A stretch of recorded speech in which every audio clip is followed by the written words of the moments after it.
Good morning, distinguished guests. Welcome back to the second and final day of Suli Forum. We will now begin with the first panel, titled, How Can Iraq Prepare for Climate Change?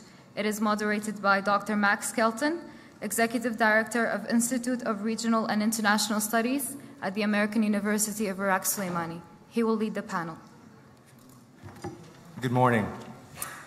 We have a very distinguished group of panelists today for this conversation on climate change and the environment. We have with us His Excellency, the Minister of Water Resources, Aoun Diab Abdullah. We have with us the Director General of the Climate Change Directorate within the Ministry of Environment, Mr. Youssef Mouayed, who has also been a great partner to our institute and university on many environmental programs, and we thank you, Mr. Youssef. We have with us as well Sareen Karajarjian. She is the Director of Environmental Politics at the Arab Reform Initiative. And we have with us as well, finally, our very own Senior Fellow for Water Policy at IRIS, Dr. Sama Al-Muqdadi, who has also participated with us on several programs, and we're grateful for his presence as well. First question to the Minister. We all know that Iraq faces major challenges when it comes to climate change, which will, of course, impact water scarcity, both in the medium and in the long term, and presently, of course, as well. How can Iraq be ready for climate change if it has not yet made a sustainable agreement with neighboring countries, Turkey and Iran, around water flows and transboundary issues? What progress has been made on this important file in recent months and years, and what do you plan to do to carry it forward? Thank you. Thank you. أنا في البدء أود أن أقدم جزيل الشكر والامتنان لفخامة الرئيس الدكتور برهم صالح على هذا الملتقى. الحقيقة هذا الملتقى له دور فعال ومؤثر الواقع، لاحظناه فيه وتكراره مفيد أيضا ويخدم العراق بشكل كامل. فيما يتعلق بالسؤال اللي أثرت حضرتك، بالتأكيد التغيرات المناخية هي بالفعل الضغط الرئيسي هو على موضوع المياه. هذا مسألة منطقية، إلا أنه السؤال على وجه التحديد هو ماذا عن العلاقات مع دول الجوار. بالتأكيد العراق هذا الطبيعة الجغرافية حكمة أن تكون مصادر لنهري دجلة والفرات هي من خارج الحدود، وخاصة الفرات 90% من مياهها هي تأتي من تركيا. هذا معروف يعني. إيران ما ليس لديها علاقة بالفرات. في دجلة أيضا هناك النسبة العظمى تأتي من تركيا، ومن داخل العراق حوالي 18% فقط تأتي من إيران من الروافد الشرقية، لأنها مؤثرة على مناطق حيوية مهمة مثل منطقة ديالى، منطقة ثور الحويزة والشط العرب. احنا الواقع هذا موضوع العلاقة مع الدول الجوار في مجال ملف المياه هذه موضوع طويل الواقع، من لربما من نهاية الستينات بداية السبعينات بدأت، بعد أن تم تنفيذ سد كيبان على نهر الفرات بدأت التفاوض بين العراق وتركيا بالذات. لكن هناك طموح طبعا لدى جارة تركيا باستخدام واستثمار كافة مياه النهرين بأقصى ما يمكن، ولهذا السبب خططت لإنشاء مشروع الجاب، هو مشروع تطوير منطقة جنوب شرق الأناضول، وهذا المشروع بطموح كبير. لكن وفقا للمعايير الدولية والقوانين الأممية أنه يجب هناك إنصاف لدول المصب. احنا دولة مصب، لكن وأيضا لربما في سنوات الجفاف تقاسم الضرر. لكن هذه المبادئ احنا نحاول نأكدها، بس مع الأسف الشديد لحد الآن لم نصل إلى اتفاق محدد واضح وصريح بشأن كميات المياه في نهري دجلة والفرات. فقط هناك بروتوكول موقع بشأن نهر الفرات في سنة 1987 يتعلق في موضوع أثناء الخزن في أتاتورك، والتدخل من البنك الدولي حدد أنه لازم تكون أقل كمية تطلق على الحدود السورية التركية هي 500 متر مكعب في الثانية. بعدين صار اتفاق لاحق مع جارة سوريا أنها تكون توزع بنسبة 58% للعراق و42% إلى سوريا. هذه الاتفاقية فيها شرط أنه اتفاقية وقتية، لكن تستمر لحين الوصول إلى اتفاق كامل بشأن قسمة المياه بين الدول الثلاثة، لكن للأسف لحد الآن لم نصل إلى هذا الاتفاق. احنا نسعى في هذا الاتجاه. أثرنا هذا الموضوع بعدة لقاءات، وأيضا كان العام الماضي في شهر نيسان كان هناك زيارة لدولة رئيس الوزراء إلى تركيا، وأثرنا الموضوع بهذا الشكل، إلا أنه يعني وحاليا هناك احتمال لزيارة قريبة إلى الرئيس أردوغان للعراق. احنا عدينا يعني المذكرة الملائمة أو النص الملائم لأن يدخل ضمن البروتوكول اللي منوي توقيعه مع في أثناء هذه الزيارة. ملف المياه هو ملف حاكم أساسي ومهم، لأن هناك مصالح مشتركة، هناك ملفات عديدة لدى الجانب التركي معروفة لدى الكل، الملف الأمني، الملف التجاري، الملف الاقتصادي. هذه الكفة كلها راجحة إلى الجارة تركيا، بالوقت اللي ملف المياه من جانبنا احنا هذا يحتاج أن يكون في حالة توازن في دراسة هذه الحالة بشكل دقيق. فأثرنا هذا الموضوع بالتنسيق مع وزارة الخارجية، ونتوقع أنه راح يكون هناك يعني شيء خطوة للأمام في هذا الجانب. مع الجارة إيران الواقع أنا قلت أنه إحنا هناك صح نسبة المساهمة 18%، لكن مؤثرة بالنسبة لنهر ديالى. هذا نهر سيروان الرئيسي اللي يغذي دربندخان، أنشأ عليه مجموعة سدود في أعالي النهر داخل جارة إيران، وأيضا هناك بعض المجاري تم تحويلها من يعني جنوب سد دربندخان إلى سد حمرين باتجاه أحواض أخرى. هذه مؤشرة في لقاءاتنا وحوارنا مع الجارة إيران مع المختصين في هذا الجانب، وإحنا مثبتين لأن هناك نسبة معينة وفق اتفاقية الجزائر اللي هي ما معمول بها من قبلنا، لكن من جارة إيران تشدد على استخدام الاتفاقية على أساس بها بنود مفيدة للجانب الإيراني. احنا أيضا هذا الموضوع بالاتفاقية هناك بروتوكول ملحق ينظم موضوع المياه في للوديان والأنهر العابرة للحدود، الأنهر المشتركة اللي على الحدود بالجانب الشرقي تصل لأكثر من 40 وادي ونهر. الواقع وصلنا إلى مرحلة. بالنسبة للواقع الشيء اللي أنا أسميه مؤسف نتيجة ما حدث بعد اتفاقية الجزائر، أنه صارت الحدود النهرية هي منتصف شط العرب. إذن أصبح نهر الكارون بالكامل هو نهر إيراني بالكامل، منبعه ومساره ومصبه داخل أراضي إيرانية. يعني من الناقش في هذا الاتجاه أحيانا حتى من لدى المختصين في المنظمات الأممية يقول هذا نهر أصبح نهر إيراني. يعني قوة.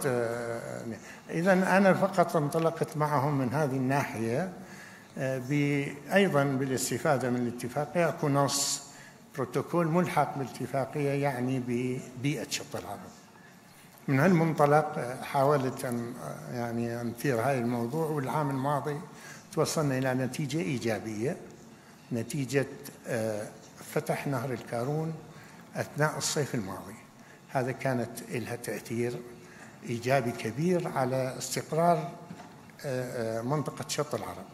And Mr. Minister, was that opening of the Karun the result of conversations, or was that a decision that was made as a kind of one-sided gesture from Iran? الحقيقة هو نهر الكارون نهر احنا سابقا كان المصب، لأن حدود العراق مع حدود خط المياه الملاصقة للساحل ضفة إيران، هذه كان يصب في شط العرب. شط العرب كان نهر بالكامل هو نهر عراقي، حاليا نهر مشترك وفق الاتفاقية. فمن يكون نهر مشترك إذن هنا قوتنا في النقاش يعني تكون أقل، يعني ما عندنا من وسائل أو لغرض إقناع المقابل تكون أقل من ما كانت عليه سابقا. وكذلك الموضوع يتعلق في نهر الكرخة، لكن هنا نحن نحتاج أنه نحافظ على بيئة شط العرب. إذن يجب أن تكون هناك كمية من المياه العذبة تتدفق من نهر الكارون إلى شط العرب، وهذا ما نعمل عليه حاليا. وإحنا راح يكون عندنا المؤتمر المياه الرابع في العراق الأسبوع القادم إن شاء الله في بغداد. راح يحضر وفد كبير من الجانب الإيراني برئاسة وزير الطاقة والمياه، وراح يكون هناك أيضا استمرار للمباحثات في هذا الجانب. نأمل أنه تستمر عملية فتح الكارون بشكل مستمر لغرض تخفيف على شط العرب، ولهذا تعطينا فرصة أكبر يعني ومرونة في إدارة الموارد المائية بشكل أسهل. Thank you, Mr. Minister. We'll come back to you with some questions later about internal water governance. But I'd like to turn to Yusuf Moayed, who again heads the ministry's efforts on climate change adaptation and preparation. Could you give us a sense?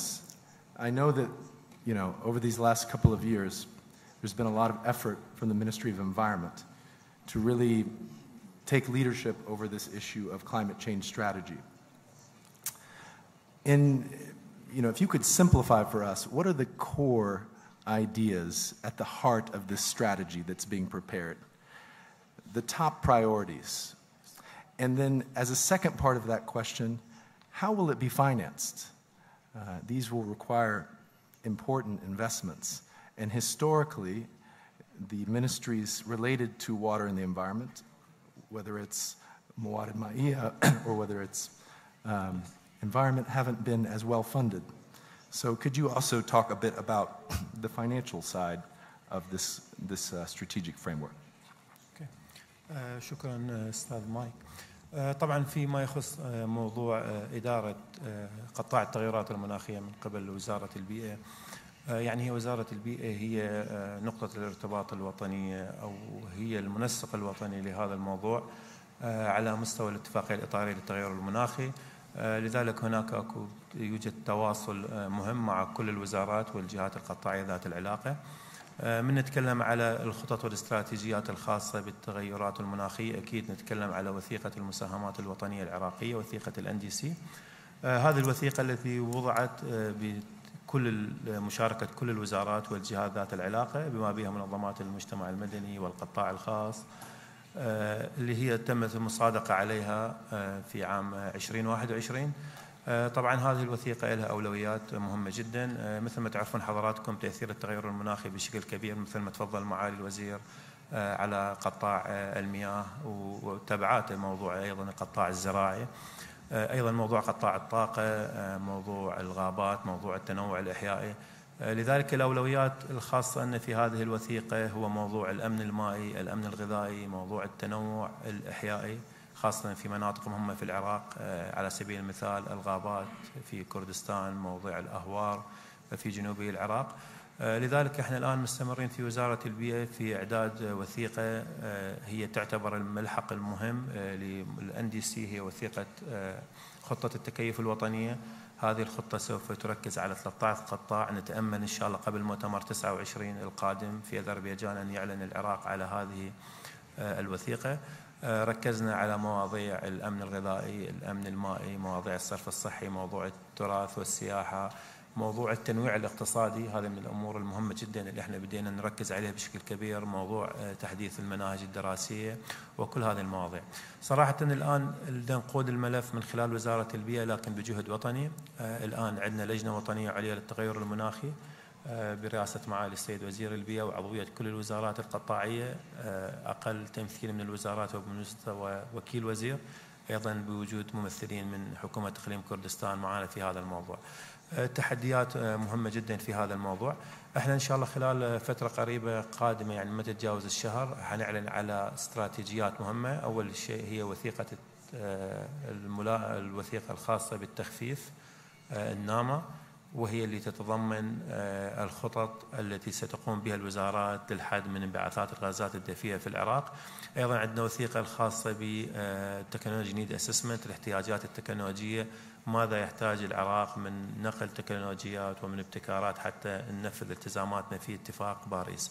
أيضا عندنا وثيقة هي وثيقة البرنامج القطري لصندوق المناخ الأخضر، ما نحتاج العراق ماذا يحتاج من مشاريع لتقديمها إلى واحدة من أهم آليات تمويل المناخ هي صندوق المناخ الأخضر. أيضا عندنا وثيقة البلاغ الوطني الثاني، هذه الوثيقة اللي حتضم جرد الانبعاثات، حنقدر بالضبط نعرف القطاعات الخاصة بجرد الانبعاثات، وعلى ضوءها نقدر نتابع أي خفض يكون بالقطاعات استنادا إلى التزاماتنا باتفاق باريس. الشيء المهم جدا احنا إن شاء الله حنبدي وحسب المتطلبات اللي تم إعلامنا بها خلال كوب 30 اللي حيكون في البرازيل السنة القادمة، يجب الدول أن تسوي أبديت تحديث لوثيقة الNDC المساهمات الوطنية. لذلك احنا حنبدأ إن شاء الله بوقت قريب على هذا الموضوع. كل هذا حيتلائم مع الالتزامات والاستراتيجيات والخطط الوطنية. الآن عندنا الوثيقة التنمية الوطنية اللي تعدها وزارة التخطيط، تحتوي على فصل كامل خاص بالتغير المناخي والبيئة. أيضا عندنا وثائق مهمة، مثلا عندنا القضايا والاستراتيجيات اللي تخص الشباب. الآن أصبحت تركز على موضوع كيفية إدماج الشباب بالعمل البيئي والمناخي بالعراق. احنا في فترة أسبوعين إلى 3 واحتمال كبير في مؤتمر المياه نطلق مع اليونيسيف وثيقة خاصة بموضوع يعني زيادة مرونة الشباب والأطفال في العراق تجاه تأثير التغيرات المناخية. أيضا موضوع مهم جدا هو موضوع التزاماتنا في مواضيع الطاقة. تعرفون حضراتكم الاقتصاد العراقي هو حادي معتمد على موضوع النفط والغاز، لذلك يجب أن نتجه إلى موضوع التنويع الاقتصادي خاصة فيما يخص Dr. Yusuf, I'm wondering, just to push you a little bit, one of the concerns we have at the Institute is that when we speak with the Ministry of Environment, the sense of a strategy is in so many different directions, with so many different strategic documents. There isn't, from my view, and just forgive me for being a little bit, there isn't to me a sense of a priority. I asked you about priorities. Yes. And then also about the kind of financing that's needed. It's much appreciated that this is a complex issue and you have to look at these different dimensions. But realistically, this is a small ministry. It's an important ministry. There has to be a sense of a focus. What would you say is the focus? أكيد، يعني احنا موضوع الأمن المائي والغذائي هو الأساس في موضوع تأثير التغير المناخي، وأيضا موضوع التحول الطاقي، أيضا موضوع التنويع الاقتصادي لهذا الموضوع. مثل ما تفضلت، يعني احنا موضوع توجيه الموارد المالية للحكومة مهم جدا بتحديد الأولويات، وحاليا احنا عندنا جهد كبير مع وزارة المالية ووزارة التخطيط في هذا الموضوع. الآن يعني صراحة اللي عندنا تقدم مهم في قطاع التغير المناخي والبيئة، لأن نشوف أكو رغبة سياسية من صانعين القرار في هذا الموضوع. لذلك الأولويات الآن هي مواضيع المياه، الزراعة، والتنويع الاقتصادي، التحول نحو الاقتصاد الأخضر المستدام. Okay, thank you very much. I'm going to move to Sareen. She's with the Arab Reform Initiative and is leading a MENA-wide effort on environmental governance. Oftentimes with climate change, we have a tendency either to securitize the issue, to think of it as a threat to stability, or to kind of make it into a technical problem. This is a problem that we can fix if we have the right technologies, But our recent research at IRIS, in partnership with United States Institute of Peace, we've really been trying to shift the focus, at least within the Iraqi context, to governance. The relationship between environmental management and governance, and as well as, not only that, politics. And I know that this has also been your focus at Arab Reform Initiative, but in a MENA context. Could you help us connect the dots between water governance, environmental governance in Iraq, and the sort of broader MENA context? Yeah, thank you. It's great to be here, and thank you, Mac, for this question. As part of our work at the Arab Reform Initiative, what we're looking is we want to focus on uncovering and analyzing the multiple intersections between environmental and political dynamics, and these two are not separated. So today, the environment is inherently political. From the way we manage and handle our vital natural resources, such as water, to the different policies we adopt vis-à-vis our agricultural practices, to how we structure and develop our energy systems, all of this is political. And it necessitates constant monitoring and analysis in order to push to understand how the many political and socio-economic crises in our region have affected our environment. And maybe here I'd like to quote a story of Huda, who's a 24-year-old woman, also a farmer from Hawija, who told some of our colleagues from the Norwegian Refugee Council, if drought continues and these conditions continue, agriculture is going to deteriorate, because if there is no water, how are we supposed to irrigate our land? We are depending on agriculture to earn an income, and we know that more than 20% of the workers in this country in Iraq are actually working in the agriculture sector, more than the oil sector. And same, Samira from Mosul also shares her concerns. She was internally displaced from conflict and recently returned to Mosul to farm with her 2 children, but has already seen reductions in her crop yields. I do not know what to do. I feel lost. I cannot leave my land. It is my only source of income. So these are the voices of Huda, of Samira, and other voices in this country bearing the brunt of this struggle that must be front and center to finding solutions. So if we go back maybe to the questions about the water issue, and specifically our 2 former colleagues also discussed about this. Today, the ministry actually has reported that the water reserves in Iraq had decreased to 7 billion meters cubed compared to 60 billion meters cubed in 2020. And the official also said that the water flows on Euphrates and Tigris rivers have decreased by about 70% in 2023 compared to the previous decades. So this drop in water availability creates consequences on public health, decreased agricultural productivity, political unrest, domestic and international tensions, and leaves the country open to resource exploitation for political and economic gains. These suggest that the Iraqi government needs to take quick action, but investment in infrastructure is not enough, as the water issue has the potential to accelerate re-emerging social divisions and political fragmentation, and thus undermines Iraq's stability and security. But today, the political implications of water policies must be carefully taken into account in Iraq's post-conflict process, and should complement and not be only finding technical solutions, but also understanding the politics. So if I may continue around the main challenges and the problems, and this is what we as think tanks and universities today, and also scholars and practitioners and policymakers, are finding the core source of the solutions. So today the country, specifically if we're looking at Iraq, and also other parts, but specifically about Iraq, the country's water crisis derives from a mix of global warming and drought, poor water management, violence, all industry excesses, and regional factors. But two main issues are external factors, as the minister also discussed, such as the water catchments. We know that the Euphrates, the Tigris, and Shatt al-Arab River catchments are shared between the different countries neighboring Iraq due to the fact that all the major rivers in Iraq are shared with neighboring countries. Several agreements were signed with neighboring countries, but none of them actually had been put into practice. And you mentioned it before. Turkey, Syria, and Iran have carried out substantial developments of continuous the dams policy that have affected the quantity and quality of water reaching Iraq.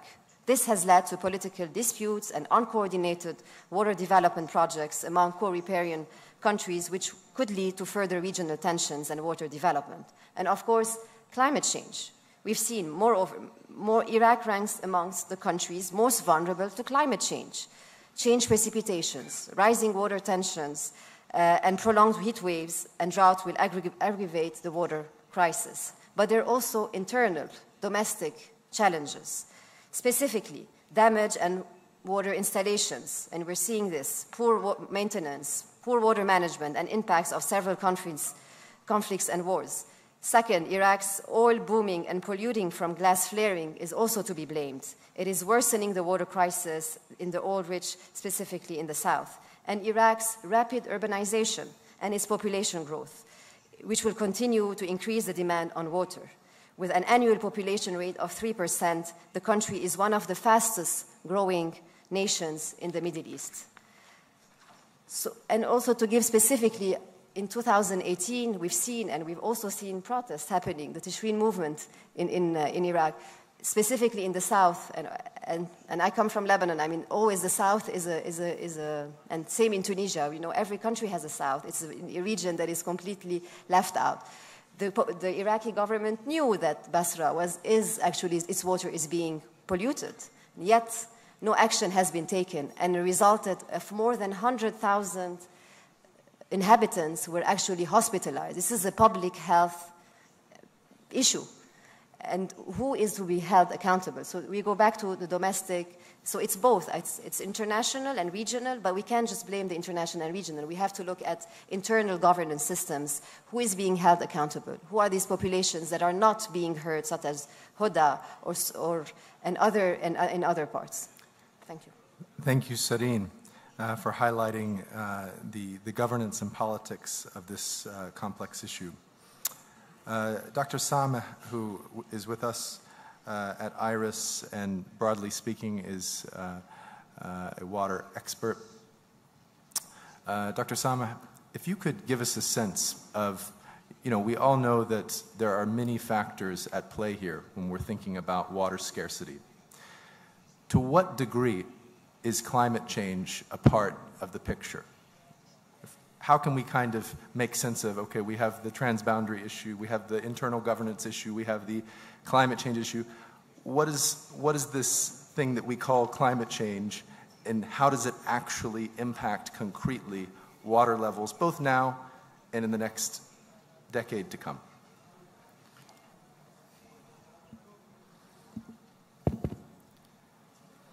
Indeed, Mac. Thank you very much for this excellent organization for the forum. Actually, let's have to step back to have a look for the bigger picture. As you mentioned, we are talking here about a complex system. And climate change is a complex system with too many factors.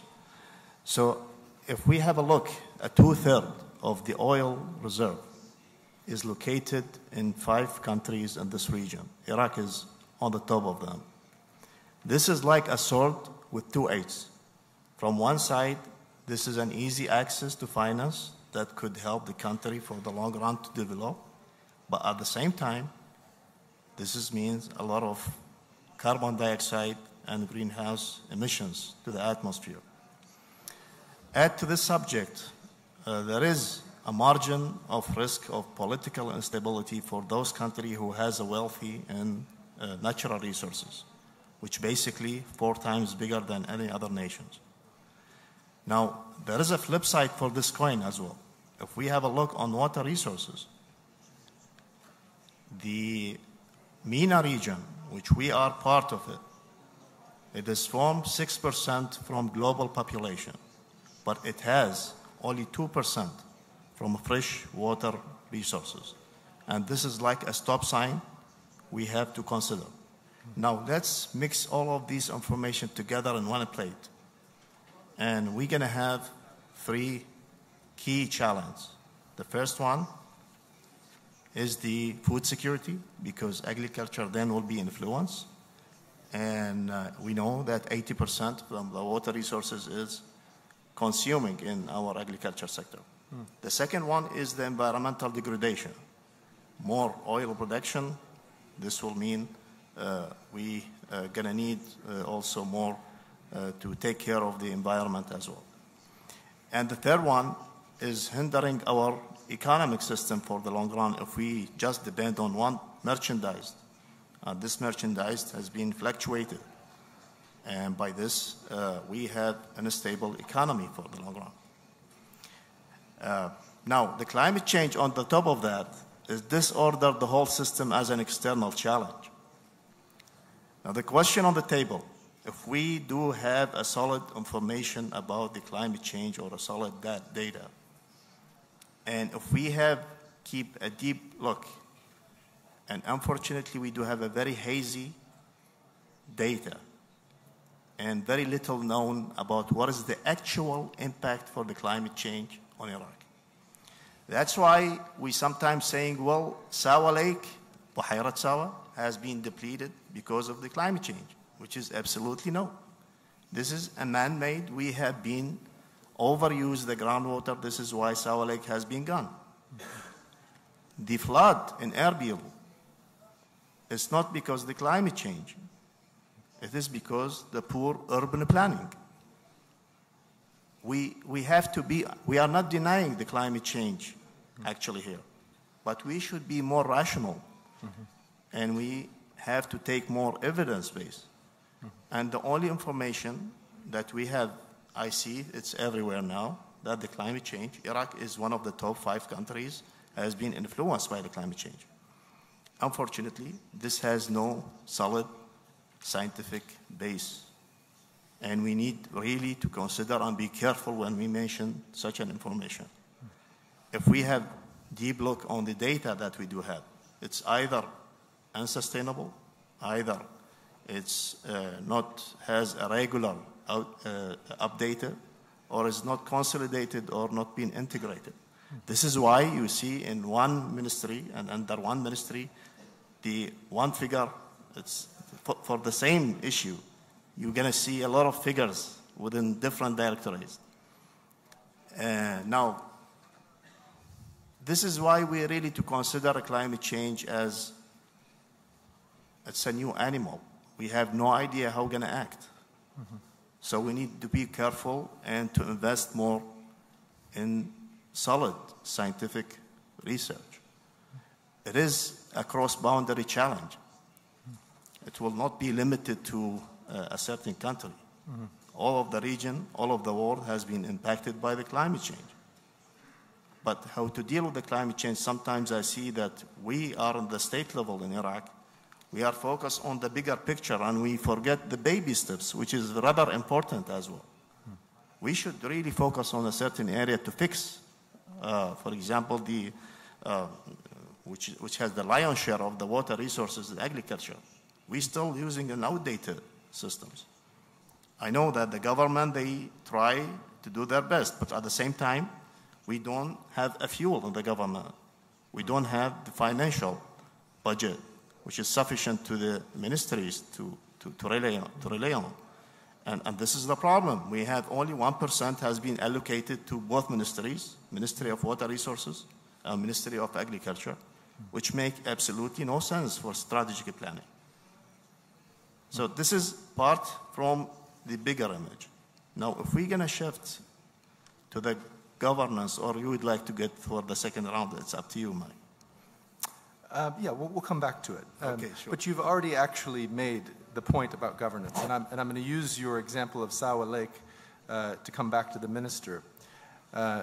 Minister, Dr. Sama was mentioning that, oftentimes it is said that lakes like Sawa Lake or the Bahr al-Najaf, that they're disappearing because of climate change.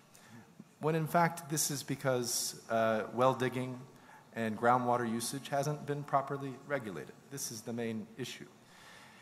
And so how do we think, if we kind of switch the focus towards internal water management, everything from regulating groundwater usage to regulating dams and allocations of water, what is the ministry's sort of long-term plan, let's say medium and long-term plan, to improve Iraq's position vis-a-vis water governance? شكرا. الحقيقة هذا موضوع مهم جدا. أنا تحدثت وأشكر الأخت والأخوان أثاروا مواضيع حيوية. إزاء هذا التحدي هناك تغيرات مناخية ضاغطة على المورد المائي، هناك زيادة في الطلب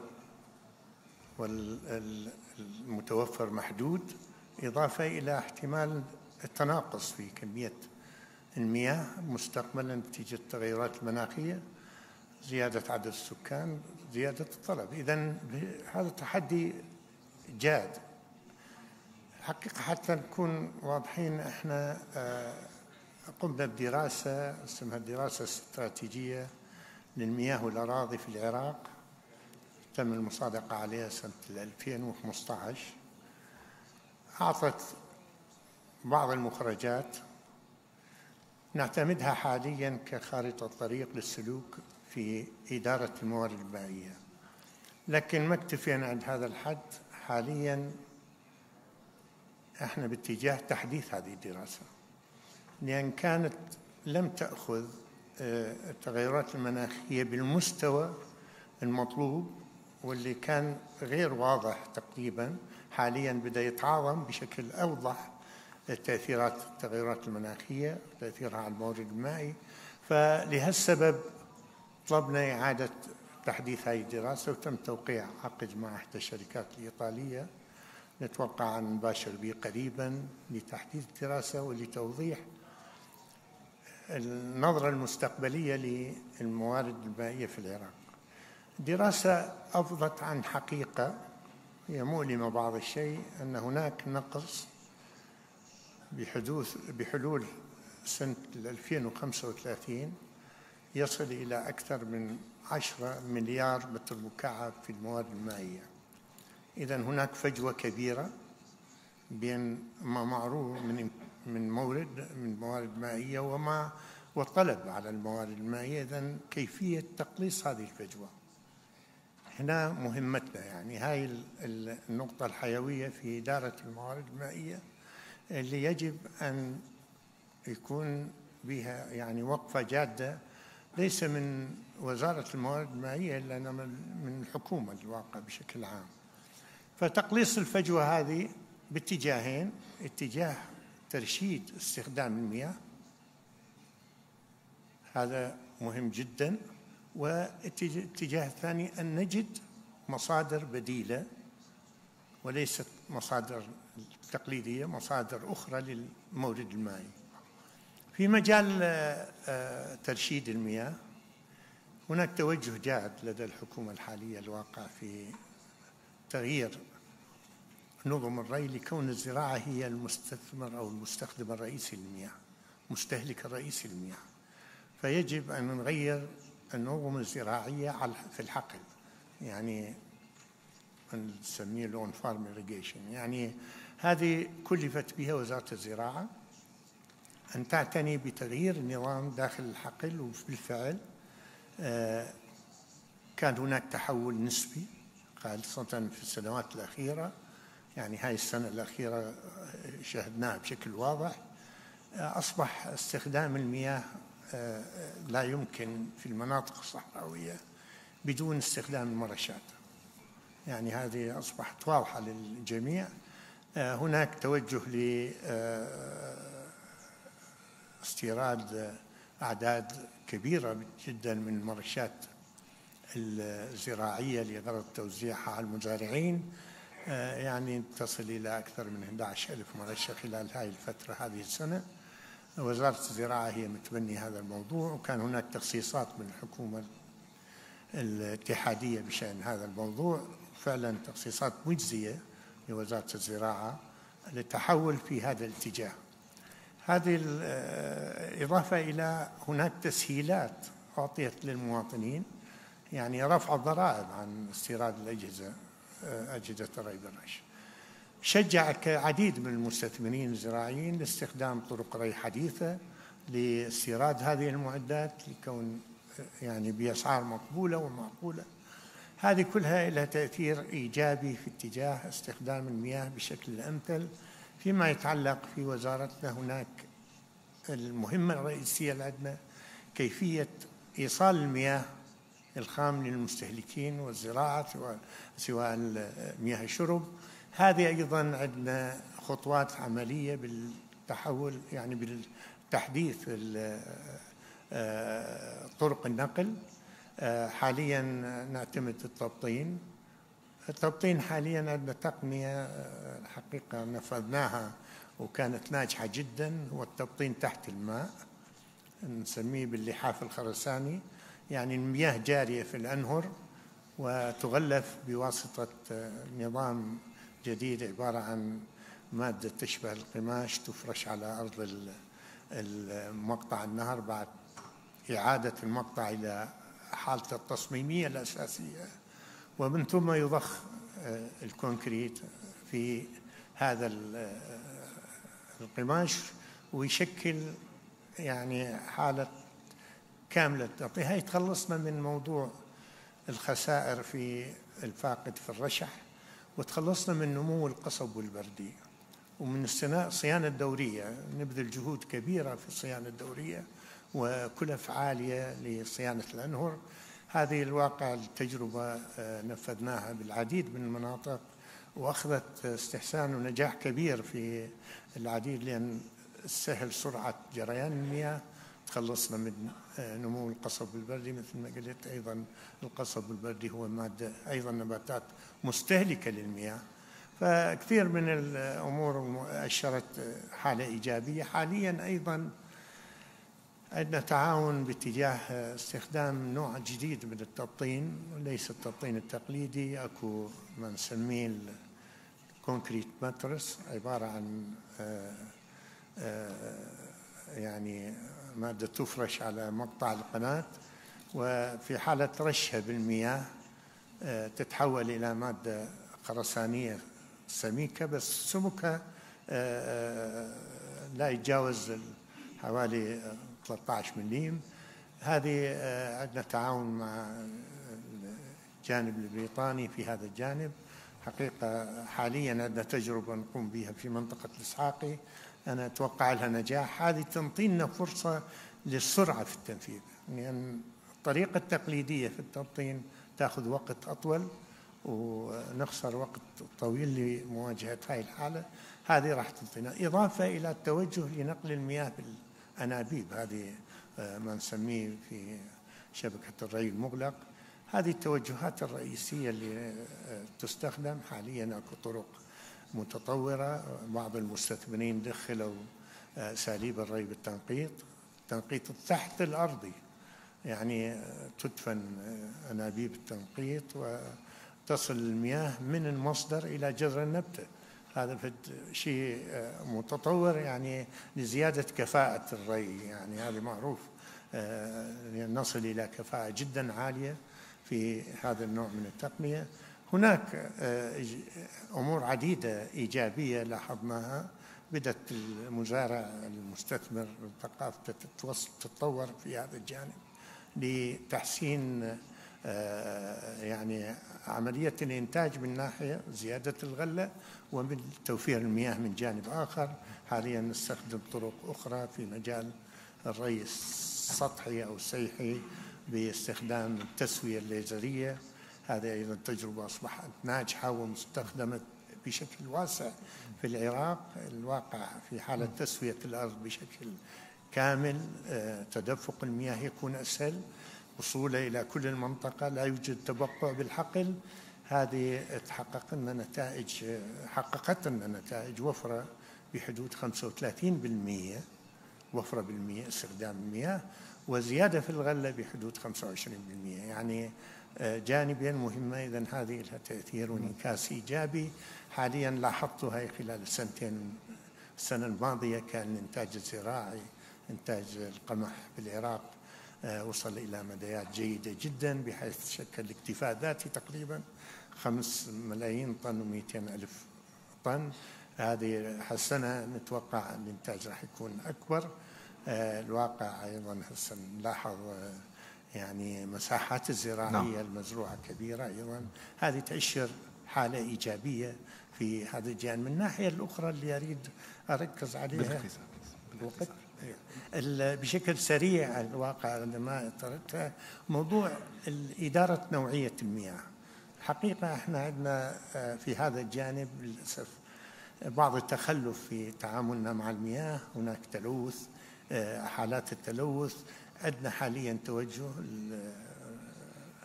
مجلس الوزراء شكل لجنة عليا باتجاه مراقبة مصادر التلوث بالعراق بشكل عام، ونراعي هذا الجانب. نحاول أنه نتخلص من موضوع رمي الفضلات والمياه المجاري بشكل مباشر إلى الأنهر، أيضا المخلفات الصلبة. هناك احنا من جانبنا عندنا محطات قياس مستمرة لقياس النوعية، وأكدت على أن يكون هناك ليست رعاية جانب الكمية فقط، إنه إدارة النوعية أيضا في العراق من مصادر دخول المياه على الحدود في المشتركة بيننا وبين تركيا بنسب تراكيز ملحية بسيطة، لكن للأسف تزداد كل ما ذهبنا إلى الجنوب. إذن هناك إجراءات في هذا الجانب. هذا الجانب أعطيناه أهمية خاصة، وأيضا هناك تعاون من وزارة البيئة في مجال يعني تأشير حالات التلوث في عموم الأنهر العراقية. هذا أهم التوجهات اللي تقوم بها الوزارة. شكرا. Thank you, Mr. Minister, and thank you for being with us here today. I'm going to switch up the order a bit on the second round and come back to you, Dr. Sama. Perhaps since you are focused so much on water governance within Iraq, you could respond to some of the minister's proposals and ideas and give us your take on what's lacking and what needs to happen with water governance in Iraq. Well, thank you very much for the comments. It looks optimistic to go that direction. However, we should really focus on facts. If we have a look for the management system in Iraq in general, we have been passed through a radical shift from centralization to decentralization system right after 2003. And there were no sufficient time to prepare for this radical shift. If we have seen the experience in Germany, for example, after the Second World War, they took like 10 years to be prepared for that. And Japan, they took like 5 years to adapt. In Iraq, we took a couple months. And this is why we are witnessing now plenty of outdated regulation, which has been inherited from the centralized system, and we needed to work within this decentralized system, which make sometimes no sense. Now, for the water resources, which is apart from this issue, if we have a look where we should invest, we should more invest in terms of technology, because this is the only way to reduce or to bridge the gap between demand and supply for the long run. But then, investing in technology, it needs a fuel. That means need resources. And these resources, unfortunately, is part from political debates between the parties. We have no idea, actually, how the decision is made in the state level, whether this is a collective decision or individual one, because this is very important in the centralized or decentralized system. Now, if we look more deep, there is a concern in terms of geopolitics, and we have to consider this, the geospatial. There is no one solution fit for the whole country. If we have a look for the Kurdistan region, their priorities and challenges are different than in Basra. In Basra, our priorities is the pollution, or let's say the water allocation. But the most challenging things is the pollution itself, because they are the ultimate downstream. And if we have a look in Kurdistan region, their challenge are tend more for budget allocation. But their opportunity is to build more dams for water harvesting, which is a perfect fit to our country. Now, at the end of the day, to simplify this, the challenge altogether, we are like driving a car. If we have simplified this, that Iraq is a very nice car, but the body itself, it's located in centralized system, and the engine is decentralized. And both of them, they are not fit to each other. All of the government, they try to drive this car, and there is no fuel, because, you know, the fuel is the cash and the financing for these ministries. So what's happening, the decision makers, they jump out, they try to push the car for a couple hundred meters, and then they stop. And they try to jump in again to ride the car, but the engine itself is not fit to the body, and there is no fuel as well. What's happening is we hire more people to push the car with us, instead of we invest in technology itself. So I'm going to stop here too. I guess it's sufficient trouble to make it here on this panel. Thank you, Dr. Sama. So Sareen, we have a question from the audience asking about, are there examples in the MENA region, based on your research, that suggest that some of these political challenges can be overcome? Okay, that's the million-dollar questions. How do you find solutions? I mean, first of all, I think we go back to getting information. And yesterday we had a panel in the afternoon about, civil movements and how do citizens and residents get information. Had we known that the Basra was polluted, maybe the citizens would have, or residents would have reacted differently. The authorities would have reacted differently. So getting information is very key. And how do you get this information? I mean, there are, if we look around, Humad Dajla, Save the Tigers, there's so many initiatives that are working collectively, not just in Iraq, with other organizations, and creating networks, creating collective solutions to finding our problems. So I think it's not just at the level of the individual. You have to go back to, collective initiatives where you get the information. So there are certain, the ministry has put in place this online platform where you go and check, and there's now so many applications online where you can see where the pollution is happening. What are the levels of water, of pollution inside, in a well, or even in the river? But I think it's beyond to get the information. It is also the role of the government to provide this access to information and to inform its citizens and its residents with where the pollution is happening. So this is one. Two is, I would go back as well to advocacy. We're seeing much more. We have also produced a study on, and from an Iraqi colleague, Safa Khalaf, who's an Iraqi journalist, on mobilization. How do citizens actually mobilize on the ground, and where do they get their information? And we're seeing more and more, threats towards vis-a-vis activists, and who speak up and express also their concerns. So yes, research is definitely a forte. And we tend to rely on Western data. We always rely on Western data. We are not generating our own research, we have to have our own discourses when it comes to environmental justice. And also then go back to putting justice at the center. And that's why we focus on this. And we're talking today also a lot about, we're transitioning, we're going to greener economies. And the last 2 days we've been discussing this. Yes, it's good, but what does it mean realistically? Who's benefiting from this transition? and who's being left out of this transition. And again, we're seeing the World Banks, the IMF being at the center of the discussions, being the ones who are negotiating on our behalf about our resources, about our health, about our needs. So it's recentering the citizen as the right to speak, the citizen who can actually generate its own data and become an active member of society. I'm glad you mentioned that. At IRIS, we actually have a project that has just gotten kicked off with our partner, Pax Netherlands, on this very issue of citizens' involvement in environmental change with a focus on citizen science. And so I entirely agree that that really is the way forward to think about political change. We have a question which I think is best for Mr. Youssef on pollution, and the minister already mentioned the issue of pollution, but I think it's important to address this specifically to the Ministry of Environment, because the Ministry of Environment is responsible for monitoring pollution violations, and to some degree, from what I understand, even issuing citations for these kinds of things.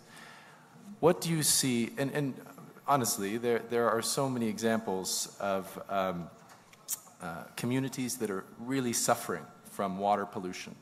And it's not just in Basra. Here in Kurdistan, in Darbandakhan, for instance, there's a long-standing pollution issue that for many years just hasn't been dealt with. And it's also something that leads to instability and protests. And it has very little to do with climate change. This is a governance issue, right? So what is the approach of the Ministry of Environment to finally making some progress on this issue of water pollution in Iraq? شكرا دكتور مك. طبعا أكيد من خلال وزارة البيئة ومن خلال يعني المديريات البيئة، يعني احنا في وزارة البيئة عندنا مديريات في كل المحافظات. طبعا عندنا تقارير دورية خاصة بمواضيع ليس فقط تلوث المياه، أيضا مواضيع تلوث الهواء، مواضيع تلوث التربة، بعض الحوادث الطارئة اللي تكون لها تلوثات. احنا الوزارة بشكل دوري تعد تقرير خاص بمواضيع تلوث المصادر المائية، ونحدد به المناطق اللي نسميها احنا الهوت سبوتس الأكثر تأثرا. طبعا أكيد لما يتم إعداد هذه التقارير يتم مشاركتها مع كل الجهات ذات العلاقة، سواء في الوزارات المركزية سواء كانت مع الحكومات المحلية. طبعا احنا ما نخفي بين موضوع التلوث المياه يعتبر هاجس بالنسبة لوزارة البيئة، إضافة إلى تأثير التغير المناخي، مواضيع سياسة دول الجوار في موضوع الترانسبوندر ووتر أو المياه العابرة للحدود. موضوع تلوث المياه هو يعني هم أو عبء إضافي لهذا الموضوع. لذلك احنا يعني من خلال التقارير الطبية أيضا ترفع إلى مكتب السيد رئيس الوزراء نحدد الجهات المخالفة. احنا اكو موضوع جدا مهم، هناك بعض المخالفات تأتينا من جهات حكومية، يعني بدنا نعمل من خلال قانون حماية وتحسين البيئة على تفعيل تجديد هذا الموضوع. احنا يعني حاليا ماشيين في موضوع تركيز على تفعيل أو إنفاذ قانون حماية وتحسين البيئة. إن شاء الله في وقت قريب جدا حيكون عندنا في كل محافظة قاضي للأمور البيئية حتى نفعل هذه المواضيع. ما نخفي يعني كثير من المواضيع اللي تخص تلوث المياه مسؤول عليها بعض القطاعات أو المؤسسات الحكومية. فيما يخص موضوع القطاع الخاص أو المؤسسات اللي أو المعامل الأهلية أو القطاع الخاص، يعني ينفذ عليهم كل يعني قوانين ويأخذون الإجراءات القانونية والفنية معهم بهذا المواضيع. تلوث المياه يعني من الأمور المهمة جدا بالنسبة لنا. الآن مستمر التنسيق مع الوزارات ذات العلاقة، خاصة وزارات البلديات، الصحة، وزارة النفط، الكهرباء والصناعة، لتحديث وحدات المعالجة البايلوت تريتمنت والخاصة لهم حتى نحد من هذه التلوثات. نسبة التلوث الخاصة بالمياه بالعراق هي نسبة يعني خطيرة جدا. لو استطعنا أن نحد من هذا التلوث حتكون هناك لنا مصادر مائية مهمة جدا يمكن الاستفادة لها في مختلف الاستخدامات سواء المنزلية أو الزراعية أو الصناعية.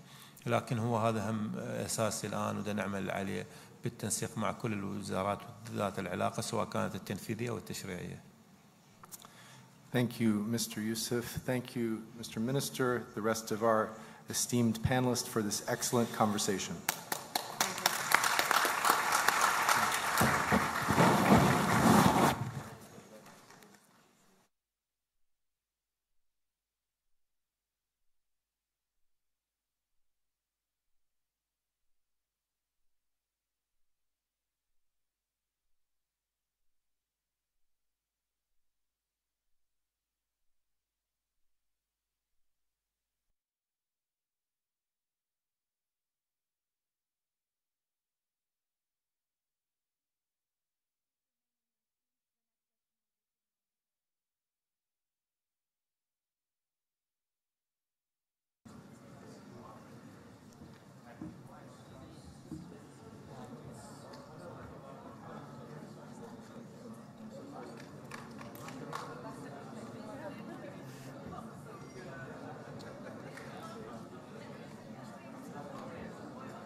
All good?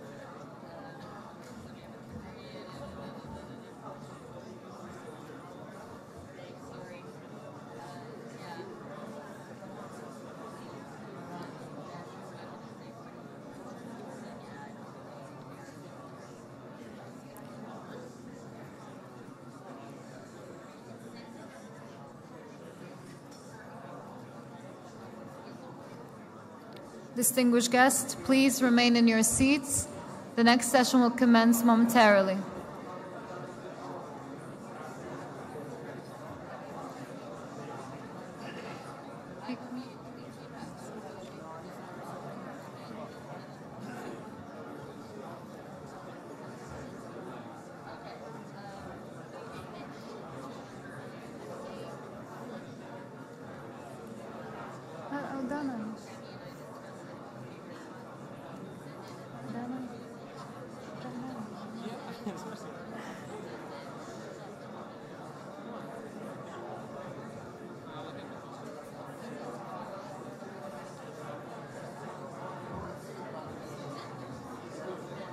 أعزائي الحضور، سوف نبدأ بعد قليل.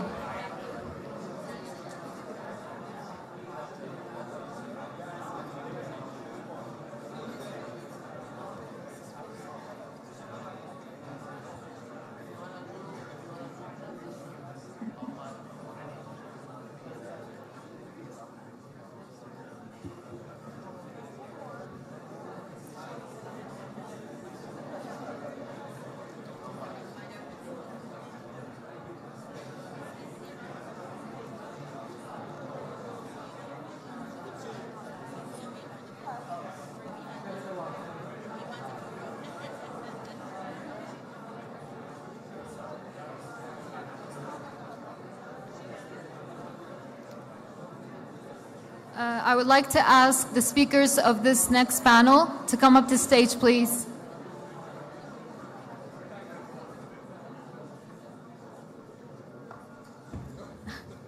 It's all right.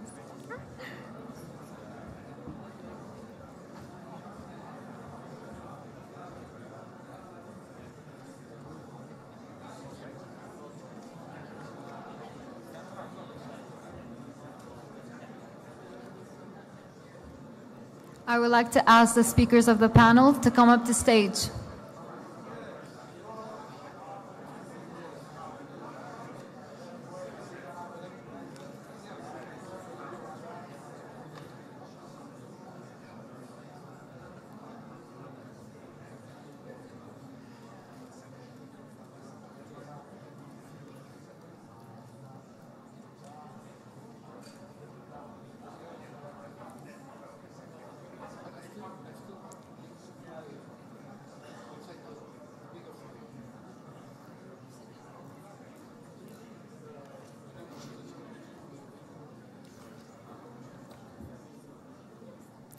Ladies and gentlemen, we will now commence our next session of the program titled The Role of International Aid in an Era of Conflict.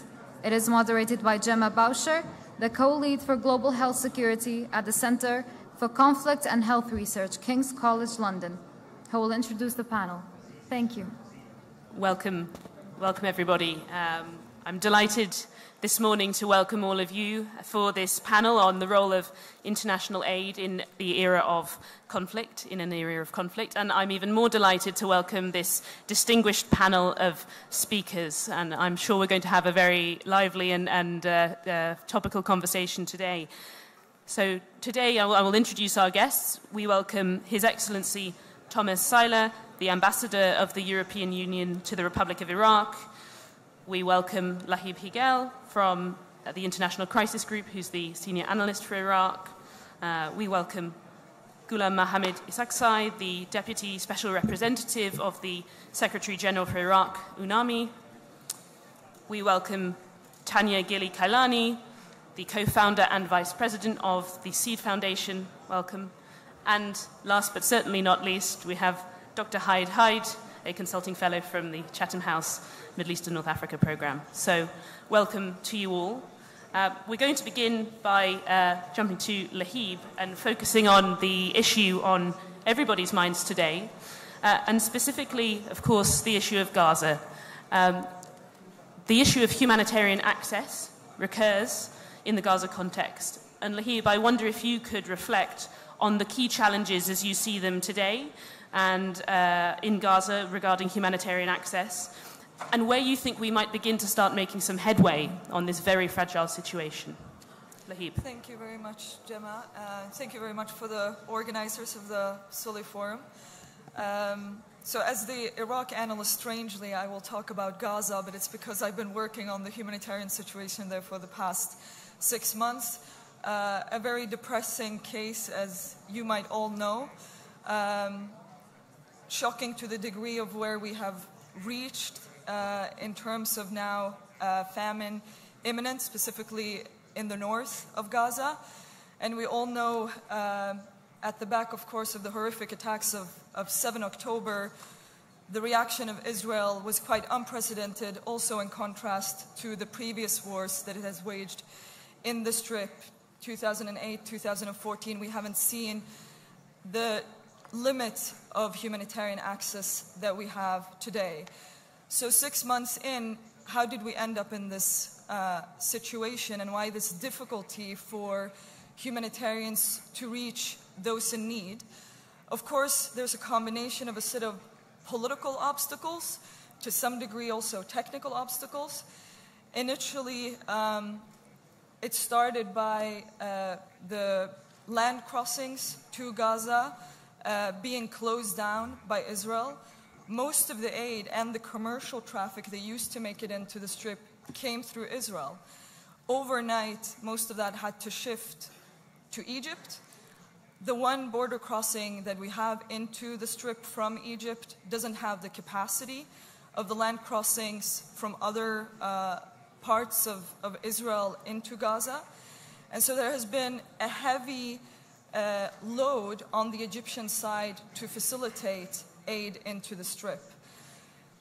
Partially, there's been a capacity issue on the Egyptian side that took a couple of months to ensure that the UN could set up the capacity on that side.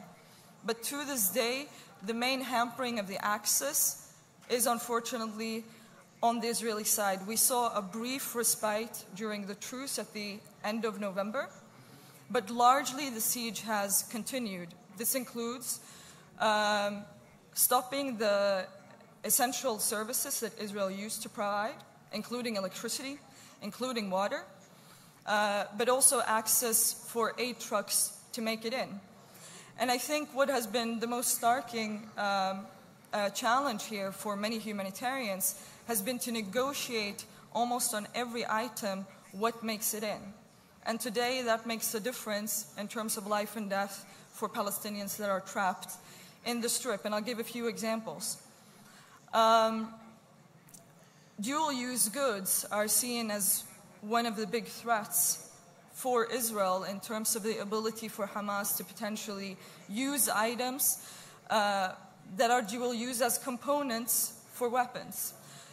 There hasn't been any clear evidence of this happening, and yet to this day it's very difficult for humanitarians to get a clear list of what is admittable into the Strip and what is not, to the degree that food cans or tuna cans can't make it in because tin could potentially be used for IEDs.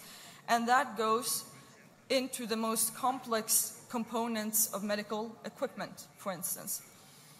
I haven't even talked about the hostilities themselves, but this is simply just on the humanitarian side, on getting the basic goods in. Food, same thing. There is no access right now to a regular market. Within a couple of months, most of the commercial shops had emptied their stocks in Gaza. And today, although there is aid in great supply, there are thousands of trucks in line to get into the Strip, but they cannot have access simply because of restrictions on inspection and the debate on whether certain items can be used for several purposes. The other main challenge, I think, in this conflict, and has been also in other places, but particularly here, has been the lack of deconfliction possibilities for the humanitarian sector between those that are conducting operations on the ground and the humanitarian community. The main channel here has been COGAT, which is a civilian authority, essentially, that pre-7 October had a good communication with the humanitarian community, but that was also a stable situation. Since then, most of this notification system hasn't been working effectively. Why? Because when humanitarians notify this authority about locations that are there for humanitarian purposes to provide shelter or distribution sites, or even for movements, they do not get a so-called green light for a movement specifically. And so therefore we've ended up in a situation where those that are leading operations on the ground, the IDF, have not had that information necessarily. It has taken about 6 months, and unfortunately, only until international staff of the World Central Kitchen were killed in Gaza, an organization that Israel was working with closely, then we saw a switch in the understanding that deconfliction is a key component in order to facilitate humanitarian operations. We're yet to see the improvement here, but that will be one of the key components in order to make sure that the support actually makes it to those most in need. And on the last point that I will raise here is also the issue that we've seen in the last few months on internal distribution. I'm sure that you've heard of several cases where public order has broken down to the degree that desperate people are either running over the aid convoys that actually make it in, or that are shot at. And one of the primary issues in this case has been the fear of Israel allowing any sort of entity, civilian police, civic organization that have the closest, any resemblance of ties with Hamas, to facilitate or protect aid convoys. However, in many other situations where you have belligerents engaging in hostile activities, usually you would have an understanding between humanitarians that are to deliver aid to a certain spot to be protected by parties to the conflict. It is not something that is unusual. But in this case, it has been very difficult to convince the Israeli side that this can be done without posing a threat to Israel in terms of Hamas's capabilities. So I think these are the main issues that I would raise in terms of how difficult it has been and why we've ended up in a situation where the IPC has called for the highest level of food insecurity and a famine in the north of Gaza.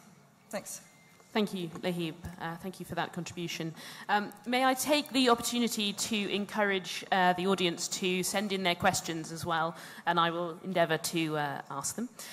But we turn from Gaza now to Syria, now in its 13th year of a protracted conflict. So, Dr. Hyde, you have a long-standing focus on Syria, where the politicisation of aid has been an issue since the start of the conflict. How has this politicization played out on the ground? And after 13 years, do you see any meaningful routes to countering those effects? First of all, thank you. And I would like also to thank the organizers for having me here.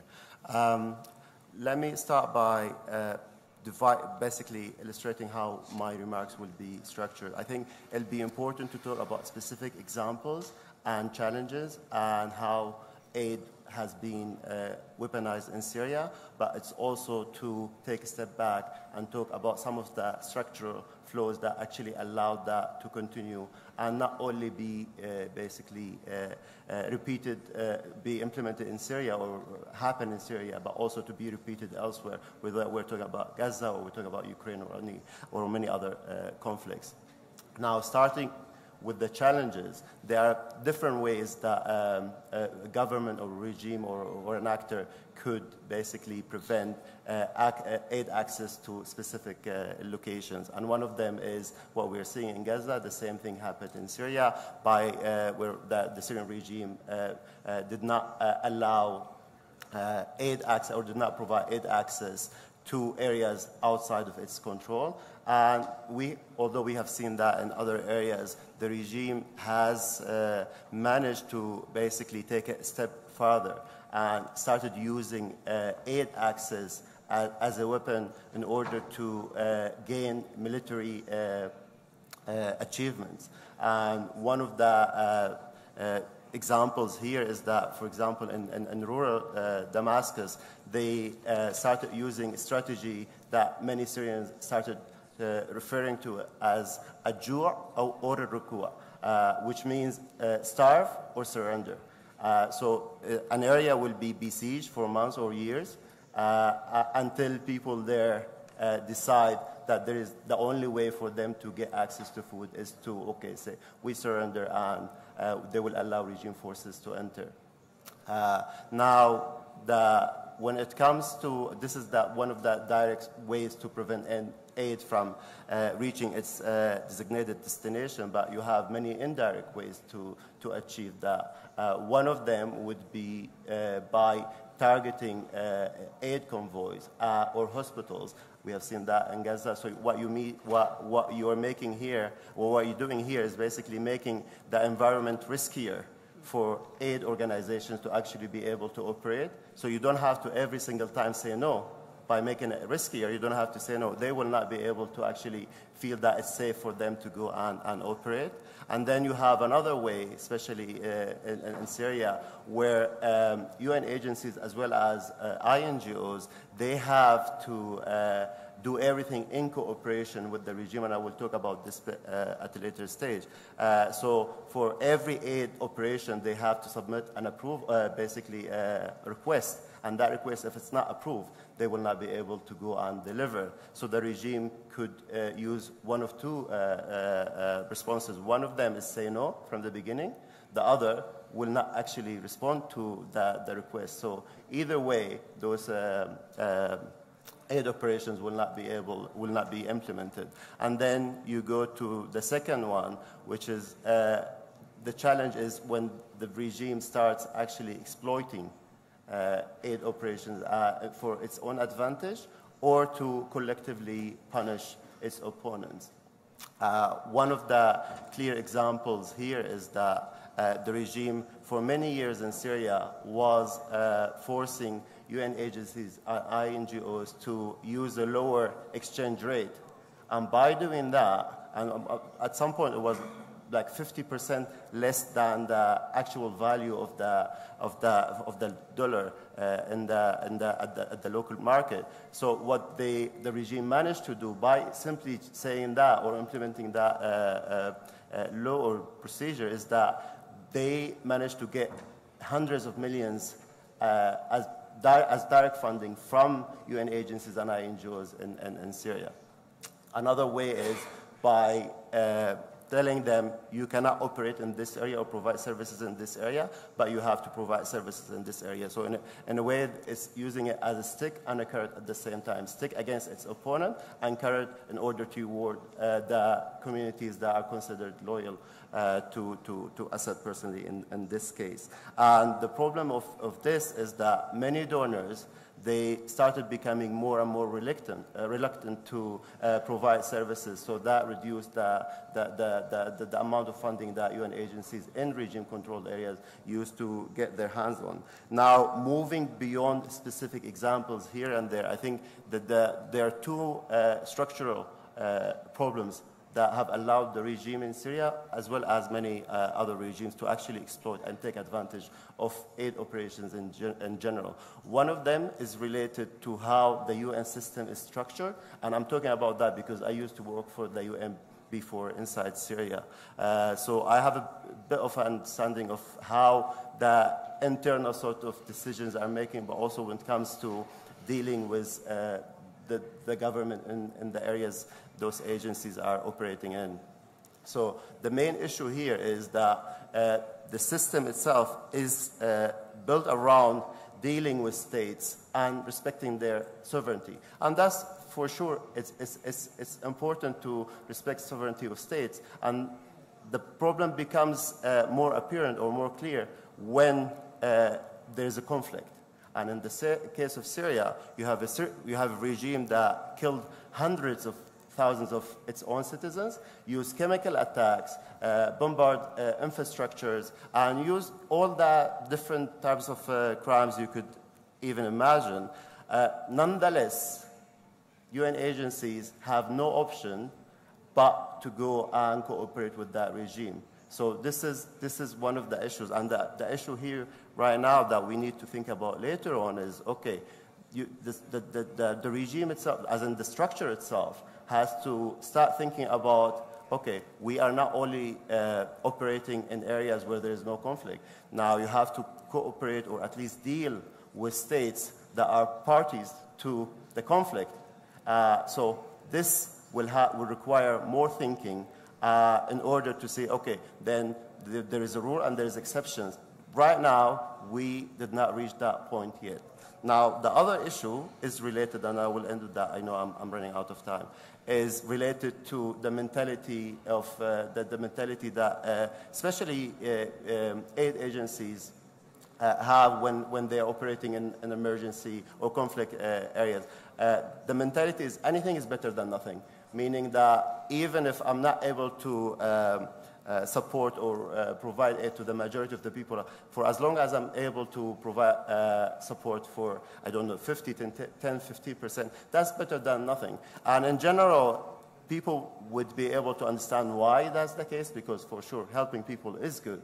However, you have to think about the consequences of those trade-offs, because when you allow regimes like the Syrian regime in Syria to exploit that and then start using it in different ways, what you are basically doing here is that first, you are contributing indirectly to some of the violations committed by that regime, but also you are encouraging other actors in different countries to also follow suit and do the same. So you are basically allowing them to take advantage of the system with impunity. And I think this is where we should take a step back and start thinking about what are the things that should be done differently. And Syria is a good example, or at least a good starting point for the UN structure to basically be reviewed in order to see or overcome all of the challenges and gaps we have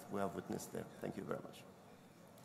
Thank you, Haid, for that contribution. And actually building on from that, I will move to Tanya Gili Kailani, who is obviously deeply embedded in the local region. And building on those points, I wonder how you relate international aid processes to the significant issues that you work with on the ground. What material issues is international aid here focused on, and is it satisfying the packet, as it were? Do you have, what are the gaps? Thank you. And let me echo and start by thanking the organizers and allowing us to have this platform to speak about this. You know, if we're talking about Iraq is one of those countries that has been in conflict since its inception, really. And one of the issues has been, so whether we're talking about the different models that have happened here in Iraq, I think we've been through many of them, actually all of them. So, for example, you know, during the embargo in the 90s, what we had was you had a regime that was actually despotic, that was actually using aid against its people. So that model, again, of using international aid to ensure that they're controlling the population, they are controlling who gets what, and people are penalized if they are not allowed to or they do not, as you said, bow to the regime. And we saw that because even though Iraq itself was under an embargo, but it also put the Kurdistan region under another embargo as well. So whatever was scarce in Iraq was even more scarce in the Kurdistan region.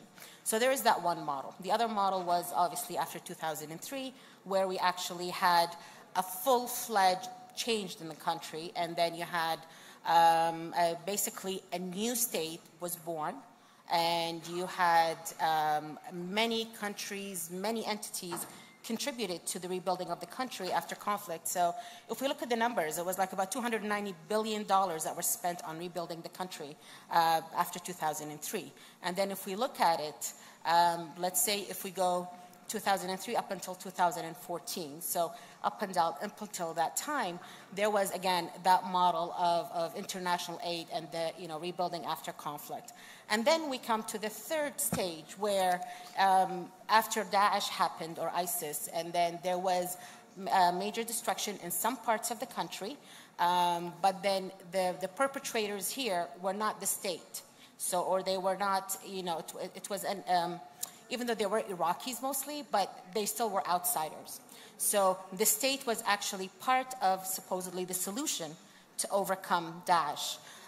So in that stage, so you had, again, those numbers were quite high. I think it was like 2.9 billion was given in aid in order for the reconstruction and for the humanitarian support and so on. But then, of course, these numbers dwindled. And then, so these three different models, each one came with its own challenges. And, and what, basically what Haid spoke about, what Heap spoke about, I think we've kind of have seen all of these things. But if we talk about Iraq today, and if we look at what can be learned from all these different models, I think we definitely are a prime example. And I really do echo my colleague here when he said that the way the humanitarian aid is distributed, whether, you talked about just about the UN system, but then if we look at it internationally in general, it really is flawed. The reason being is that, you cannot have a cookie-cutter model that applies to every single situation, to every single scenario, to every single area. And, there is, obviously, there's a lot of similarities because we're talking about Palestine, we're talking about Syria, and we're talking about Iraq, so it's kind of the same thing. I'm not even going to touch the African continent, but what we have seen here is that that same model that kind of came from outside and that was applied in the 90s And then maybe with some little change, it was applied post-2003. And then with a little bit more change, it was applied post-2014. But it still yet has not done what it's supposed to do. Because when we're talking about international aid, what is the point of international aid? Yes, you are trying to stop or trying to ensure that people are actually getting what they need, or the civilians, they are, whether it's their basic needs, they are, their protection, all of these things that we're, that are, let's say, their daily needs, right? But then at the same time, when the conflicts continue to happen, you really haven't done anything. And people and these countries and these states and these refugees and the displaced and even the host community, they may just look at these international aids basically as a handout that would be expected. So if, again, going back to Iraq, is that, it got to a point where Iraq is a rich country, right? We have resources. Since yesterday, there's been a lot of talk about, we need better planning. We talk about diversification. Obviously, the government pulling out of the private sector and giving more room to them in order for them to be able to hire young people and things like that. But then, we're a local organization, a Seed Foundation, and we mainly operate in the Kurdistan region. But one of the things that the other challenges that we had seen, and we think that it really can be done so much better when it comes to international aid, is that the localization process.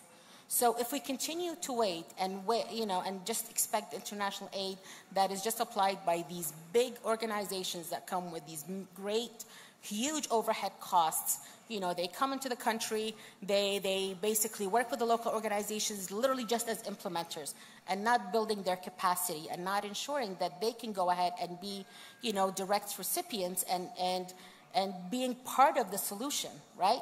So all these decisions are being made in these capitals around the world, when it comes to humanitarian aid, and, some international NGOs deciding this is what this little village in X, Y, or Z requires. And I think that in the panel before, when somebody spoke about and said, we have the World Banks and we have the IMFs and so on, talking about what we need and what is required for us, I think this is where we find that gap is still there, and it's not something that has been worked on very well. So in Iraq, post-2014 or post-ISIS, what we had is we had the humanitarian response plan, and that actually added quite a bit in terms of the reconstruction, the humanitarian aid, and things like that. But then none of all that money that was spent, none of it actually tried to deal with the root cause of the problems. Because in a country like Iraq, as I said, we've had conflict since our inception.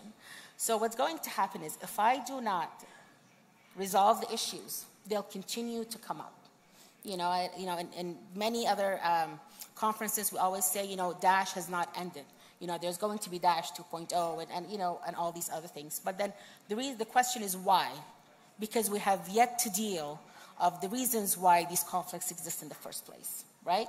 So I'm not going to take much more time on this, but I think that if we talk about the process by which humanitarian aid actually is delivered to conflict areas, it's very important, to work with the actual local organizations and strengthening their capacity in order for them to be able to be part of that solution and not just telling them what to do and where to do it and how to do it, and also learning from the different or past experiences and ensuring that whatever model we work on, it actually is contextualized to the conflict itself and not trying to bring the Ukraine model to apply it in Gaza or take the Gaza model and try and apply it in Sudan and so on. That just doesn't work.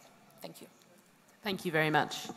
So I think this makes a good moment then to turn to the international actor perspective and Your Excellency, Mr. Saylor. I wonder if you, as the representative of the European Union, could comment on what the key principles are that are shaping the EU's approach to aid in Iraq and what you would change. Do I have to press this?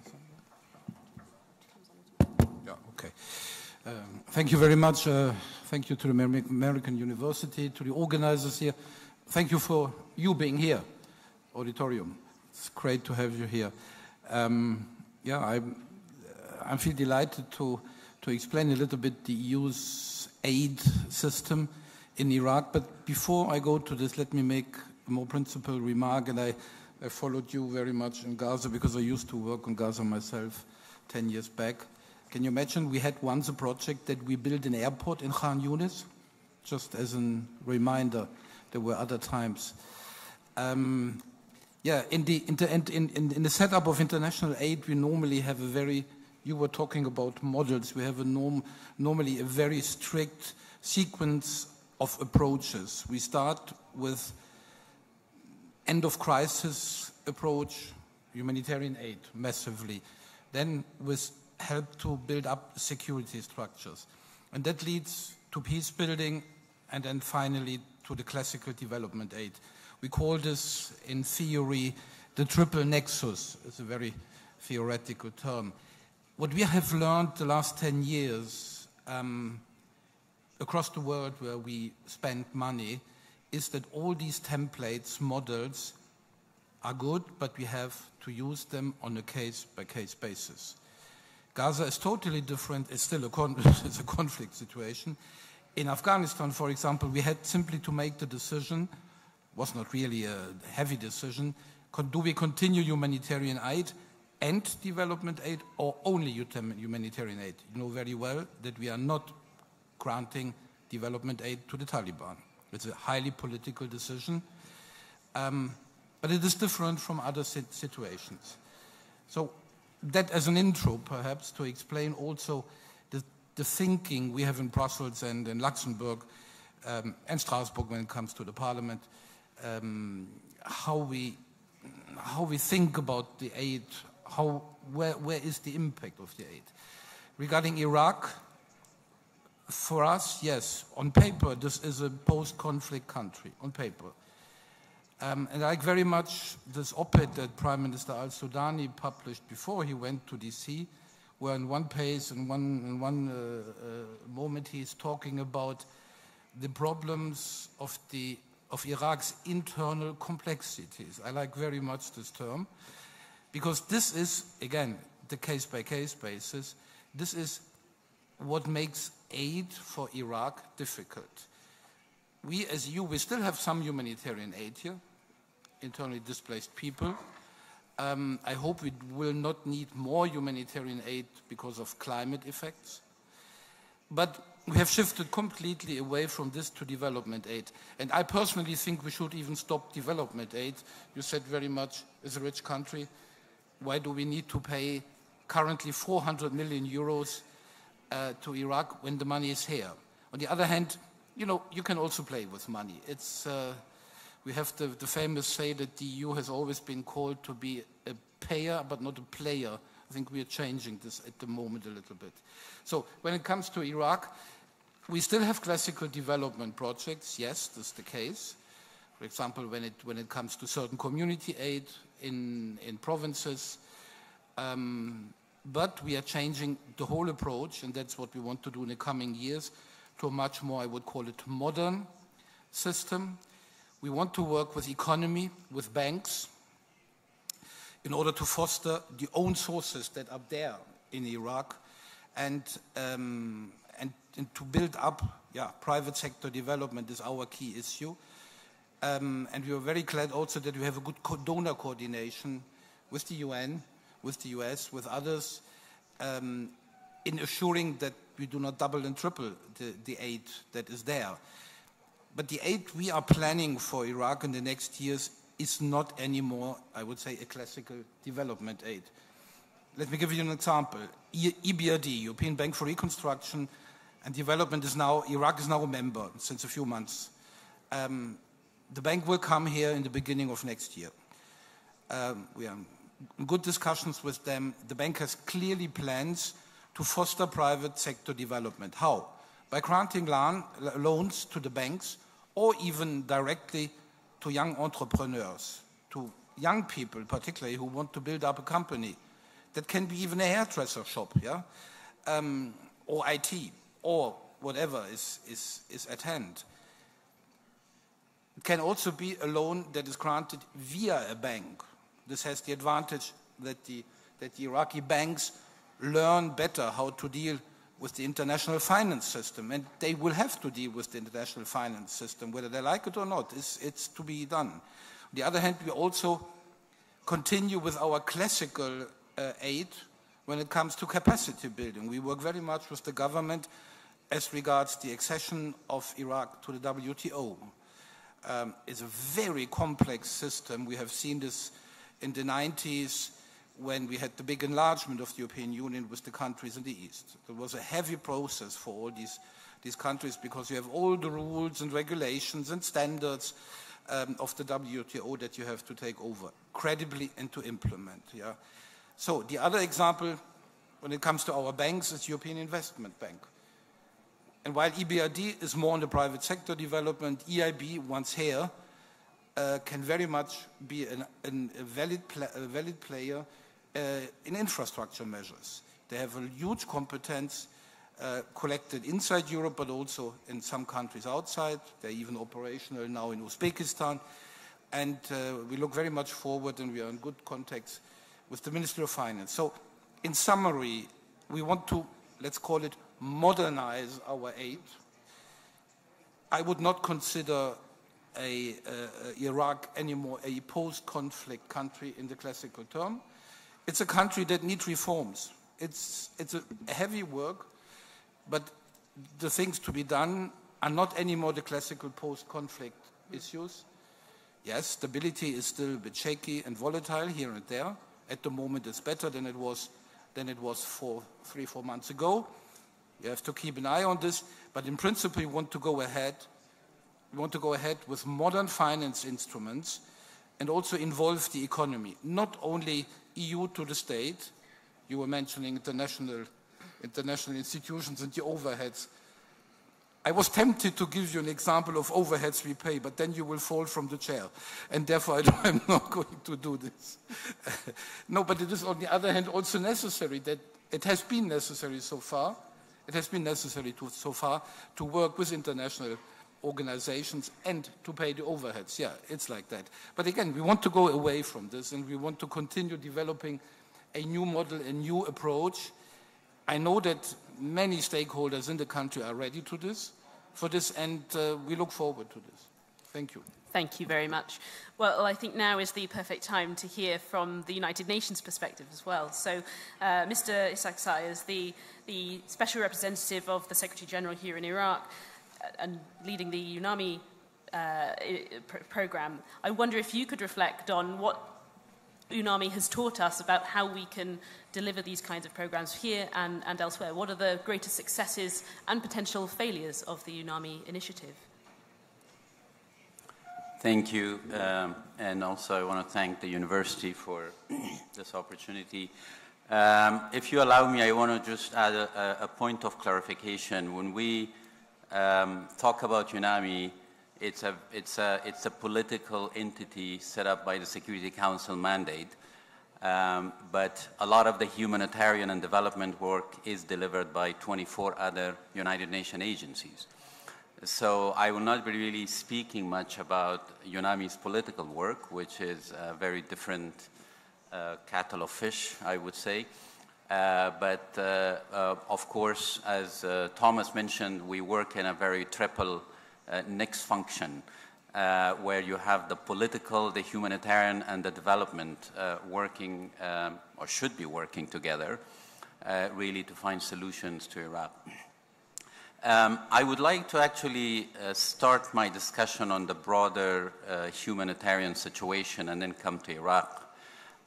Just because if you look at the statistic, it's really staggering that in the last 10 years, that the humanitarian situation have gotten actually worse. If we, and there's more and more pressure on the international organization, on the UN in particular, to really deliver humanitarian services. And of course, I wouldn't discount our local partners and donors. Just to give you some figures, in 2014, there were 76 million people dependent on humanitarian aid in 24 countries. Today, 10 years later, we have 184 million people in 73 countries dependent on humanitarian aid. That's a huge increase and puts a lot of stress on the humanitarian community to deliver services and to save lives and to basically protect civilians. And this is in comparison to, in terms of, also if you look at it in dollar figure, this year the global humanitarian overview was $46 billion compared to $19 billion again almost 10 years ago. And compare that with $2.2 trillion that was spent on defense budget.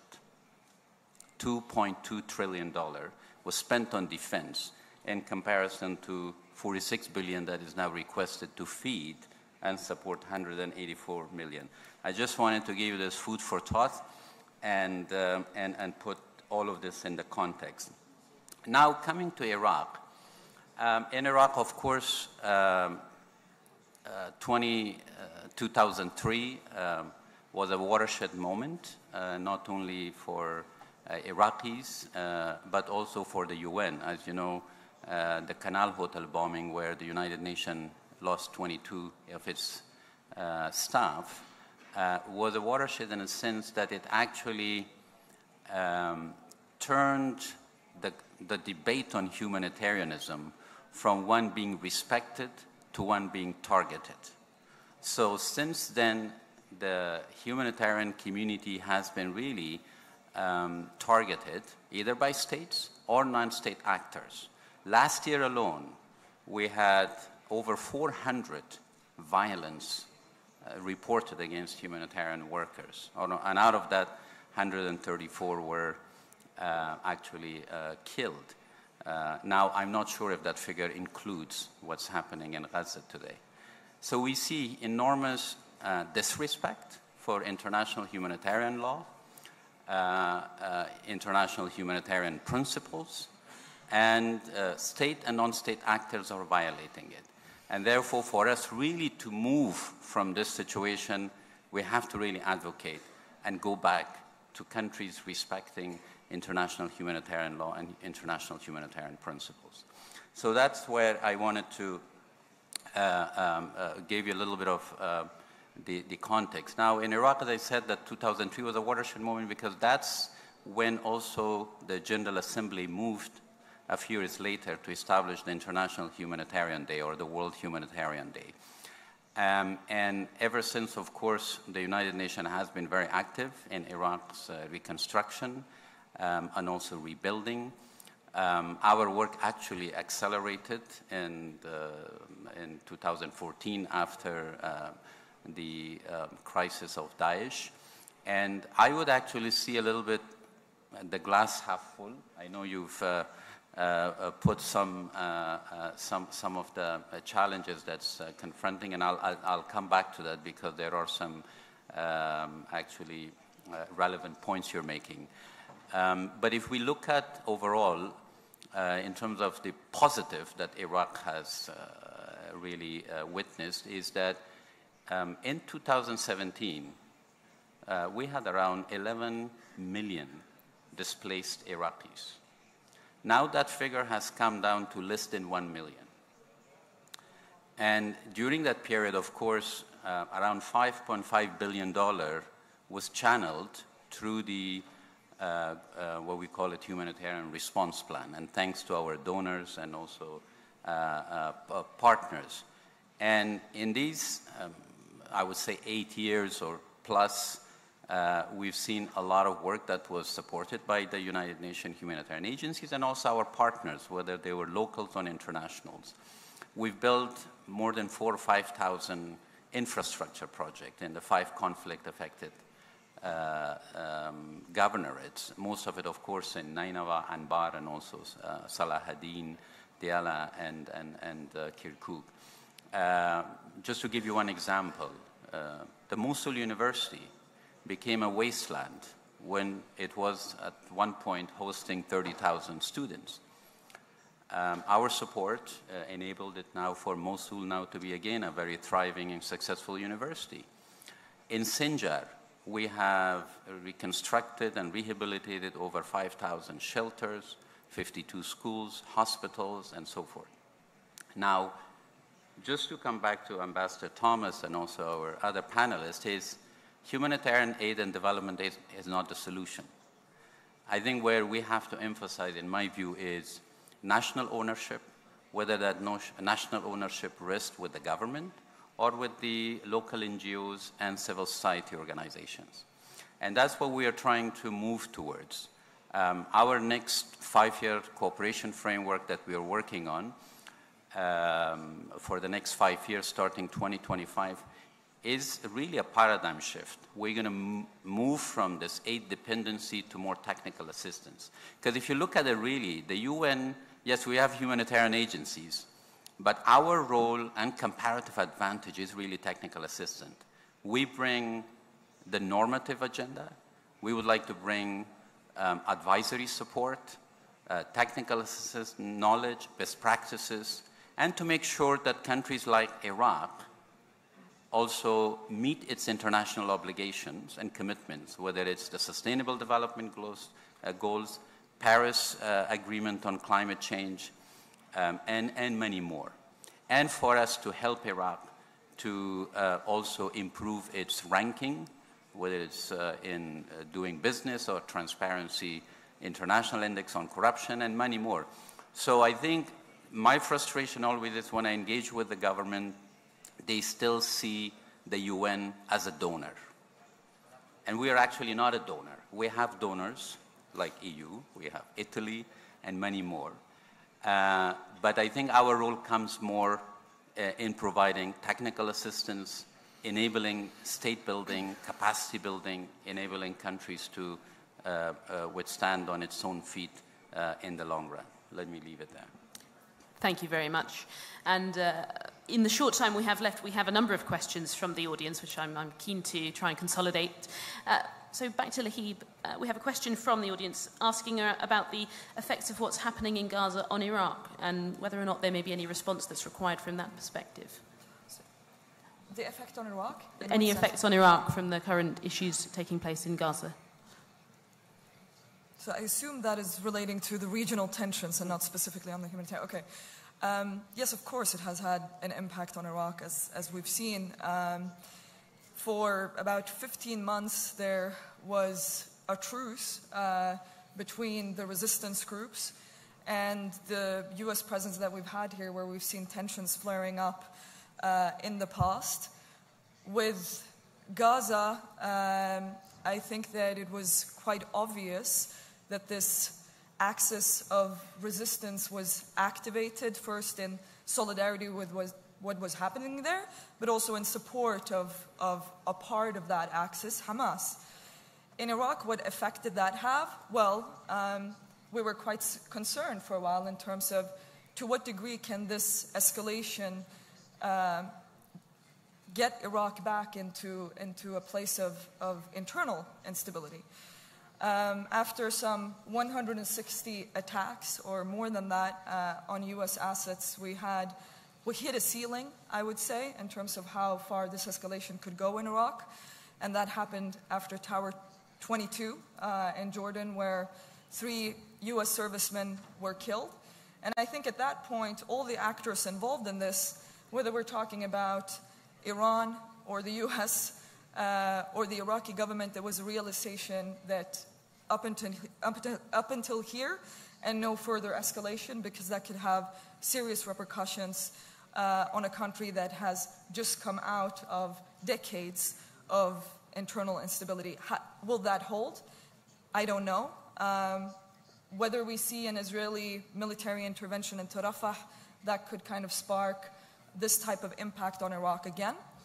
But so far, it seems like the main players here are on the same page, that we can't have that deep impact in a country like Iraq. Hopefully it holds, but it remains to be seen. Thank you, Lahib. And in the very short time we have left, we have a number of questions focused on the EU and its contribution. So I wonder if you could very briefly just comment on the role of the donor side and think particularly on how organisations such as the EU can support good governance in their assistance.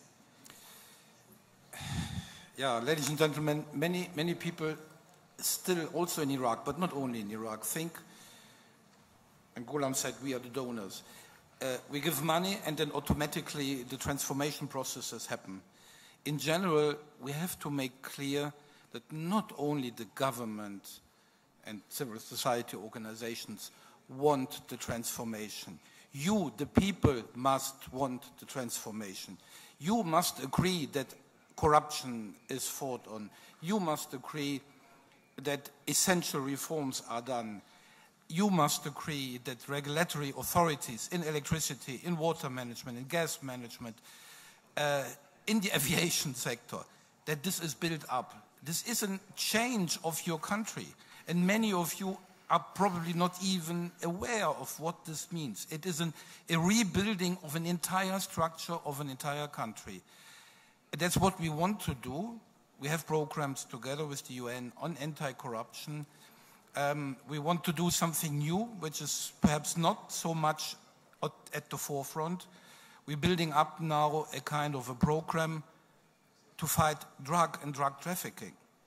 The Minister of Interior told me the drug trafficking in Iraq is becoming Daesh 2.0. Listen to this. We want to integrate this as a cross-cutting issue in all our programs. But again, together with the government, together with the society, we want to have it also in education, in curricula. This is our proposal. We can only propose. We are not here to impose, to dictate, and to prescribe. But we lobby very strongly. I have clearly the feeling that not only the government wants this. When I talk to individual people, many people want the change in the country because they simply tell me we want to have a normal family where the kids can go to school, to universities, they can travel outside the country, that we are recognized as a normal state within the international community. There are many technical details I do not want to go now to, but essentially, again, for me, and we do it with the member states, by the way, I would not wish to forget this. Essential is really the acceptance and the willingness of this deep change of a whole society and the whole country and the economy. I repeat this, you may not be aware what this means. We have seen it with our enlargement when we modified basically 10 countries in 20 years.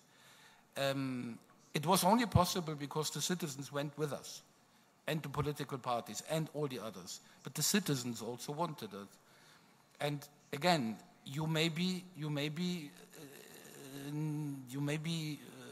need to get used that you get an invoice for your water consumption and that there is an incentive that you consume less water. And then the water problem becomes less a problem. But the management of the system is not there or is not appropriate. So we have a call from the government to help. We are happy to take this on. And we come in, as Ghulam also said, with TA, with technical assistance.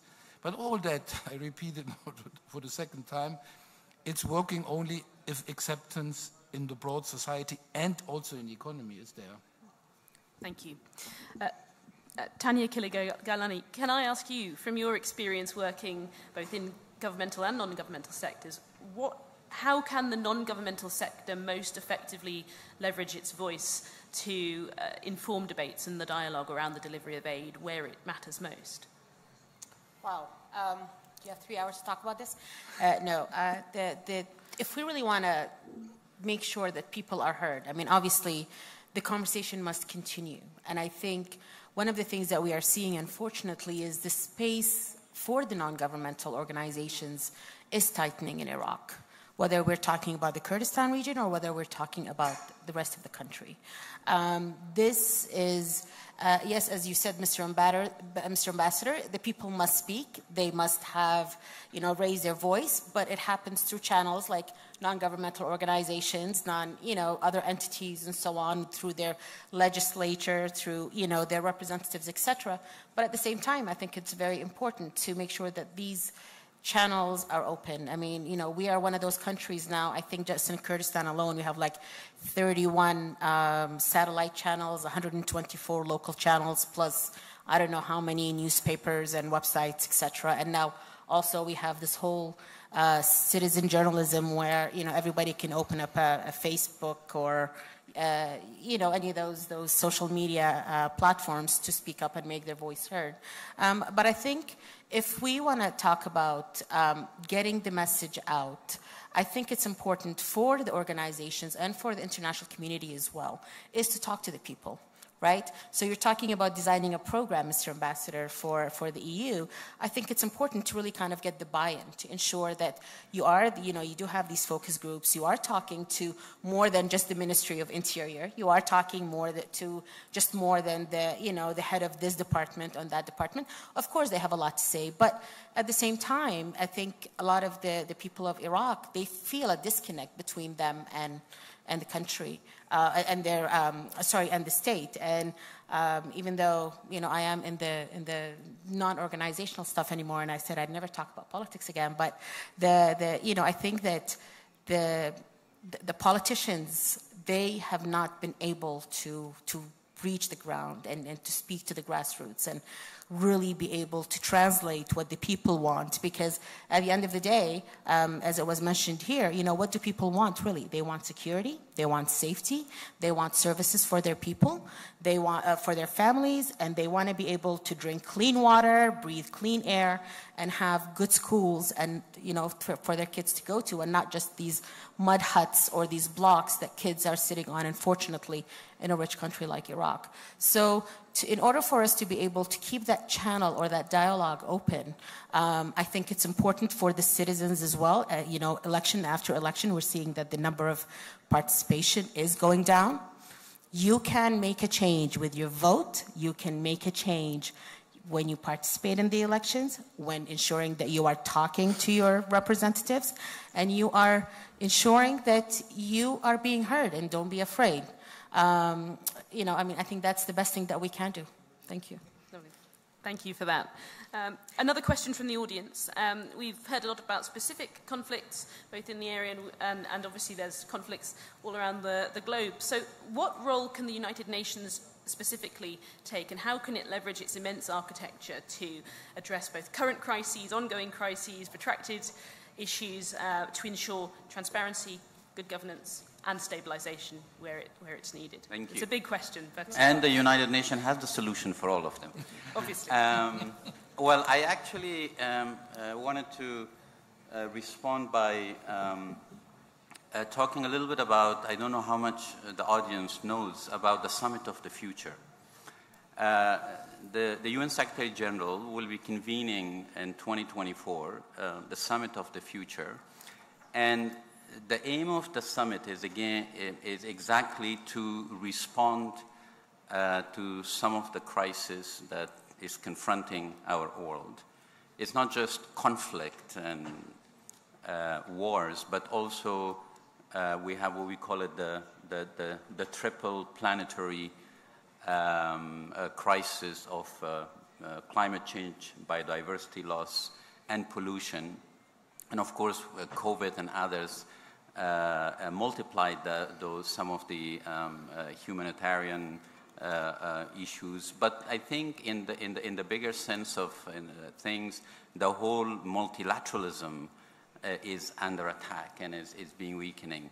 So the Summit of the Future is being convened really to increase or strengthen international cooperation on how to agree on to respond to crisis in a more collective and collaborative way, to come up with arrangement of collective securities, to strengthen regional initiatives and regional, basically, peacekeeping and peace strengthening approaches, where we see this also in Africa right now with the African Union, what we call it also peace enforcement as well. And also to accelerate the Sustainable Development Goal. As you know, we are just 7 years, or 6 years actually, I have to say now, away from the 2030. and only in our own assessment, 30% of the countries would be able to meet some of the SDGs. And of course, in that category is also Iraq is falling behind on many SDGs. So how do we accelerate SDG? We also want to, I think one of the other issues that's very much high on the Secretary General's agenda is how to transform and reform the whole global financial architecture, which was actually created after World War II, but it's not really responding to the new realities. We see more and more countries under debt, and they're not able to service their debt, so how do we also allow countries to have low-cost sovereign borrowing, and also debt restructuring and so forth. So that's another, but the most important element of the Summit of the Future will be a new agenda for peace. Well, I think that's probably an optimistic way to draw this panel to a close with an optimistic agenda for the future. Thank you once again to all of the speakers who have joined us today. Thank you to the audience for your questions, and please join me in a round of applause.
Distinguished guests, please remain in your seats. The upcoming panel will begin momentarily.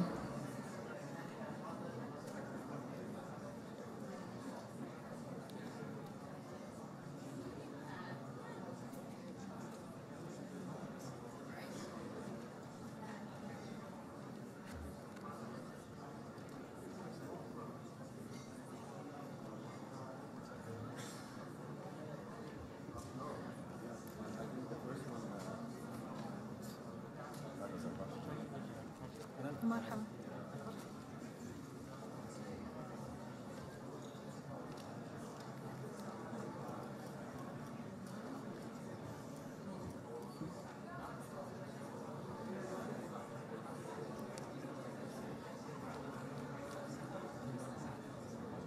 Distinguished guests, please remain in your seat. The session will begin momentarily. I would also like to ask the speakers of this panel to come join us at the stage.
Distinguished guests, please find your seats. The session will commence momentarily.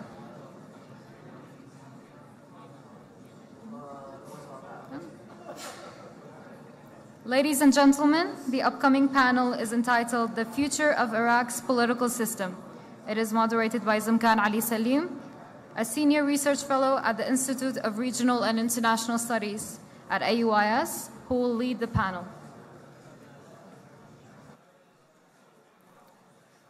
Ladies and gentlemen, welcome to this panel on the future of Iraq's political system. Some of the panels yesterday looked at how Iraq's politics, security, and stability were shaped by regional dynamics.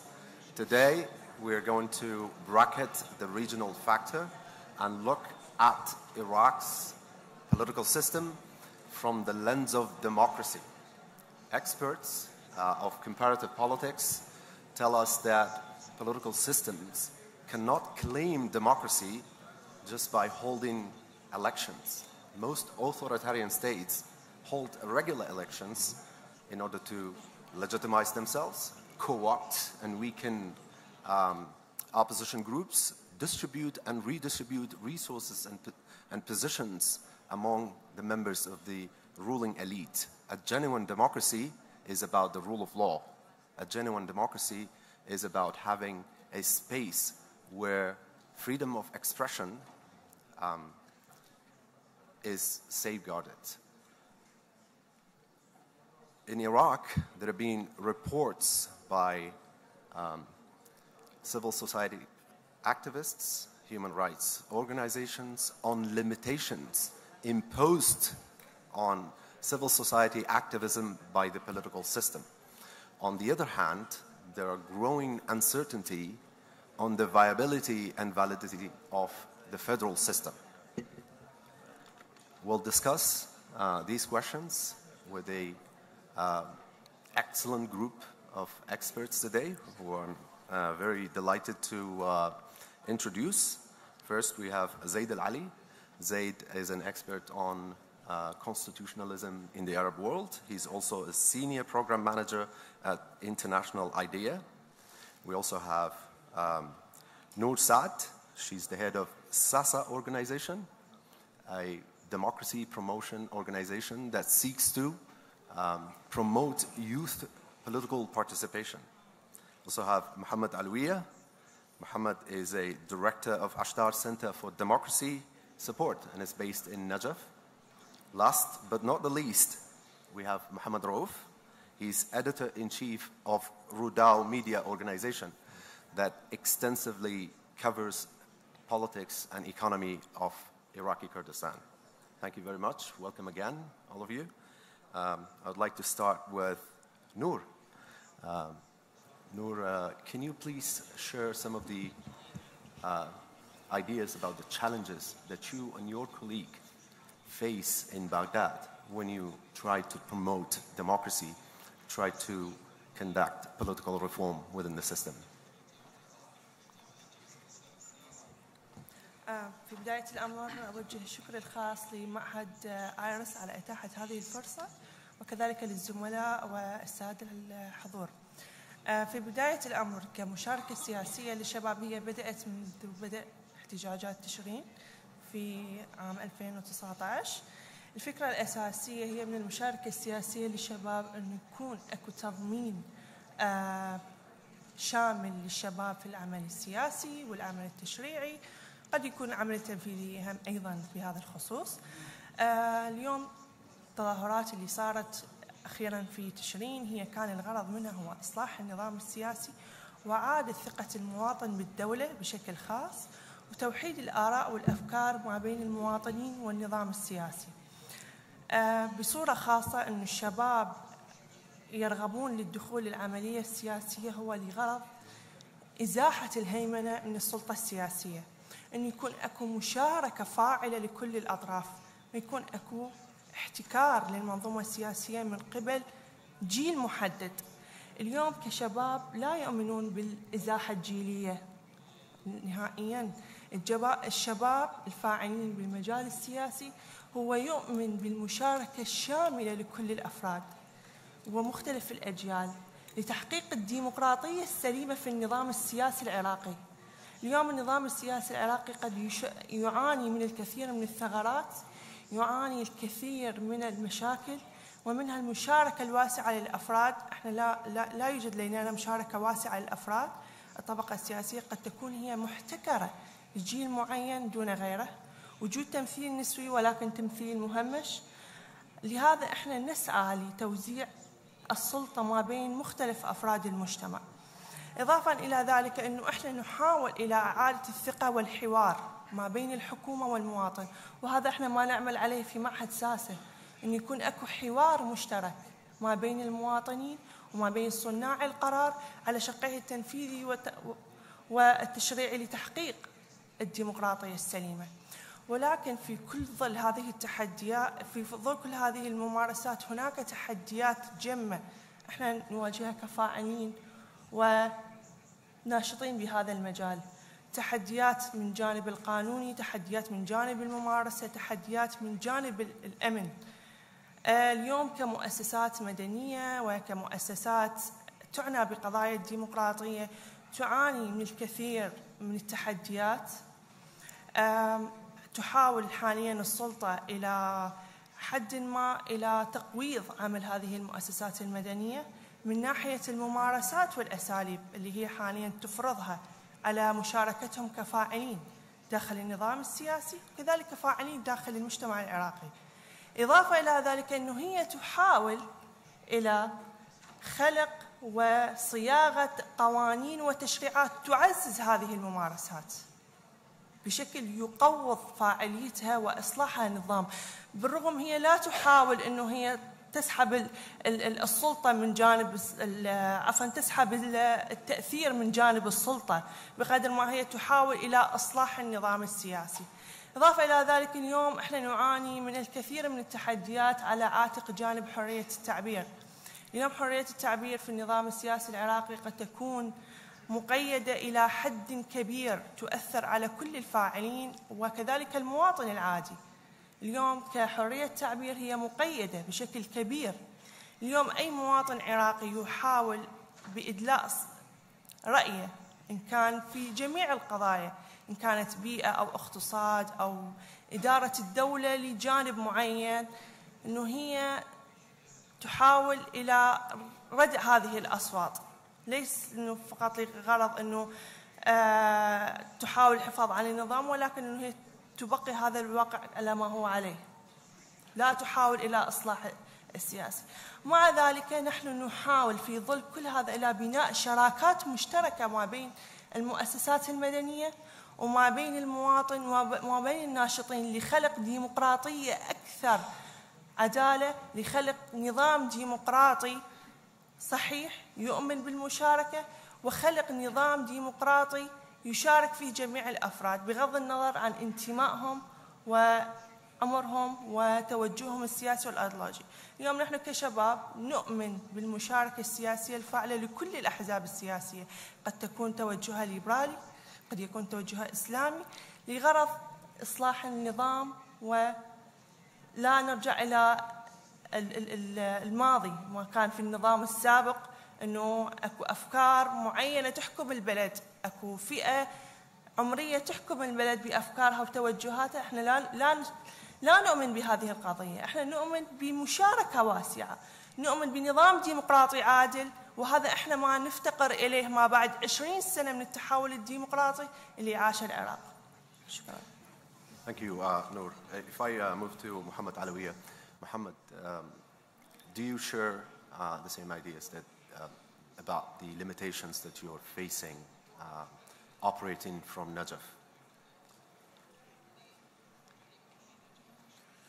شكرا جزيلا. بداية نشكر فخامة الدكتور برهم صالح على رعايته لهذا الملتقى، هذا التجمع السنوي المهم على مستوى العراق والمنطقة في الشرق الأوسط. كما نشكر معهد الدراسات الإقليمية والدولية آيرس على تنظيم وإدارة مثل هكذا ملتقى ومؤتمر ضخم.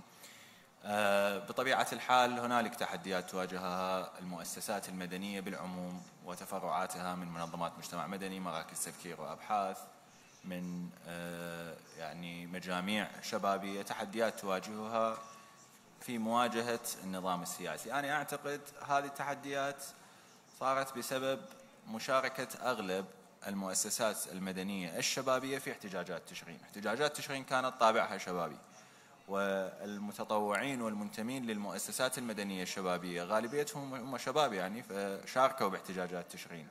فصار عند صانع القرار السياسي خلط ما بين أن تكون أنت معارض سياسي، أو ما بين أن تكون أنت مجتمع مدني أو مؤسسة مدنية هدفها تقويم النظام السياسي. هنالك فرق ما بين المعارضة السياسية كأحزاب وما بين المجتمع المدني كمؤسسات مدنية. هذه الجزئية اللي تحتاج إلى تسليط الضوء عليها.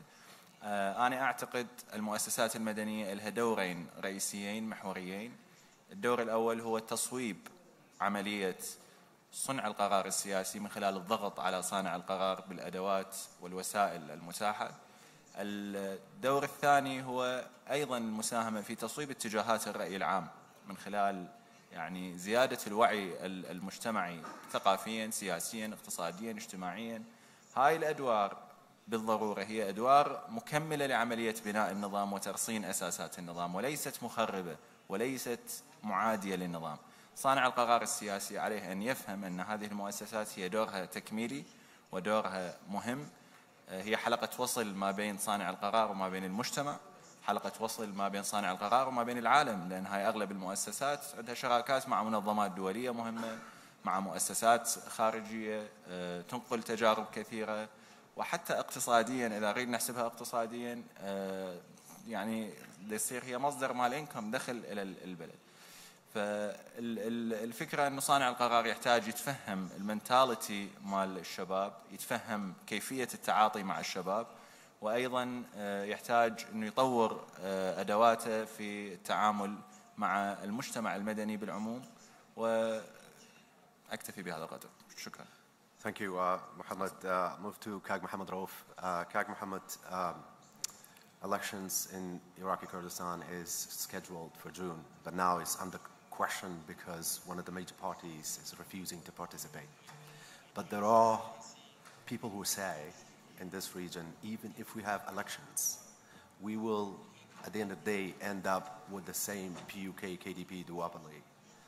Now I have to be very careful not to discourage people to participate if the elections happened, but that will have implications for democracy in this region. Why is it the case that the PUK and the KDP are likely to win again and control the system again? زۆر سپاس. حتما من ڕۆژنامەنووسێ لێرە قساکەم ڕەم بێکەمتر مراعاتی لایەنی دیبلۆماسیکەم و حەزەکەم زۆر سەراحەت و بە بێڕ و توش قسە بکەم، بە تایبەت لەسەر پرسی هەڵبژاردن لە هەرێمی کوردستان و ئەوەی کە هەیە. بێگومان هەڵبژاردن لە هەرێمی کوردستان نەهۆکاری بەرەو پێشبردننی دیموکراسیە لە هەرێمی کوردستان، نەهۆکاری ئاڵوگۆڕکردنی دەسەڵات و حکمڕانیە لە هەرێمی کوردستان. ئەوەی هەیە هەڵبژاردن بە میزاج یاخود بە ئارەزووی حیزبە باڵەدەستەکانی هەرێمی کوردستانە، واتە ئەوەی هەڵبژاردن یەکلاکاتەوە دەنگی دەنگدەران نییە، بەڵکو ویست و خواستی حیزبەکانە و بە تایبەتیش ئەوەی کاریگەری لەسەر یەکلاکردنەوەی هەڵبژاردنە هێز و پارە و دەسەڵات و تەنانەت لایەنی ئەقلیمیە. ئێستا پارتی دیموکراتی کوردستان ئامادەی هەڵبژاردن نییە لەبەرەوەی دۆخی سیاسی و پێگەی سیاسی هەم لە ئاستی بەقا و هەم لە ئاستی هەرێمی کوردستان لەو ئاسەدا نییە، بۆیە ئامادەی هەڵبژاردن نییە. پێشتر ساڵی ڕابردوو یەکێتی نیشتیمانی کوردستان ئامادەی هەڵبژاردن نەبوو لەبەرەوەی دۆخی ناوخۆیی خراپ بوو. لەبەرەوە هەڵبژاردن ئەوەی لە هەرێمی کوردستان هەڵبژاردن یەکلایەکاتەوە هێز و پارە و سوڵتەیە، لەبەرەوەی هەرێمی کوردستان هەمومان دەزانین دابەش بووە بەسەر دوو زۆنی تایبەتدا. ئەم دوو زۆنە هەر یەکە و هێزی تایبەتی خۆی هەیە، پارە و دەسەڵاتی تایبەتی خۆی هەیە، لەوەش مەترسیداتر هەر یەکە و دابەش بوون بەسەر دوو هێزی دوو وڵاتی ئەقلیمیە. پارتی دیموکراتی کوردستان لەژێر هەیمەنە و لەژێر با بڵێن پاشکۆی وڵاتی تورکیایە، یەکێتی نیشتیمانی کوردستان لەژێر هەیمەنە و لەژێر ئاراستە و پاشکۆی ئێراندایە. ئەمانە کاریگەریان لەسەر پرۆسی هەڵبژاردن و ئەنجامی هەڵبژاردن هەیە لە هەرێمی کوردستان. ئەوەی هەڵبژاردن یەکلاکاتەوە بۆم هەڵبژاردن و هەڵبژاردنەکانی ڕابردوو لەبەرەوەی لە هەرێمی کوردستان تا ئێستا 12 هەڵبژاردن کراوە، 5 هەڵبژاردننی پەرلەمانی کوردستان، 5 خولی پەرلەمانی عراق، 2 هەڵبژاردننی ئەنجومەنی پارێزگاکان، 2 نیوە هەڵبژاردننی شارەوانەکانیش کراوە. هێزی ئەمنی کە دابەش بوون بەسەر یەکێتی نیشتیمانی کوردستان و پارتی دیموکراتی کوردستانە زۆرترین کاریگەریان لەسەر یەکلاکردنەوەی هەڵبژاردن هەیە.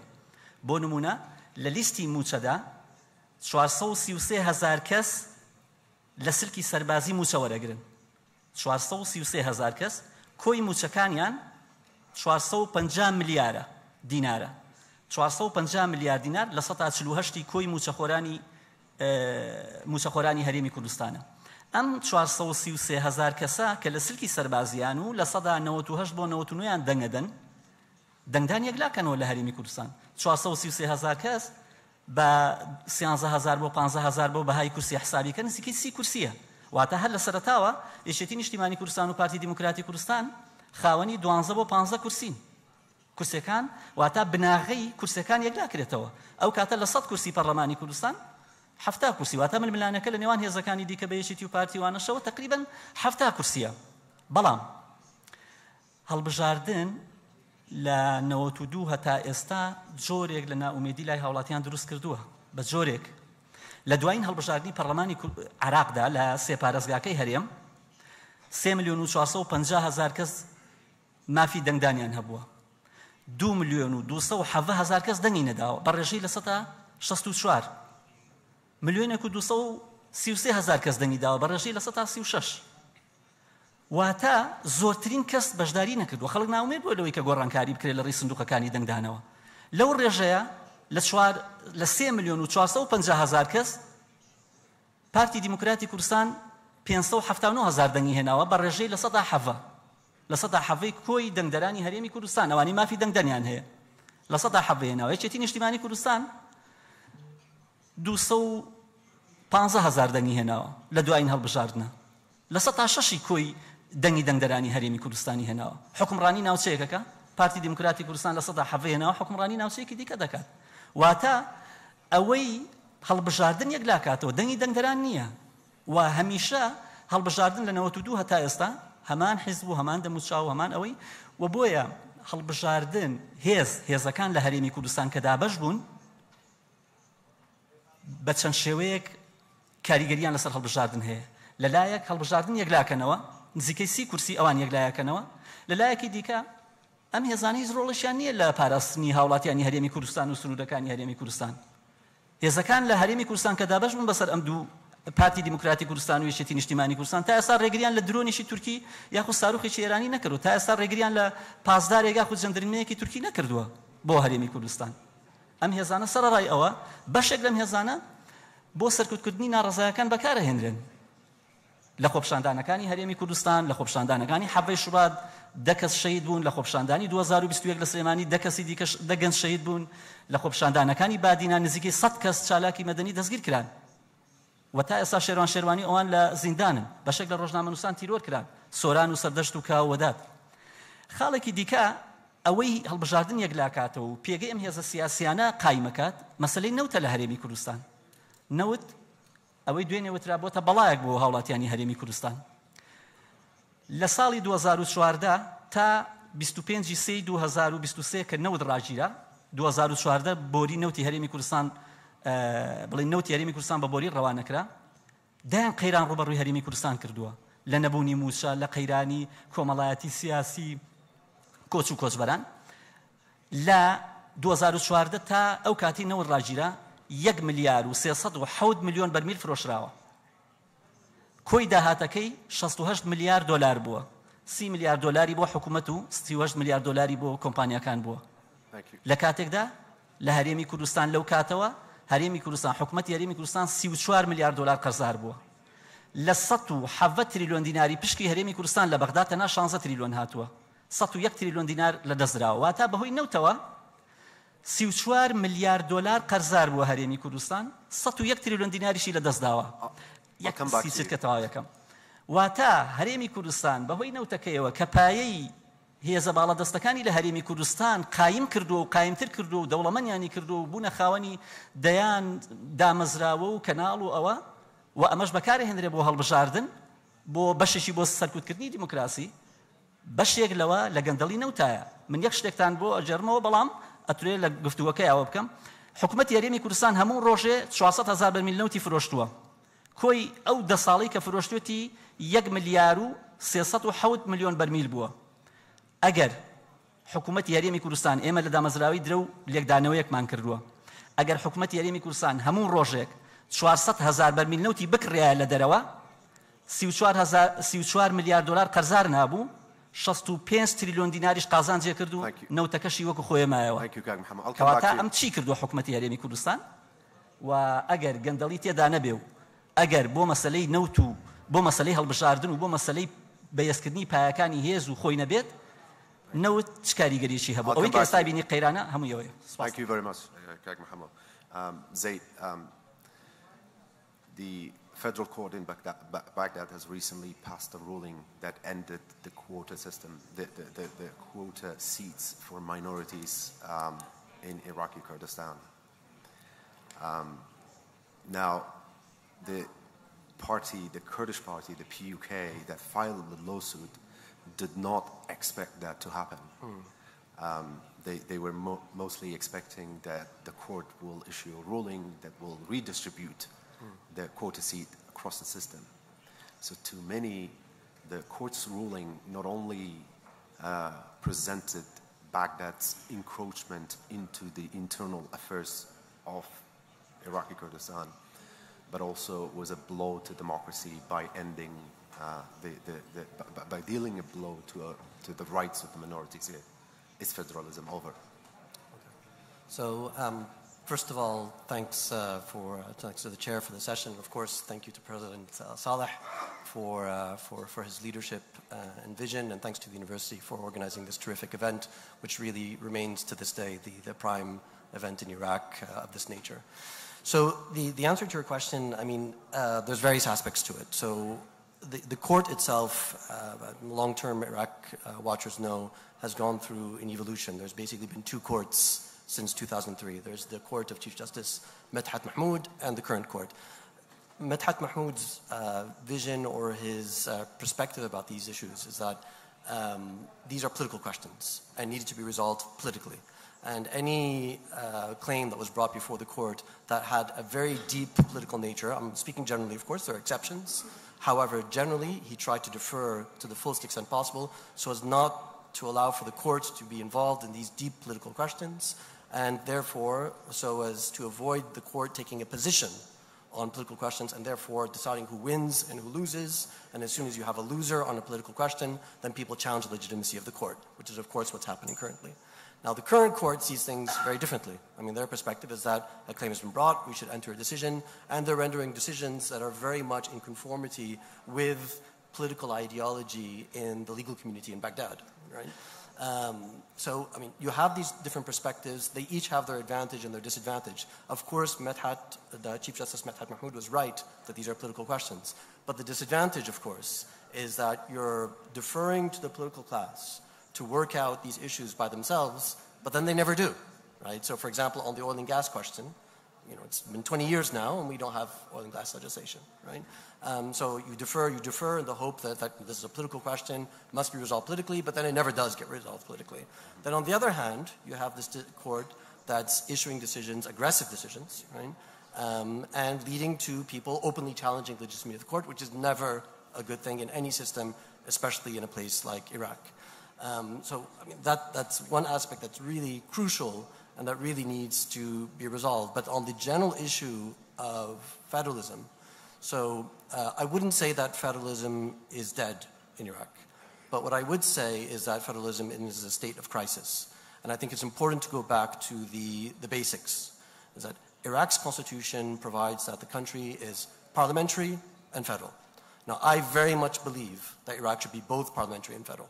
I very much believe that, and I'll fight that to my dying breath. There was a reference from the previous speaker, Noor, who spoke about a return to a potential return to the previous system. One of the avenues to do that would be to establish a semi-presidential or a presidential system. That would be a definite death knell to constitutionalism in Iraq, would be a huge suicidal act, and I would oppose it to my final breath.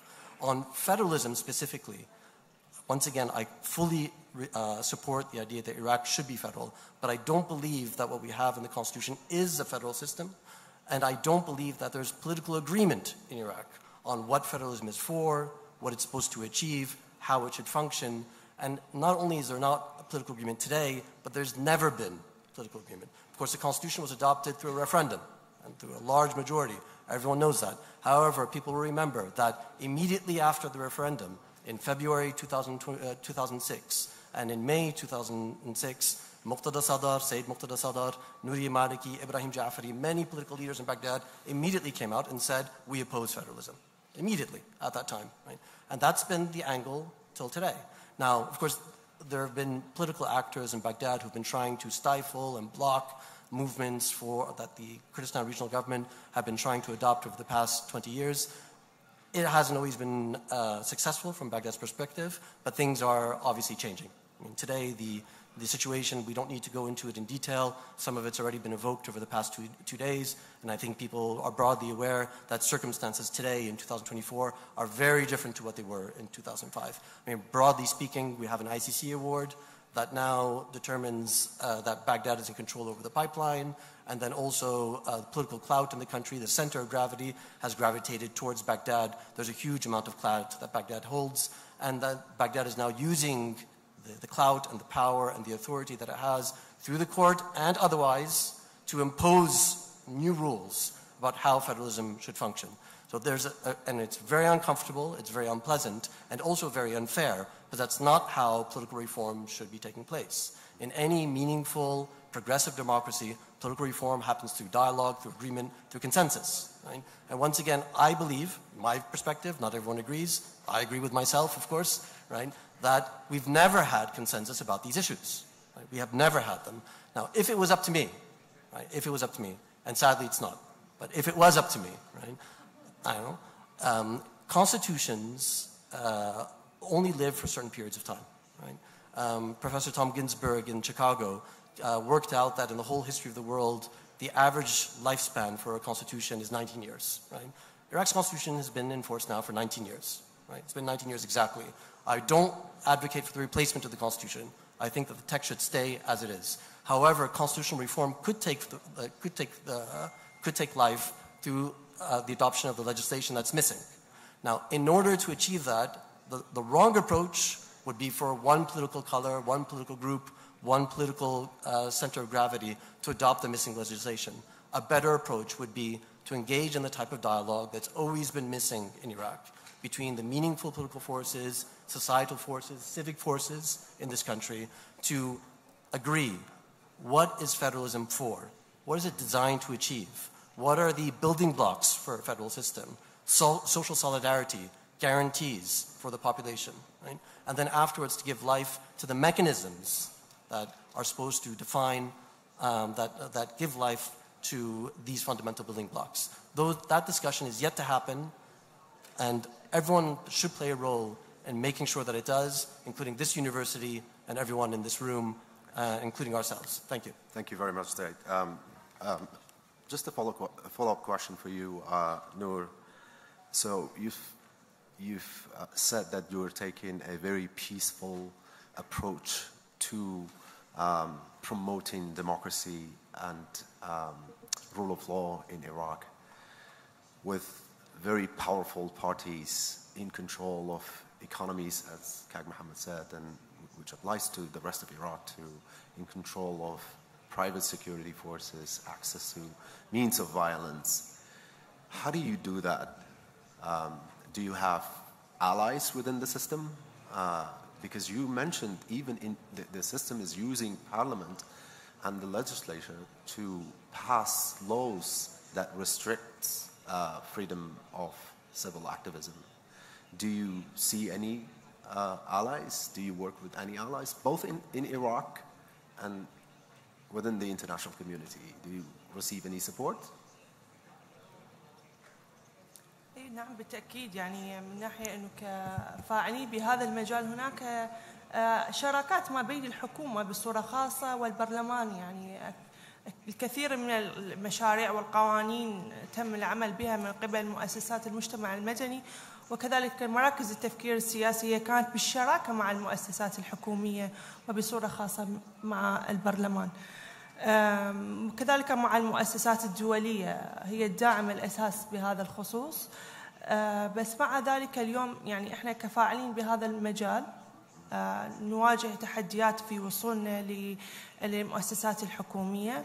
هناك بعض القرارات تم صدرها من قبل الحكومة أنه هي تمنع العمل مع المؤسسات المجتمع المدني بصورة خاصة، وهذا الأمر قد يحد من عملنا كفاعلين بهذا المجال. وأضاف إلى ذلك أنه راح يكون العمل المدني هو على الهامش في المستقبل، في حال إذا ما تبنى شراكات ما بين المؤسسات المدنية وما بين الحكومة، لأنه العمل المجال المدني هو عبارة عن مكمل للعمل الحكومي من ناحية التقييم والمتابعة، وإضافة إلى ذلك أنه هو يكون مكمل في بعض الجوانب اللي هي الحكومة تكون غير قادرة للوصول إليها، من ناحية المجتمع، من ناحية التأثير على الوعي المجتمعي وإلى آخره. لهذا من الضرورة أن هناك يكون شراكة مستدامة، ولا يكون هناك أي تحديات نواجهها مع الحكومة كفاعلين بهذا المجال، وإلا بقى الواقع على ما هو عليه كواقع للمؤسسات المدنية هو في تراجع. Thank you. Muhammad Alwi, Noor mentioned the importance of coordination between different civil society activists and NGOs that work on promoting democracy across Iraq. Acting from Najaf, have you been trying to coordinate with NGOs in Baghdad and the rest of Iraq to enhance democracy in Iraq? شكرا جزيلا. بداية احنا يعني كمركز عشتار دعم الديمقراطية مقرنا الرئيسي في النجف، لكن عندنا مقر آخر في بغداد، يعني مقر فرعي يعتبر. فأكيد احنا عملنا عديد من الشراكات المحلية والدولية، أيضا المحلية في النجف وفي بغداد. عملنا على حملات مدافعة تخص تعديل قوانين مهمة، عملنا على عملية يعني حملة تعديل قانون انتخابات مجالس المحافظات مع 7 منظمات شريكة على مستوى العراق والرقعة الجغرافية موزعة على مستوى العراق. فبالتأكيد يعني هنالك شراكات مهمة، وإحنا نعتقد أيضا أنه بدون التشبيك والتنسيق والتكاتف ما بين المؤسسات المدنية، حتى وإن ظهرت بعض الاختلافات، لكن هنالك مشتركات كثيرة. عندما تكون هنالك مشتركات كثيرة تمثل كور للعمل، هذا يعني الجهد راح يكون أكثر إنتاجية وأكثر يعني تأثير في المجتمع وفي الفضاء السياسي وفضاء صنع القرار أيضا. Thank you. Kag Mohammed Rauf, let me challenge you a little bit. You said that since 1991, PUK and KDP dominated the political system, and they've been the main winners through controlling main pillars of power, economy, security, and government. But wasn't it the case that in 2009, Goran change movement emerged and sent shockwaves through the system? Was that a genuine movement coming out from the Iraqi Kurdish society, or was it just a result of elite struggle within the PUK?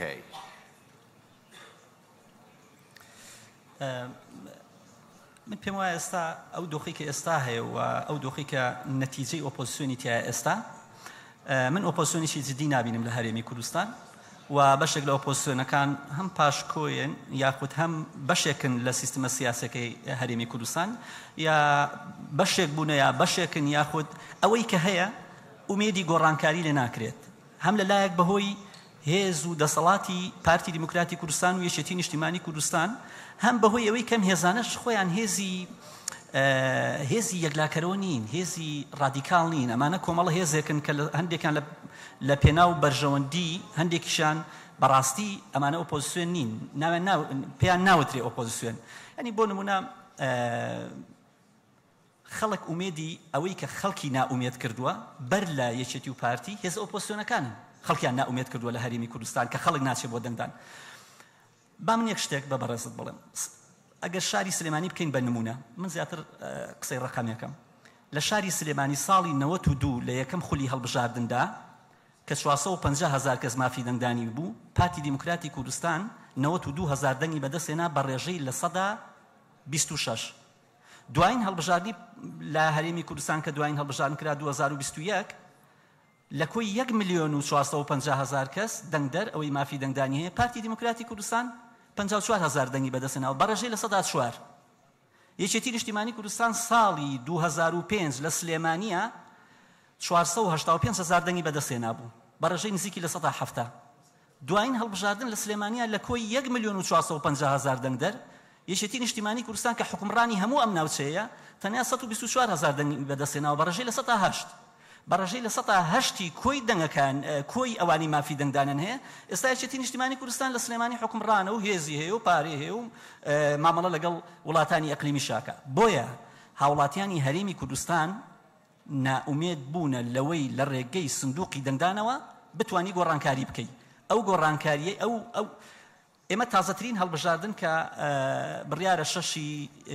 بڕیارە دەی 6 دەی حوزەیران بەڕێوە بچێ و پێدەچێت دوا بخرێ بۆ مانگیدا 3,789,000 کەس مافی دەنگدانی هەیە هێشتا نە حملەی هەڵبژاردن کراوە نە هەڵبژاردن دەستی پێکردووە لە ڕێوە 1,500,000 کەس ئەسن کارتی دەنگدانی تۆمار نکردووە تا لە 127 کۆی ئەوانی مافی دەنگدانن هەیە هەر لە سەرەتاوە بڕیارە ناسن بۆ دەنگدان بۆیە سەرڕای ئەوەی کە یەکێتی نیشتیمانی کوردستان و پارتی دیموکراتی کوردستان نائومێدیی گەوریان دروست کرد بۆ هاوڵاتیان بۆی دەنگ نەدا لایەنە ئۆپۆزیسیۆنەکان دوو ئەوەنە نائومێدیان دروست کرد بۆ هاوڵاتیان بۆی دەنگ نەدا و ینی دوێنێ جێگری سەرۆکی حکومەت باسی لەوە کرد کە ئێمە سەرکردەی زۆرمان هەیە بەڵام دەوڵەتمەدارمان نییە من بە پێچەوانەوە پێم وایە ئێمە سەرکردەی زۆرمان نییە ئەوەی کە هەمانە بەشێکی بازرگانی سیاسیە بەشێکی مافیایە لە هەرێمی کوردستان بەشێکی مافیای نەوتە بەشێکی قاچاغیە قاچاغی زۆر باشکرایە ئێستا هێزە باڵەدەستەکانی هەرێمی کوردستان چ یەکێتی نیشتیمانی کوردستان و چ پارتی دیموکراتی کوردستان و چ ئەوانەی کە لەناو حکومەتان کە ئێستا بەشێکن لە شەریکایەتی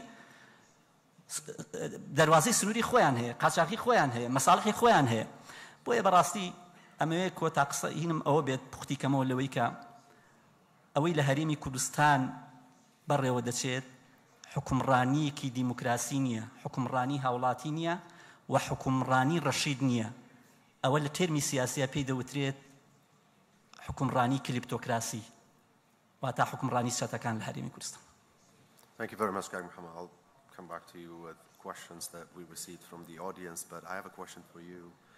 From the audience, how does Mr. Zaid see the potential to amend the Iraqi constitution in the light of the freeze of the political stalemate in here?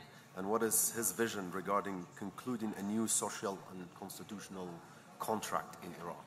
Okay, so I wouldn't support the idea of amending the text of the Constitution because it's too challenging.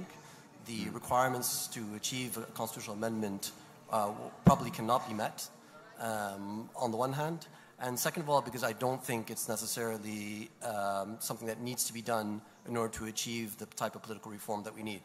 Once again, Iraq, in my view, not everyone agrees. I know that there are some political forces in Baghdad who would prefer to establish a presidential system or a semi-presidential system, but in my view that would be a huge mistake. It would be suicidal. It would open the door definitely to a return to dictatorship, and in any event would probably end democracy altogether because you wouldn't even be able to organize a presidential election because no one would come close to being willing to accept that their potential rivals could win an election. You no need to look further than Tunisia, Libya, and in other places where disaster has struck as a result of those types of arrangements. So it provides for a parliamentary system, and it also provides for a federal system. Now, on the federal system, what's missing is the detail. And all you need to do is to compare Iraq's constitution, the 2005 constitution, with any modern federal constitution, not the United States because it's a very old text and very obsolete, but if you look at any modern federal system around the world, you'll see the huge amount of detail that goes into informing how a federation should work, because federations are complicated systems, they require detail, they require rules, and so on and so forth. You'll see that the ratio, the amount of detail that goes into, for example, the South African, the Brazilian constitutions, and you compare that with the Iraqi constitution, the ratio is like 20-1 in terms of amount of detail.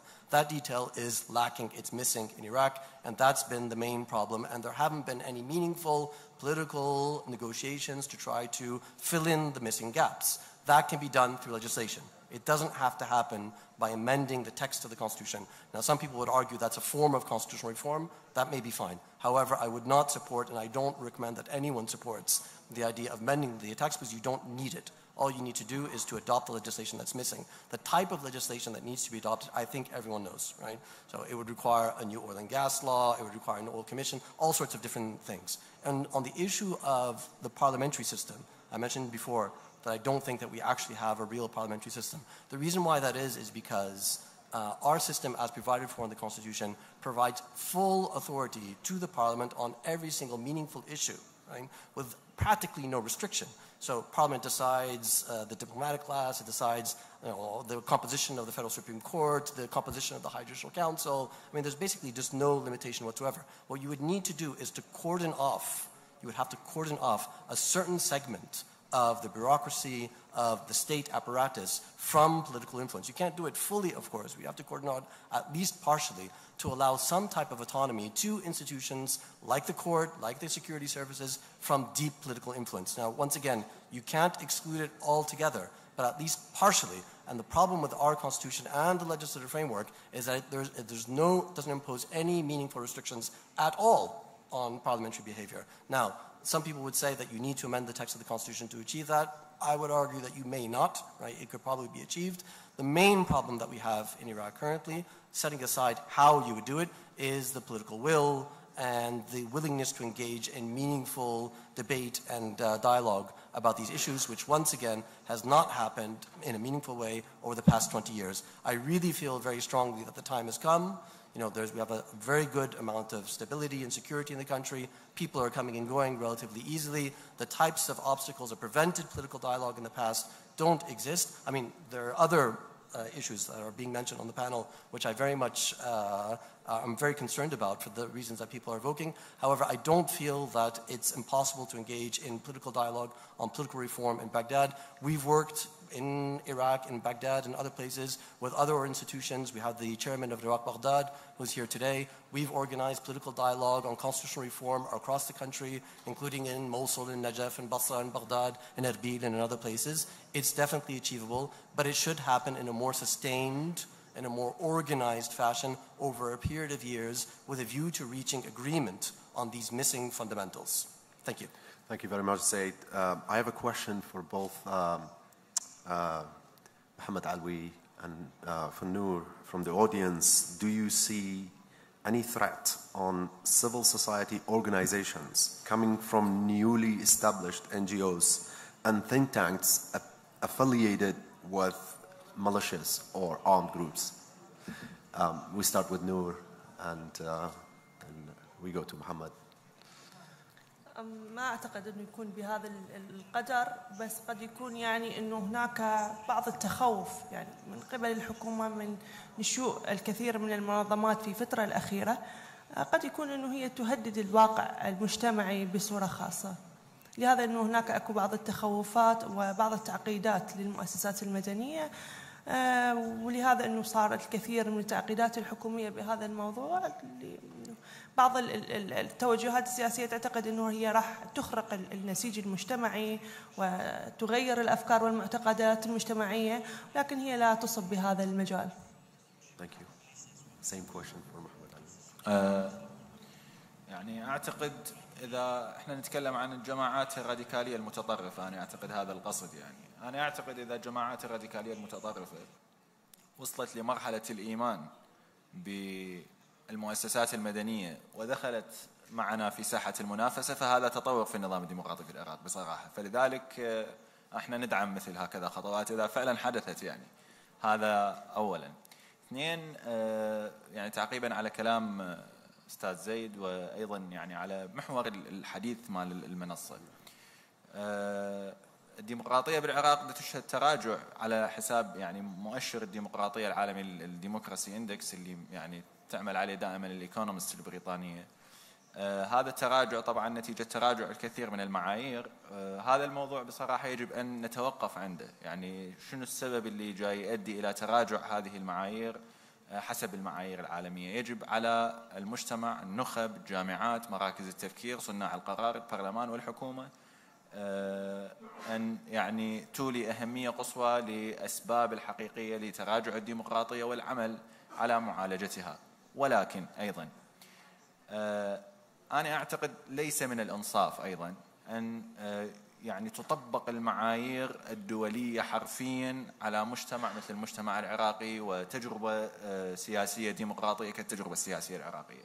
احنا إذا غير نتحدث بالبداية عن العراق كدولة، العراق كدولة تأسس 1920 في ظل منظومتين، منظومة دينية يرجع عمرها 1400 سنة بالتاريخ، ومنظومة قبلية يرجع عمرها أكثر من 6000 سنة في التاريخ.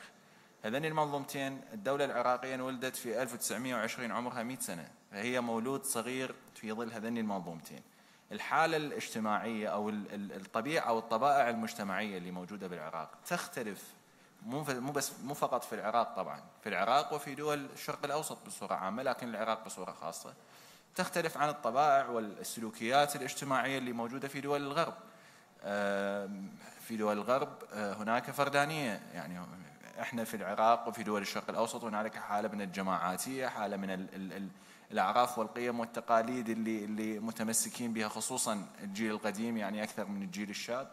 هذا الشيء يخلي يعني أكو مسؤولية إضافية علينا احنا كنخب، وعلى الباحثين وعلى الأكاديميين وعلى المشرعين وصناع القرار التشريعي أن يبحثوا عن أي شكل من أشكال الديمقراطية هو الملائم للمجتمع العراقي، لأن كل مجتمع يحتاج إلى شكل من النظام السياسي يكون متلائم ويا أمزجته ويا يعني تصوراته ويا طبائعه. فهذا الشيء أنا أعتقد شيء كلش ضروري. أكيد أنا ما جاي أدعو لأي بدائل باتجاه ديكتاتورية أو ما شابه من هذه الخيارات، لكن احنا نحتاج إلى بعض التكييفات، كيف نكيف المبادئ الديمقراطية مع طبيعة المجتمع العراقي، لأن أن تطبق المعايير حرفيا مثل ما هي في مجتمعات أخرى هذا راح يسوي تنافر ويسوي عدم نجاح، وهذا اللي شاهدناه خلال 20 سنة. نشوف نماذج مشوهة حزبية سياسية برلمانية إلى آخره، لأن النظام جديد على طبيعة المجتمع، خصوصا المجتمع عانى من حروب، عانى من حصار، عانى من جوع، عانى من ويلات، فلذلك نشوف هاي التشوهات.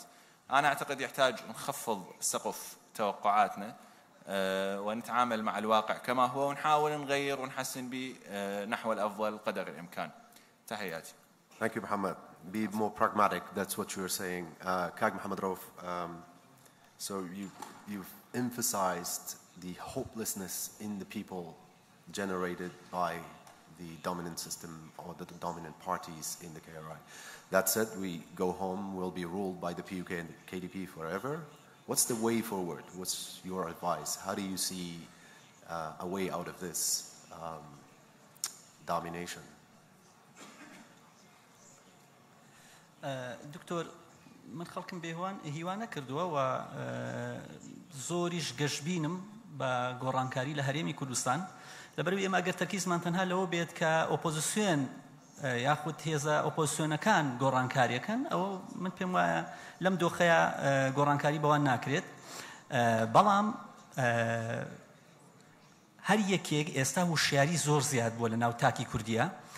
بەشێک لەو بایکۆتەی کە هەبووە لە هەڵبژاردننی ڕابردووە لە کۆی 3,450,000 کەس 2,270,000 کەس نەچۆ بۆ دەنگدان، ئەوە ناومێدیە لەو هێزە سیاسیانی کە هەیە، ناومێد بوون نییە لە دۆخەکە. هەمیشە دەواازەی گۆڕانکاری هەیە لە هەرێمی کوردستان. یعنی تۆ سەیری کە بە بڕیارێکی دادگای فیدرالی چی ڕووی نەدا لە هەرێمی کوردستان و بە بڕیارێکی نێودەوڵەتی بە بڕیار، یعنی من ناڵم چارەسەر لە ئێستاە چییە بۆ گۆڕانکاری، ڕەنبێ ئەمە وەزیفەی من نەبێ. بەڵام من گەشتبینم بەوەی کە خەڵکێکی زۆر وشیارە، ئەوە ئاستی دەنگدانە بە هێزە باڵا دەستەکان لە هەرێمی کوردستان بۆ شێوەی کە هەیە. لەبەرەوە خەڵک وشیار بۆتەوە لە ئەزانێ هەڵبژاردن دەواازەی گۆڕانکاری نییە، بەڵام دەکرێت کارکردن لە ڕێگەی دیکە، لە ڕێگەی دادگای فیدرالی ئەوە ئێستا بینیمان، لە ڕێگەی دیکە گۆڕانکاری بێتەکایە فشار دروست بکرێت. بەڵام ئەم هێزانە پێگەی خۆیان بە تاواتی قایم کردووە، ئێستا هێزەکان ئەوەی کە دابش بۆ بەسەر یەکێتی نیشتیمانی کوردستان و پارتی دیموکراتی کوردستانە لە ناو ئەم هێزانەیە هێزەکان دابش بوونە بەسەر کارکتەرە سیاسیەکانە کارکتەرە سیاسیەکان بنەماڵە سیاسیەکان پێگەی خۆیان قایم کردووە لە هەرێمی کوردستان گۆڕانکاری لەم واقعە کەمێک سەختە تۆ لە ماوەی 30 ساڵی ڕابردوودا بە هەڵبژاردنە هەر ئەو بردوێتەوە بەهێزە هەر لای ئەوە پارێ لای ئەوە نەوتە لای ئەوە هەڵبژاردنە لای ئەوە هەموو شتەکان لای ئەوە لەبەرەوە گۆڕانکاری ئاسان نییە من نائومێدیم دروست نەکرد لای هاوڵاتیان و شەقام بەڵکو قسەکەی من ئەوە بوو ئەم ئۆپۆزیسیۆنەی کە هەیە ناتوانێت گۆڕانکاری بکات چونی خۆیان مەساڵحیان هەیە خۆیان بەشێکن لە سیستمە سیاسەکە بەشێک بوونە لە حکوومەت بەشێکن لەو دۆخە سیاسیی کە لە هەرێمی کوردستان هەیە بەڵام لە هەمان کاتدا خەڵکێکی زۆر وشیارە لە هەرێمی کوردستان و دەواازەکانی گۆڕانکاری پێم وایە قورس نییە هەم لەوەی کە ئێستا کۆمەڵە هەنگاو هەیە لە ڕێی بەغدا لە ڕێی دادگای فیدرالی لە ڕێی نێودەوڵەتی لە ڕێی هێزە هاوپەیمانەکانی هەرێمی کوردستان پێدەچێت بتوانرێت لەمەوە فشار دروست بکرێت لەسەر ئەم دوو هێزە باڵەدەستە بۆ ئەوەی لانی کەم پێگەیان دەستیان کەم بکرێتەوە لە هێزی ئەمنی لە ناو حکوومەت لە ناو پرۆژە و لایەنە خزمەتگوزاریەکان هیچ پرۆژەیەک لە هەولێر پرۆژەیەکی خزمەتگوزاری وجودی نییە ئەبێ ئیلان پشکی کۆمپانیەکانی پارتی دیموکراتی کوردستان یاخود کارکتەرە سیاسەکانی پارتی دیموکراتی کوردستانی تێدا نەبێ هیچ پرۆژەیەک لە ناوچەی سلێمانی وجودی نییە ئیلان پشکی یەکێتی نیشتیمانی کوردستان یاخود کارکتەرە سیاسەکانی یەکێتی نیشتیمانی کوردستانی تێدا نەبێ بۆیە بەرژەوەندەکان هێندە زۆرن بۆم دوو هێزە باڵەدەستەی کوردستان و بەشێک لە هێزەکانی دیکەش بە هەر یەکێتی و پارتی نەڵێن هێزەکانی دیکەش بەشێکن لەو سیستمە سیاسی بەشێکن لەو حکومڕانیە و بەشێکن لەو گەندەڵیەی کە هەیە بەشێکن لەو دۆخە سیاسیی کە لە هەرێمی کوردستان دروست بووە بۆیە دۆخێک چەسپیوە لە هەرێمی کوردستان ئاسان نییە گۆڕانکاری بەڵام وشیاریەکی گەورە هەیە چ لە ئاستی ناوخۆی هەرێمی کوردستان چ لە ئاستی ڕەوەندی کوردی لە دەرەوە فشارەکان زۆر بوون من پێم وایە ئەم وشیاریە دوجار گڕوتینێکی گەورە ئەدا بۆ گۆڕانکاری لە هەرێمی کوردستان. Thank you very much. And on that, we don't have time anymore. Thank you very much for your ideas and excellent explanation and analysis. And thanks for the audience for your questions. Thank you.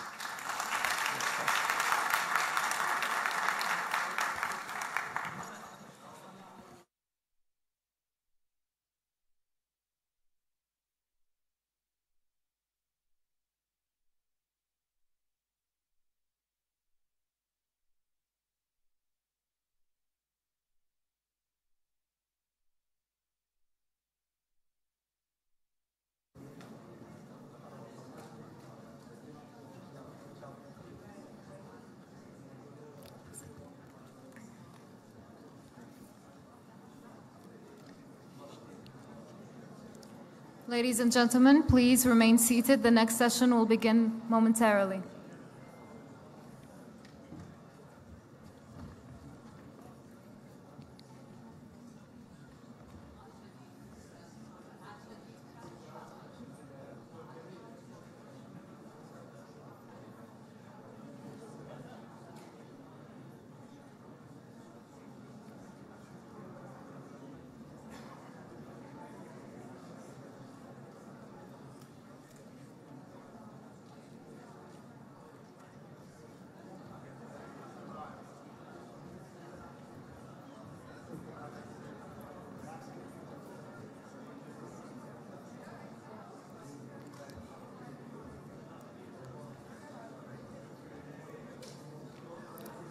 Ladies and gentlemen, again, please remain seated. We will begin our last panel momentarily.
Please remain seated. The next session will begin momentarily. And I would like to ask the speakers of the final panel to come up to stage, please.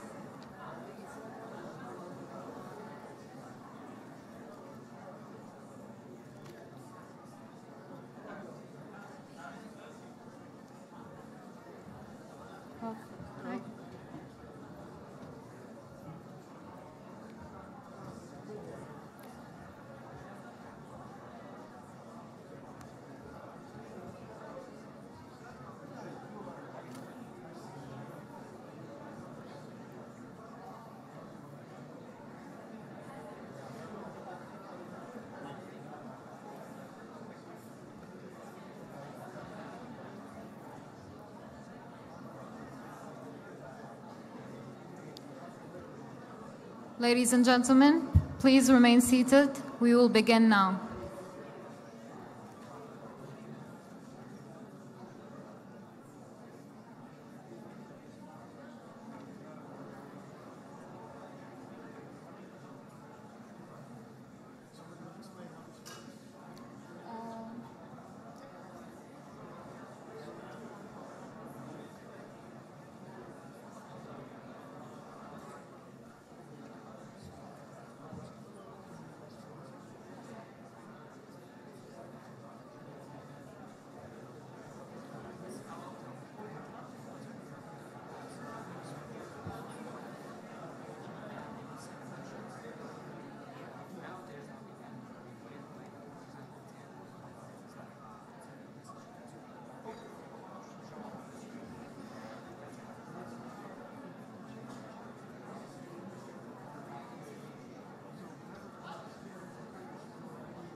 Distinguished guests, please remain seated. We will begin now.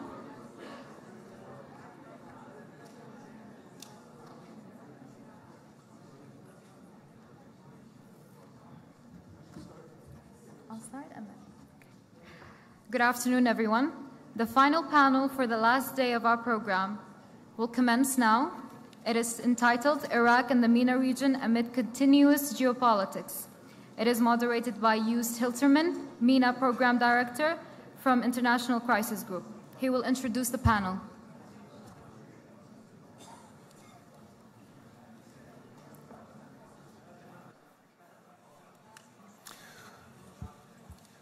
Good morning, afternoon, everyone. This is the last panel before you can have lunch. So we're going to stick to 1 hour. We'll be finished by 2:15. Thank you to the American University, Dr. Baham, for bringing us together here. It is always a great pleasure to be here.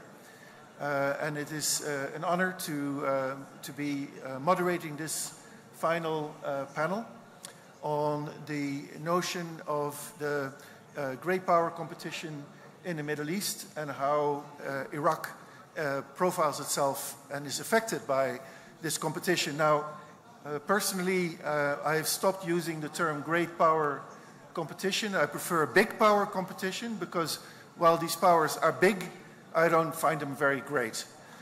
So we'll continue with the big power competition. And of course, if we look at the big power competition, we see that if to the extent that it affects Iraq negatively, if we talk about the United States and China, for example, actually Iraq, having been in the middle of big power competition for decades, has built a lot of antibodies to this, and this is why we've seen a succession of Iraqi prime ministers, for example, who have very magisterially juggled the conflicting pressures from, in this case, the United States and Iran over the past 2 decades, not always with great success. and certainly the situation in Iraq has been unstable because of that competition between the United States and rivalry between the United States and Iran. But all the same, Iraq has become used to this particular struggle. And so to the extent that we move to a world in which the United States and China are going to play out their struggles in the Middle East and inside Iraq, I think Iraq has already a lot of immunity built in. I am very pleased to introduce the panelists, but I'll do so as I ask a question. So I want to move first to Dr. Wang Guangda from China, who is here for the first time, as a representative from China to be at the Sulaymaniyah Forum. So it's a great thing to have him here. And he's going to speak in Arabic, I think. And my question is really about how China sees its role in the Middle East and in Iraq in particular in the context of the global competition with the United States. And does China see itself even in competition with the United States in a country like Iraq?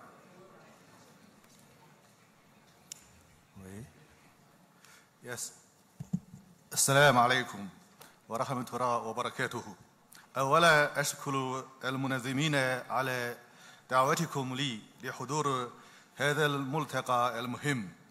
وهذه أول زيارة لسليمانية.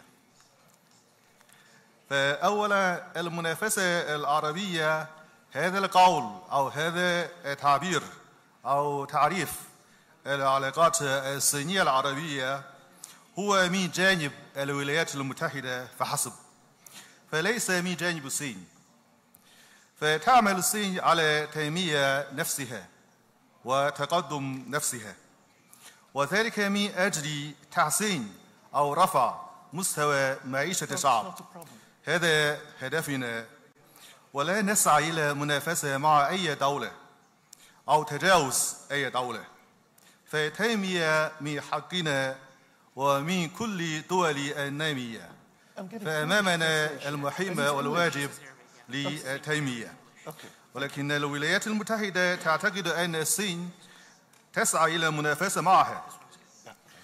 فهذا تعريف من جانب واحد، أو نقول وحدي الجانب.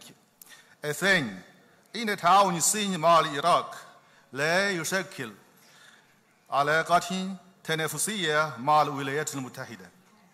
فأكبر فرق بين الصين والولايات المتحدة هو أن الصين تعتقد أن مشاكل الشرق الأوسط سببه في العجز في التنمية، لذلك أن الحل هو التنمية.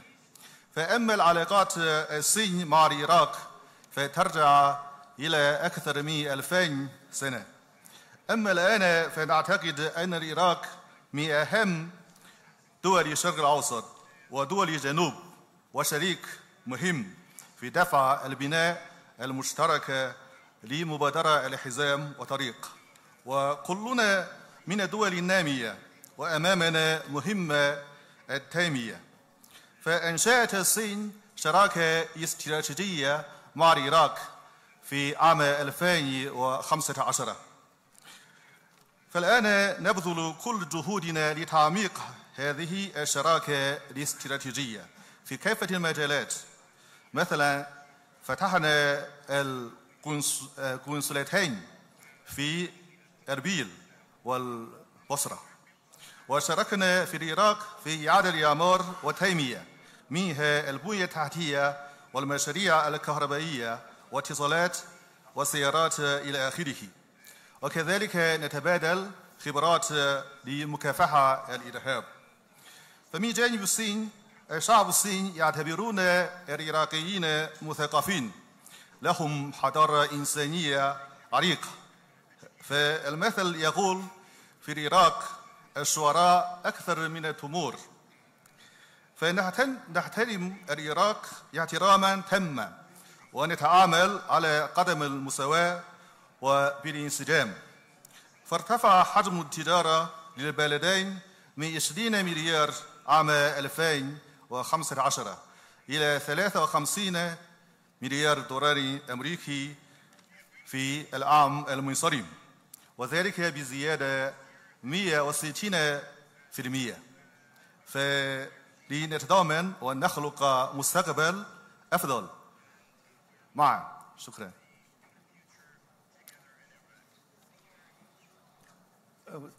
Thank you very much, Dr. Wang, for that summary of the Chinese approach toward the Middle East and Iraq in particular. I'll have a follow-up question for you later, before we get to the audience for questions. But I want to move to Dr. Supunina with the Russian International Affairs Council. We've known each other for quite a few years and always enjoy being with you on a panel. So I want to ask you about basically the counterpart of the question about China is about Russia. Russia and the Middle East. What is the approach? How do you see the competition with the United States and in fact with China? And how do you see that play out, in particular in Iraq, which is not one of the main focal points of Russia? Syria is maybe Israel-Palestine, but how does it work in Iraq? Thank you. Just I will speak Arabic too. السلام عليكم ورحمة الله وبركاته. مثل ما شايفين أعتقد أنه ليس من باب الصدفة على الأقل شيء ضيفين من الصين وروسيا يتكلمان اللغة العربية. وليس من باب الصدفة الصين وروسيا يدعان للعدالة في المجال الاقتصادي وفي المجال السياسي أيضا. وليس من باب الصدفة الصين وروسيا تطرحان أفكار استراتيجية وليست فقط تكتيكية. كيف روسيا ترى الوضع في المنطقة؟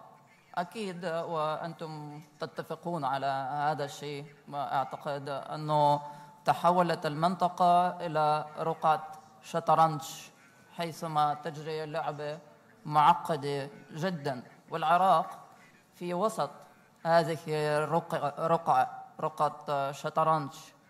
ومتوازن مع هذا الشيء نشهد تحول منظومة العلاقات السياسية والدولية، وهذه التحولات أيضا تجري في بلدان عديدة. فكل هذا يحضر بتداعيات خطيرة ويتطلب مزيدا من الجهود. من ضمن هذه التطورات ونحن متأكدين في هذا الشيء هو انتهاء حقبة الهيمنة الأمريكية. نعم هم مسيطرين على كثير من الأمور بما فيها في منطقة الشرق الأوسط، ولكننا متأكدين أن هذه الحقبة هي بدأت أن تنتهي. فهناك عدة بدائل. ماذا بعد أو ماذا في مرحلة التحول هذه؟ البعض يقول اعتمادا على مقولة الفيلسوف البريطاني الشهير توماس جوبز أن الأمور تتحول إلى الحرب الجميع ضد الجميع، وهذا ما يحدث. ولكن هل هناك بدائل لهذا الطرح؟ نحن في روسيا متأكدين أنه نعم بدائل موجودة، وعلينا أن نعمل معا من أجل تتبلور هذه البدائل ومن أجل تحقق هذه المشاريع. على سبيل المثال روسيا ابتداء من بداية هذه السنة تولت رئاسة منظمة بريكس المعروفة، فهذا شيء مهم. وأيضا منذ بداية هذه السنة بالذات هذه منظومة دول بريكس قد تحولت من دول 5 أعضاء إلى منظمة 10 أعضاء. فإذا كان سابقا فيها برازيل والهند وروسيا والصين وجنوب أفريقيا، فالآن 5 دول أخرى قد انضمت، وهي إيران، المملكة العربية السعودية، مصر، أثيوبيا والإمارات العربية المتحدة. ومع هذا التوسع بلغ عدد سكان الدول الحالية الأعضاء في منظمة بريكس 3 مليارات و60 مليون، وهذا ما يساوي 46% من إجمالي سكان الكوكب، فهذا ليس قليل. فهذه المنظمة أهدافها ما هي؟ أهدافها العدالة في التنمية الاقتصادية. فهناك بنك التنمية حجمه رصيده 100 مليار دولار ومقره في شنغهاي. جميع الدول الأعضاء في هذه المنظمة ممكن أن تستفيد من هذا البنك من أجل مشروعات التنمية، وأيضا من أجل التبادل التجاري اعتمادا على عملات محلية.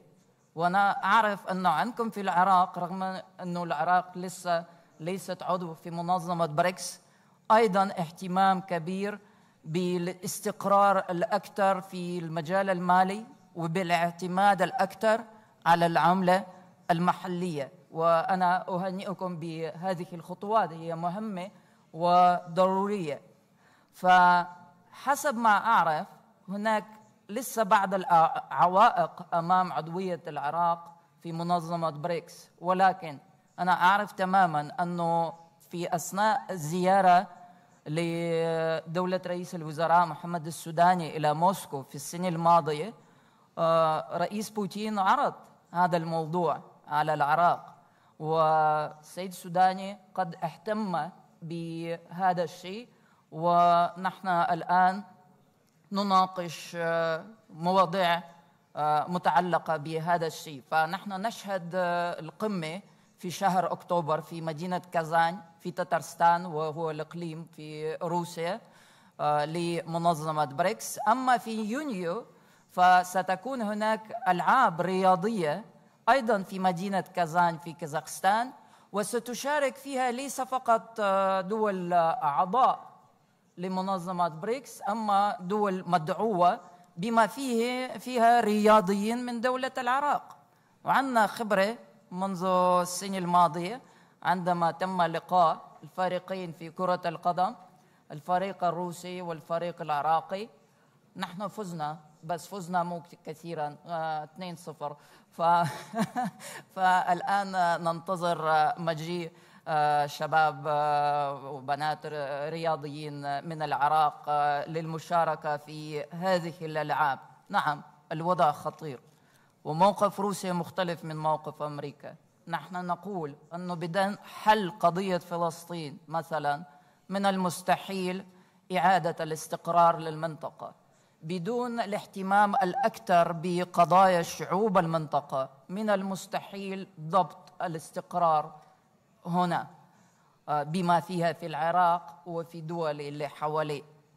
نعم، نحن نقول أنه علينا أن نتعاون معا، ومنظمة بريكس والرئاسة الروسية فيها برأيي تثبت أنه بدائل هي موجودة، فليس هناك وقت للتشاؤم.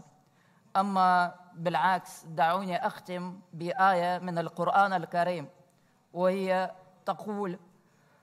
يقول تعالى: وتعاونوا على البر والتقوى ولا تعاونوا على الإثم والعدوان. شكرا.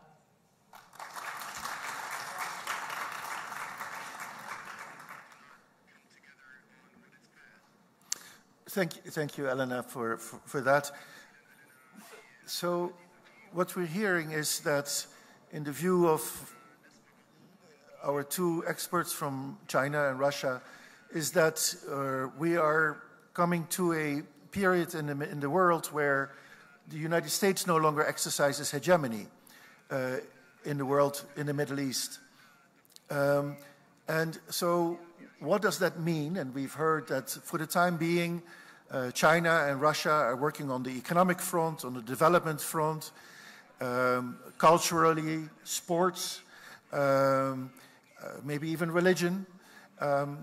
But we but the transition is going to be rocky, and I think, Elena, you said it's going to be a free-for-all in a way, and that is, in a way, very frightening. But I wonder if I can ask Thanasis Kambanis, who is the director of the Century Foundation in New York.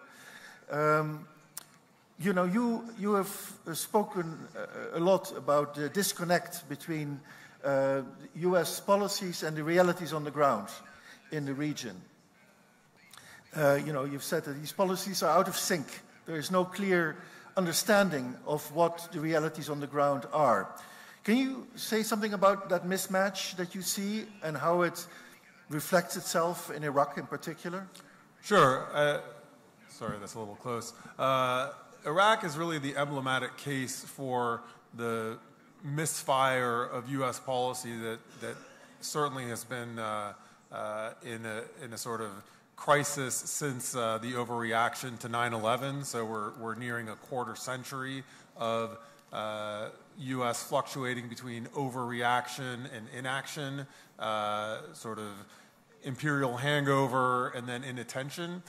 Some of this rhetoric manifests in the kind of schizophrenic discourse where sometimes we hear talk about great power competition as if we're in a great game from the 19th century, and then at other times we hear about pivots, which is actually an absurd way to talk about a great power's foreign policy, right? Large countries have complex, multivalent policies. They can have relationships with many countries at the same time. They can have many priorities. But in the discourse, we hear about a pivot to Asia, certainly in the period since the Ukraine war. For a time, anyway, until October 7th, the discourse was dominated by a sort of discourse of Russia versus America and who would line up on either side. But the world doesn't work this way anymore. Not the Middle East and not other regions. Countries have multiple allies. They have multiple relationships. They do not view their relationships with foreign powers as subservient client master relationships, nor do they view these as zero-sum relationships. In this region, countries like Iraq enjoy very important strategic relationships with multiple competing outside actors. And in Iraq's case, the US, Iran, Russia, China, Gulf countries all have really important roles to play. U.S. policy here has not really caught up or integrated this reality into its practice. And I'd say, I mean, there's a couple of core assumptions that don't hold anymore. Outside powers can't dictate to a government like Baghdad's. Relationships cannot be wholly transactional and values-free, nor can they be completely tied up in values, right? So powers like China, Russia, the United States share certain overlapping interests with Iraq. And usually those aren't values-based political projects. Those are development projects, or maybe a shared security interest. I mean, I would say all the powers from outside Iraq that have a stake here are interested in containing ISIS, right? There's a shared interest that all these players hold. On the other hand, they might be on opposite sides in their view of how Iraq should organize its political system. And I want to bookmark that all these kind of discussions that act as if Iraq is, I don't think you meant it this way, but a chessboard. It's not a chessboard, right? It is an actor and subject in the discussion. It is not an object of the maneuvers of other powers and governments. Now, in the U.S., there is as I said, a sort of schizophrenic pendulum swift between overweening attempts to force outcomes and inattention. The obsession here is with Iran. So the United States, it looks, I would say for the last 10 years, at Iraq as really as an appendage of Iran policy. So it tries to see how it can contain or balance Iran here. But that, too, is a profoundly flawed framework because Iran will be present in Iraq for natural organic reasons that have to do with geography and its historic relationship, religious ties and so on. And in all likelihood, America is going to continue to have some significant presence in Iraq, limited, right? A limited presence. And one of the most interesting places we see this shift is in the balance between the security relationship and the economic relationship. So for the most part, I think China has benefited from deepening ties in the oil sector, and U.S. Oil companies have notably been unable or unwilling or uninterested in pursuing long-term contracts in Iraq, and that's a voluntary process. I mean, that's a natural selection of which partners were the best fit. On the other hand, as we saw in Soudani's visit to Washington, Iraq values certain aspects of the security relationship. And I think what we're going to see going forward is Iraq is a fairly wealthy and internally fragmented but powerful entity is going to broker relationships. It's going to select partners to develop things like gas flaring projects, and it's going to want to keep the U.S. leg mainly for intelligence and counterterrorism support. And this is the last thing I'll say, that those relationships I don't think can indefinitely continue in this equilibrium, which is somewhat fragile, right? The United States is a linchpin in the Iraqi security architecture, but it is also at war presently and actively with certain factions in Iraq that are part of the government. Right, so there is, whether we want to acknowledge it this way or not, there's actually an ongoing hot war in which the U.S. is directly fighting certain Iraqi factions that are also members of the government. To me, these are short-term transactional arrangements that they arose for understandable reasons, because all the parties involved are getting something they want out of this type of deal, but they can't be indefinitely sustained because they're fundamentally unstable. And I think that's the same as the relationship in northeast Syria, where we have this really complex assemblage of Kurdish and U.S. groups that are in opposition to various other groups, and it can work day to day, but it cannot work in perpetuity. Thank you, Tanasi. We're moving to Dr. Lina Khatib, who is the Director of Middle East Studies at SOAS in London. London is a city in England. Last time I checked, Great Britain. We've just talked about China and Russia and the United States. So to talk now about the United Kingdom, it's not really a big power anymore, right? But it has a long history in Iraq. Not always a happy history, but a significant one. In the beginning, very dominant one. And it's still, England still, as you know, Great Britain tries to be a player on the world stage, not always successfully. How would you see the British policy toward Russia, Ukraine, China, all of these actors in the Middle East context, and especially, of course, Iraq? Okay, well, first of all, it's a pleasure to be back. Thank you so much for hosting me at this really important forum. Yes, London is still the capital of the United Kingdom. We may not be great anymore. Thank goodness for that.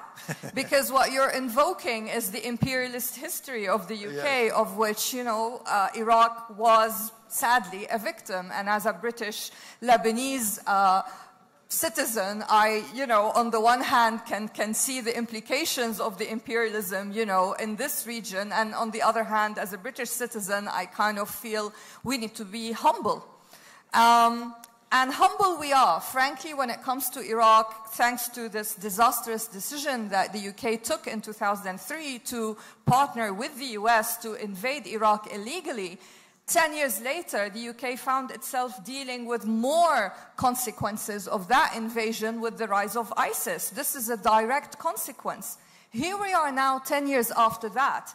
And the situation in the UK is actually very different. We have eaten that humble pie, rightly so. We have learned that when Iraq is considered, it has to be considered as one of the countries that the UK cannot afford to see fail. So when it comes to the Middle East, I must admit, not all countries are as important strategically for the UK. As a Lebanese citizen, I can tell you Lebanon is very much low on the list of priorities. But Iraq is quite high on the list of priorities. So when it comes to UK investment in Iraq's stability, in Iraq's viability, this is actually serious. And here, actually right now, the UK and Iraq are a bit similar in wanting to, in a way, keep lines of communication open with multiple stakeholders. Iraq is playing a very important balancing role between US interests and Iranian interests in this region. And while some may have seen this as a bit of a problem, Iraq can turn this into an asset, and it is already turning it into an asset. And other countries in the region have clocked that actually this could be beneficial diplomatically. So when it comes to the UK, we are facing in the UK an election at some point this year. It is widely anticipated that there's going to be a Labour government again in the UK. Of course, for people here in Iraq, when we say Labour government in the UK, you know, this has a very sour taste in one's mouth because of the invasion of 2003. But the Labour Party today is very different. They have also learned from all the disasters of the past. And there are efforts to already engage with the region on more equitable terms. And I think this is very important. Now, when it comes to the balancing act, right now, because of the election year, the UK is trying to, for example, in the context of the Israel-Gaza situation, the UK is trying to keep lines of communication open with Iran, while at the same time, as we saw, leaping to defend Israel against the attack by Iran last week with the drones and the missiles.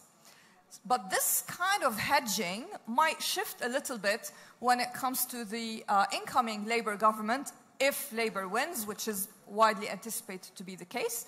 For example, the Labour Party is saying they want to designate the Iranian, the IRGC, as a terrorist entity. The current government in the UK is saying this would potentially damage diplomatic ties with Iran. That's why they're not doing it, but Labour are saying they're going to do it. Let's assume they do it. They will need interlocutors and mediators and allies to kind of be the entities between the UK and Iran to kind of communicate. And here Iraq, for example, can play a very important role. And so for me, the UK no longer is what it used to be even 10 years ago, and that is a good thing. It can still actually, even, you know, Brexit with all its damaging consequences, even that can be turned into an asset for the UK because it's still also an interlocutor for this region with the United States in many ways. So I don't think we can dismiss the UK just on the basis of having lost the imperialism. On the contrary, I think having lost the imperialism is an asset for the UK, and it's the best thing that has happened to this country. And Iraq remains strategically important. I'm glad a Lebanese person said this about the UK. It's a very. I'm British, so it's a British person. I know, but you're coming in from the outside and then are in the inside and have a double perspective that is particularly useful, I think. Finally, we come to the country that we're actually all talking about. And so I'm very pleased to have Dr. Ali Taher El-Hamoud here, who is the director of Al-Bayan Center here in Baghdad, and is also a sponsor of the Sulaymaniyah Forum. So very pleased to have you on the panel. And so now we've been talking about your country in terms of we heard the word chessboard. Thanassis said it cannot be a chessboard, it's an actor in its own right. But in the past, we also had this notion that Iraq, as an actor, could be a bridge between opposing actors. We saw it, for example, in the case of efforts to bring Iran and Saudi Arabia together. Others have said that Iraq maybe is worse than a chessboard, it's a battleground. And we've seen, of course, violence in Iraq by external actors that have made the situation much more difficult for Iraqis. So in that sort of general context, what do you see as what is the way for Iraq to move forward in trying to not become a battleground, not be a chessboard, potentially be a bridge, but to be a stable society that actually provides all the services to its people? شكرا جزيلا. ابتداء شكرا جزيلا لفخامة الرئيس برهم صالح ومنظمي الملتقى من آيرس والجامعة الأمريكية، وفخورون نحن في مركز البيان بهذه الشراكة، أصحح شراكة يعني في إقامة هذا الملتقى. سؤالك مهم بالحقيقة، و في مشكلة أحيانا بالتفكير الغربي خاصة أن يضع العراق بين خيارات محددة بما يجعل قدر العراق وليس خيار العراق في هذه الخانة، أن يكون ضمن لعبة شطرنج أو ضمن ساحة معركة إلى آخره. وهناك ما يبرر يعني مثل هذه الطريقة بالتفكير. ابتداء الموقع الجغرافي للعراق، الجيوستراتيجي للعراق تاريخيا، الامتدادات أيضا التاريخية للعراق مع دول المنطقة ممكن أن تبرر مثل هذه الطريقة بالتفكير. الفراغ الاستراتيجي الذي خلفته الحكومات العراقية المتعاقبة بدءا من الحكومات الملكية لحد هذه اللحظة، يعني بدء مثلا القتال مع الكرد خلق فراغا استراتيجيا داخليا بالعراق، وجعل العراق ساحة لنفوذ الآخرين الدول الإقليمية. كذلك المقابر الجماعية بحق الشيعة في زمن البعث إلى آخره من يعني الانقلابات العديدة في التاريخ العراقي المعاصر. لحظة 2003 طبيعة النظام السياسي كلها خلقت فراغات استراتيجية استفادت منها الدول الإقليمية والعالمية بهذا الخصوص. أيضا طبيعة التقلبات في النظام الإقليمي، يعني لحظة 2003 في النظام الإقليمي اللي كان موجود وطريقة تعامله مع النظام العراقي الجديد اختلف تماما في لحظة 2010 بعد ثورات الربيع العربي، اختلف تماما بعد ظهور داعش في 2014، اختلف تماما في 2019 مع احتجاجات العراق، لبنان، تونس إلى آخره، اختلف تماما الآن في لحظة يعني ما بعد 7 أكتوبر. كل هذه العوامل تخيلوها، ونحن لدينا في العراق مؤسسات هشة وظيفتها ليس خلق دولة قوية مهمتها الإنجاز، وإنما دولة مهمتها خلق توافق بين القبائل الكبرى الشيعية السنية الكردية. وهذا يعني فعلا سمح بمثل هذه التحليلات التي تضع العراق بيدق في لعبة شطرنج أو ساحة لمعركة إقليمية ودولية. لكن بالنهاية ليس العراق مجبرا أن يختار بين بريكس، منظمة بريكس مثل ما تفضلت إلينا، وبين صندوق النقد الدولي. ما هي السعودية الآن مختار الاثنين. مصر لديها الأسلحة المتطورة الأمريكية، وبنفس الوقت العلاقات قوية جدا مع روسيا. كما أننا نتحدث مع المجتمع الدولي ونقول لهم بأن العراق ليس مضطرا أن يختار بين الصين وبين الولايات المتحدة، ليس لدينا معركة مع الصين تاريخيا، لكن هناك خلل في العلاقة، أنا يعني أدرك ذلك. يعني الولايات المتحدة مثلا لديها استراتيجية واضحة ومعلنة على الويب سايت تجاه العراق. لما نقول استراتيجية يعني خطوات للتنفيذ. لكن عندما نتحدث مع الصينيين يقولون ليس لدينا استراتيجية، نحن لدينا مبادرة. والمبادرة بمعنى أنه على العراق أن يتحمل كلفة الانفصال من الولايات المتحدة الأمريكية. كمان احنا ما عندنا المؤسسات القوية كي تخلق مثل هذا الإنجاز. مهمة مؤسساتنا الآن خلق توافق داخلي، وكذلك ليس لدينا تحمل كلفة يعني الانفصال من المجتمع الدولي، صندوق النقد الدولي إلى آخره، التحالف الدولي ما إلى ذلك، واللحاق بروسيا بهذا العنوان يعني. لكن أيضا بنفس الوقت لا يصح أن نضع العراق أو يكون خيار العراق بأن يكون في قدر أن يكون ساحة للمعركة. المطلوب من العراق أن يكون بوابة للمنطقة والعالم. هناك حلم عراقي قديم بربط الشمالي بالجنوب، جنوب يعني دول الخليج بدول أوروبا.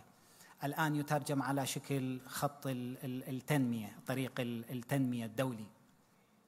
كذلك لدى إيران حلم بالوصول إلى البحر الأبيض المتوسط. بإمكان العراق أن يلعب مثل هذا الدور، وهو ضمن الخطة التكاملية اللي تطرحها الصين ضمن مبادرة طريق الحرير، وأيضا ضمن اهتمامات المجتمع الدولي باستقرار العراق. أنا أعتقد المطلوب رؤية استراتيجية واحدة، سياسة خارجية واحدة في العراق بدبلوماسية متعددة المسارات، وهو الذي يفتقده العراق لحد هذه اللحظة.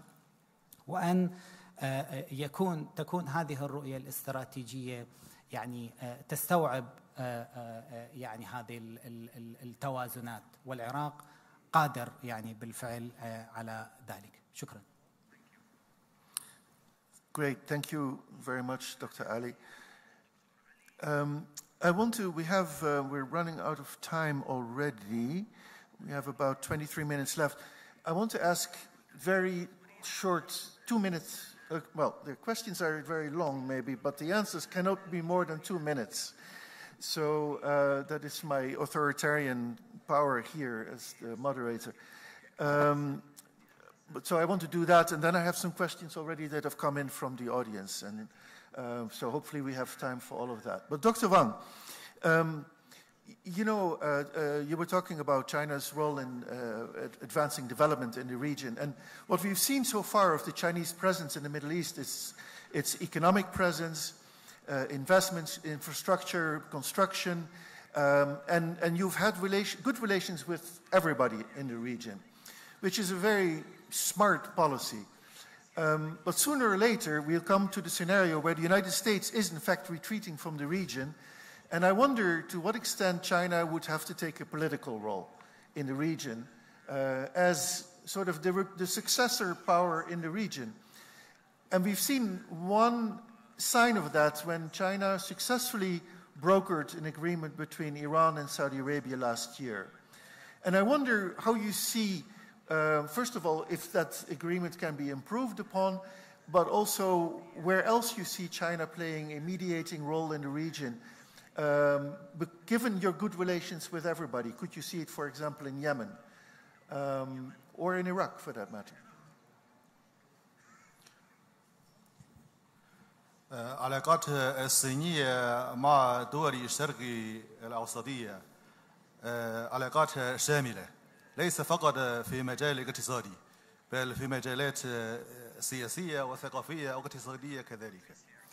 فقد تم تحقيق المصالحة بين السعودية وإيران، وأهم شيء هو إرادة داخلية للمصالحة.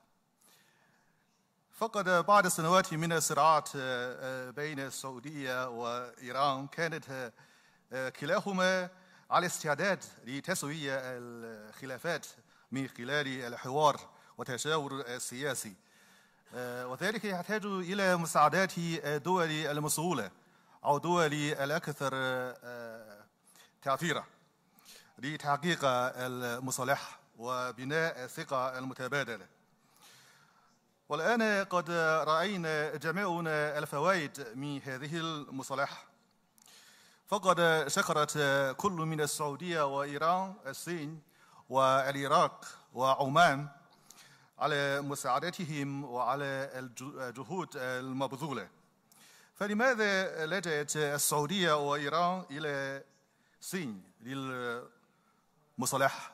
وذلك يدل على أن علاقتنا ليس فقط في اقتصادي بل في سياسي وثقافي كذلك. فالسبب يرجع إلى أن العلاقات الصينية مع السعودية وإيران شراكة استراتيجية شاملة، وفي المنطقة ليس لدينا أي دولة عدو، فكل الدول في منطقة الشرق الأوسط من أصدقائنا، فهناك ثقة متبادل وهذا أهم شيء. فالمصالحة السعودية الإيرانية هو انتصار السلام وانتصار سياسة الحوار وانتصار سياسة التشاور السياسي بدلا من العنف والحروب. فبالنسبة إلى مقارباتنا أو الحل أو الحلول للصراعات في الشرق الأوسط، فأسلوبنا نفس الشيء هو الحوار والتشاور. فنلعب دورا في 3 مستويات. أولا الصين كدولة من أعضاء دائم في مجلس الأمن الدولي، فدائما ندعو إلى تبني الأمم المتحدة القرارات أو نحث الدول لجلوس لتحدث محادثات السلام. ففعلنا ذلك لملف اليمني وقضية الفلسطينية كذلك. والثاني الأهم شيء دائما ندعو الدول المعنية للحوار والتشاور. والثاني نعتقد أن كل المشاكل في الشرق الأوسط في العجز في تنمية، فنعتبر تنمية المفتاح الذهبي لحل كل المشاكل. لذلك تعاوننا في الشرق الأوسط نركز في التنمية، خاصة في العراق في إعادة الإعمار. قد شاركنا وساهمنا وسنشارك ونساهم باستمرار. شكرا. Thank you, Dr. Wang. I can already see that we can have a very long conversation after the conference to discuss the differences that in our perspectives. But this is not for now, because I want to ask Dr. Soponina about one other particular aspect of the decreasing influence of the United States in the region, or the perception thereof anyway. But there is talk of, and really it could depend on who wins the elections in the United States in November, but there could be a possibility of an American military withdrawal from Syria. And as you know, Russia plays a big role in Syria. How does Russia want to position itself towards the chaos that could ensue and that you already referred to? And this is particularly important for people in the Kurdish region because, of course, the PYD is the main actor that the United States has been supporting in northeastern Syria. So how do you see Russia playing a successor role in Syria to the United States presence? هذا السؤال مهم لأنه روسيا لديها قاعدة عسكرية في حميميم في سوريا. أنا زرتها في السنوات الأخيرة عدة مرات، كما زرت نقطة الارتكاز البحرية في ميناء طرطوس، وأعرف أنه الحضور الروسي هو يتطور في سوريا. وسوريا هو مثال جيد أو مثال دقيق كمان لعدم الثقة وعدم التعاون الموجود ما بين لاعبين أساسيين. لأنه كم مرة أنا أتذكر روسيا اقترحت لأمريكان وقت كانت مثلا قضية رقة في سوريا، روسيا قالت في مشكلة الإرهاب وهي مشكلة للجميع، فلنوحد جهودنا لكي نحرر مدينة رقة سوا. أنا أعرف تماما بأن القيادة العسكرية والسياسية الروسية اقترحت هذا الشيء للطرف الأمريكي في سنة 2014 و2015. وأنا أتذكر تماما كيف رئيس بوتين ألقى كلمة في الأمم المتحدة حول ضرورة مكافحة الإرهاب معا. ما كان في رد. طيب ما بتردوا، نحن بدأنا عملية مكافحة الإرهاب في سوريا اعتمادا على جهودنا واعتمادا على التعاون مع شركاء من دول أخرى، وأفشلنا موضوع مشروع تغيير النظام في سوريا. فهذه هي مشكلة، توجد مخاطر مشتركة ولكن للأسف العالم لا يتوحد. وعشان توضيح مصطلح أنه رقعة شطرنج هذا ليس طرح روسي، هذا ما تريده دول الغرب. وأما نحن مثلا في منظمة بريكس لا نضع دول أمام خيار، دول الغرب، صندوق النقد الدولي أو بريكس. ميزة بريكس أنه بالفعل مثل ما تفضلت أنت علي أنه السعودية ممكن تتعاون مع صندوق النقد الدولي وممكن تكون عضوا في بريكس، وهي أصبحت عضوا في بريكس. هناك الهند والصين علاقتهما ليست سهلة، دكتور فان يعرف ذلك، ولكنها أعضاء في هذه المنظمة. فهناك تفكير حول أسس جديدة للعمل على المسرح الدولي. نعم، منظمة هيئة الأمم المتحدة هي ضعفت الآن. بريكس هذا ليس بديل لسه وما حيكون بديل، ولكن هو ممكن أن يضع أسس جديدة للتعاون. روسيا بالعكس تقول أنه علينا أن نحافظ على الأمم المتحدة. إدارة بايدن تحمل الأمم المتحدة. ترامب يقول بصراحة أن الأمريكان لا يحتاجون إليها. نحن نقول نحن نحتاج لشيء جديد، ولكن نحتاج للحفاظ على مؤسسات قديمة لكي نتجنب الفوضى الأكثر. فإذا عودة لموضوع الانسحاب الأمريكي من سوريا، هذا ما تقوله دائما روسيا تقول أنه ليش سوريا ما زالت دولة مقسمة، ليش أتراك في الشمال بشكل غير قانوني، رغم أنه نحن لدينا علاقة جيدة جدا مع أتراك، ولكن حضورهم في شمال سوريا غير قانوني. الحضور الأمريكي في شرق سوريا غير قانوني.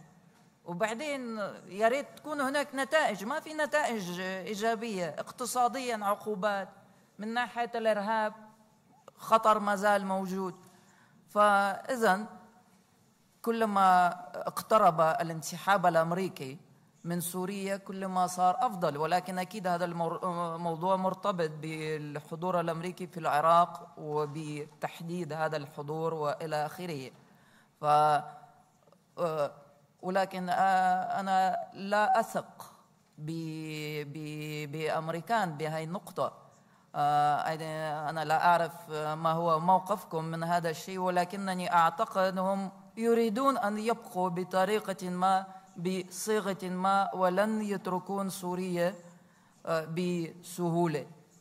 وهون موقف روسيا مختلف تماما. نحن نريد أن تكون سوريا دولة موحدة، مثل ما كنا دائما نقول نريد أن تكون العراق دولة موحدة.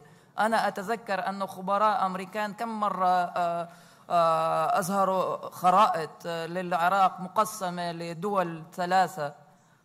نحن دائما كنا ننتقد هذا الشيء ونقول على العراق أن تكون قوية، وهي ممكن أن تكون قوية إذا كانت موحدة. Thank you, Elena. I don't think the people of Ukraine would find a Russian presence in Ukraine as legal, but anyway, we move on to Tanasi. I think Elena also referred to a Trump presidency, or at least to President Trump. How do you see the U.S. policy change if Trump regains the presidency, or in his view, stays the president? Yeah, so, and I will actually try to stick to your 2-minute time limit. Thank you. So I think there's actually a lot more continuity between Trump and the Democrats than, I mean, I'm an anti-Trump Democrat myself, but when it comes to foreign policy, I'm afraid on all the issues that I think the U.S. has self-destructive or inconsistent or bad policies, I think there's actually a lot of overlap.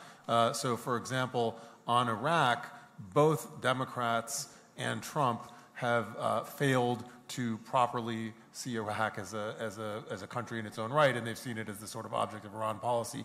On Syria, the difference I see is that Biden would like to find a way to stay as long as possible, and I've actually publicly advocated for the U.S. making an orderly exit from Syria on its own terms now, start to plan it now so that it can leave behind some kind of solution that deals with ISIS and with the concerns of the Kurds who live in northeast Syria, rather than at some point either under attack, leave precipitously under a Democratic administration, or under Trump, as he already tried once before, to unilaterally withdraw, and he was outflanked at that time by his own Department of Defense.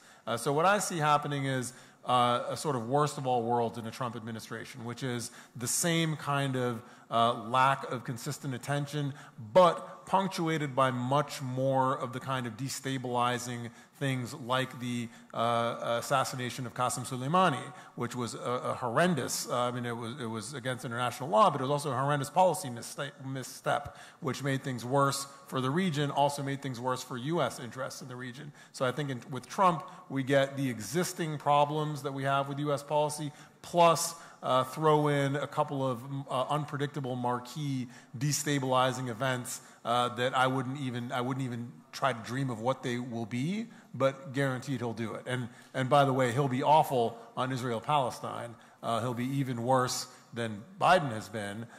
So again, we're going to see this influential but diminished influence big power, the United States, plus a dose of unpredictability and chaos agent behavior. Thank you for cheering me up. Lena, some of the big regional powers that have been mentioned so far are the Gulf Arab states, Saudi Arabia, the Emirates, Qatar, maybe. How do you see their role in the region with regard to Iraq, maybe Lebanon if you want? And yeah, give us your view in 2 minutes. Yes, thank you. We heard a little bit about China. A key thing is no country in this region wants to put itself in one political camp when it comes to Russia versus the US. It is Russia that is, in fact, trying to paint this narrative, which is actually inaccurate. The region does not see the world in this bipolar way.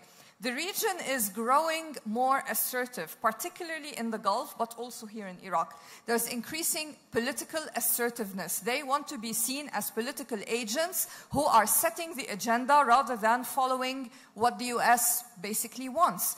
And this is why they have kept lines of communication open with Russia. This is why Saudi Arabia had a bilateral diplomatic restoration of ties with Iran. It is about them wanting to be seen as assertive by the UK, by the US, by the international community. And so for all Russia's fantasies about kind of, in a way, being seen as a replacement, this is not going to happen when it comes to these countries, because they want to have open relationships with everybody, whether politically or economically. And I think this is a good thing. So there is a shift in kind of the diplomatic scene in the region.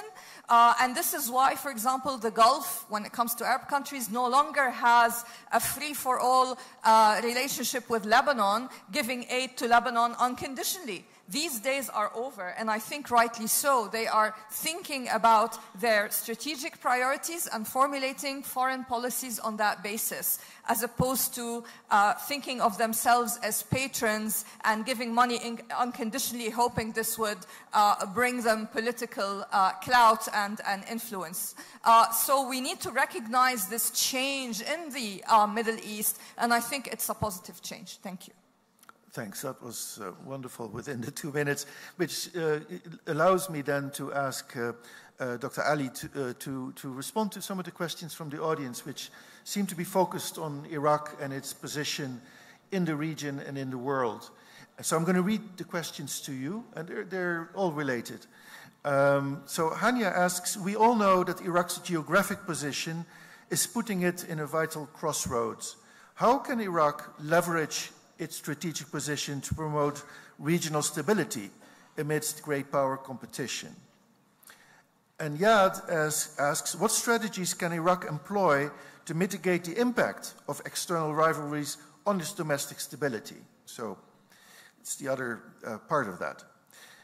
Muhammad asks, what efforts can Iraq take to maintain a balanced relations that are being challenged by heightened US-China competition? These are all in the same category of questions. We can also talk about trade relations. In any case, this is the idea. So maybe you can address that?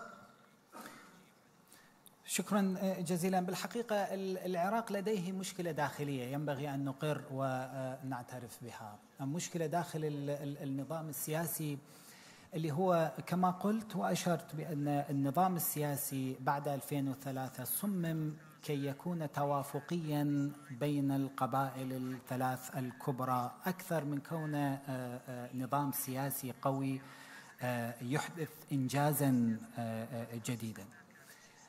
هذا معناه أنه من الصعب جدا أن نخلق سياسة خارجية يعني موحدة وجديدة. أنا أعتقد أنه جانب من الحل هو يتعلق بالدعوات إلى العقد الاجتماعي الجديد التي أطلقت قبل سنوات، ونحن في مركز البيان لدينا مشروع بهذا الخصوص. العقد الاجتماعي الذي يركز أكثر على فاعلية المؤسسات داخل الدولة العراقية.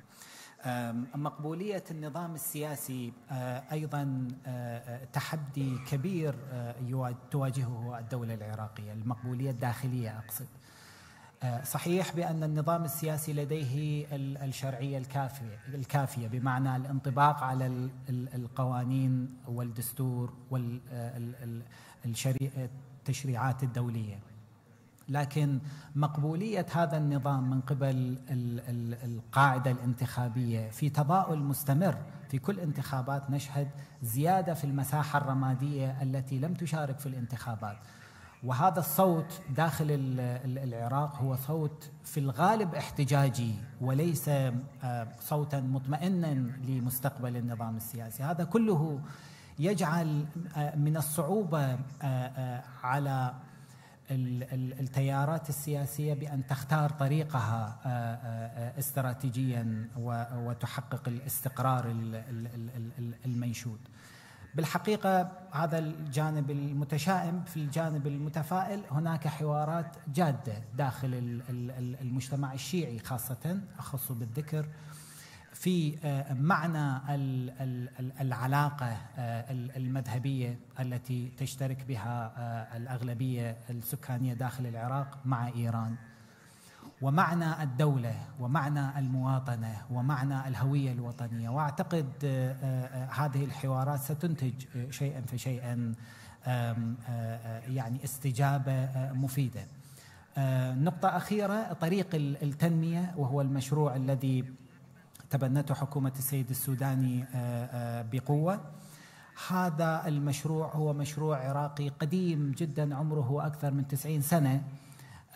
كان اسمه طريق بغداد برلين، وتحول إلى تسميته إلى القناة الجافة في الثمانينات من القرن الماضي. الآن اسمه طريق التنمية، وهذا الطريق هو يعني أحد المشاريع الاستراتيجية الممكن أنه تحقق التعاون الإقليمي، وهذا الموقع الذي ننشده للعراق.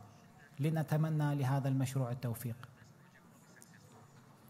Thank you very much. And I think what you're saying is that in order to shield itself from aggressive external influence, you have to have a strong Iraq that is strong politically, economically, and in all other fronts. And the same is true for the Kurdistan region.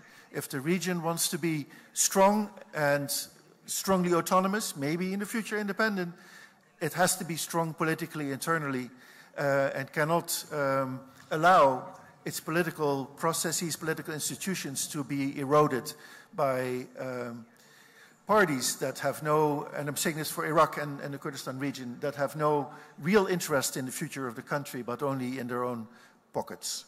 So thank you very much. This is the end of this panel, at least, and we are the last panel. I think Mac is going to wrap up the conference, but I want to thank you all for being here today, and thank you. And if you, please keep your seats for just 1 second. This will close our plenary session, and we just want to thank you on behalf of the university for coming all this way to the Suli Forum. Just a quick couple points. We're going to have lunch now, and then the roundtables will begin promptly at 4. So please, we have a roundtable on public health, which will be a very important roundtable, as well as a roundtable on Sinjar. So please join for those events. Thank you very much.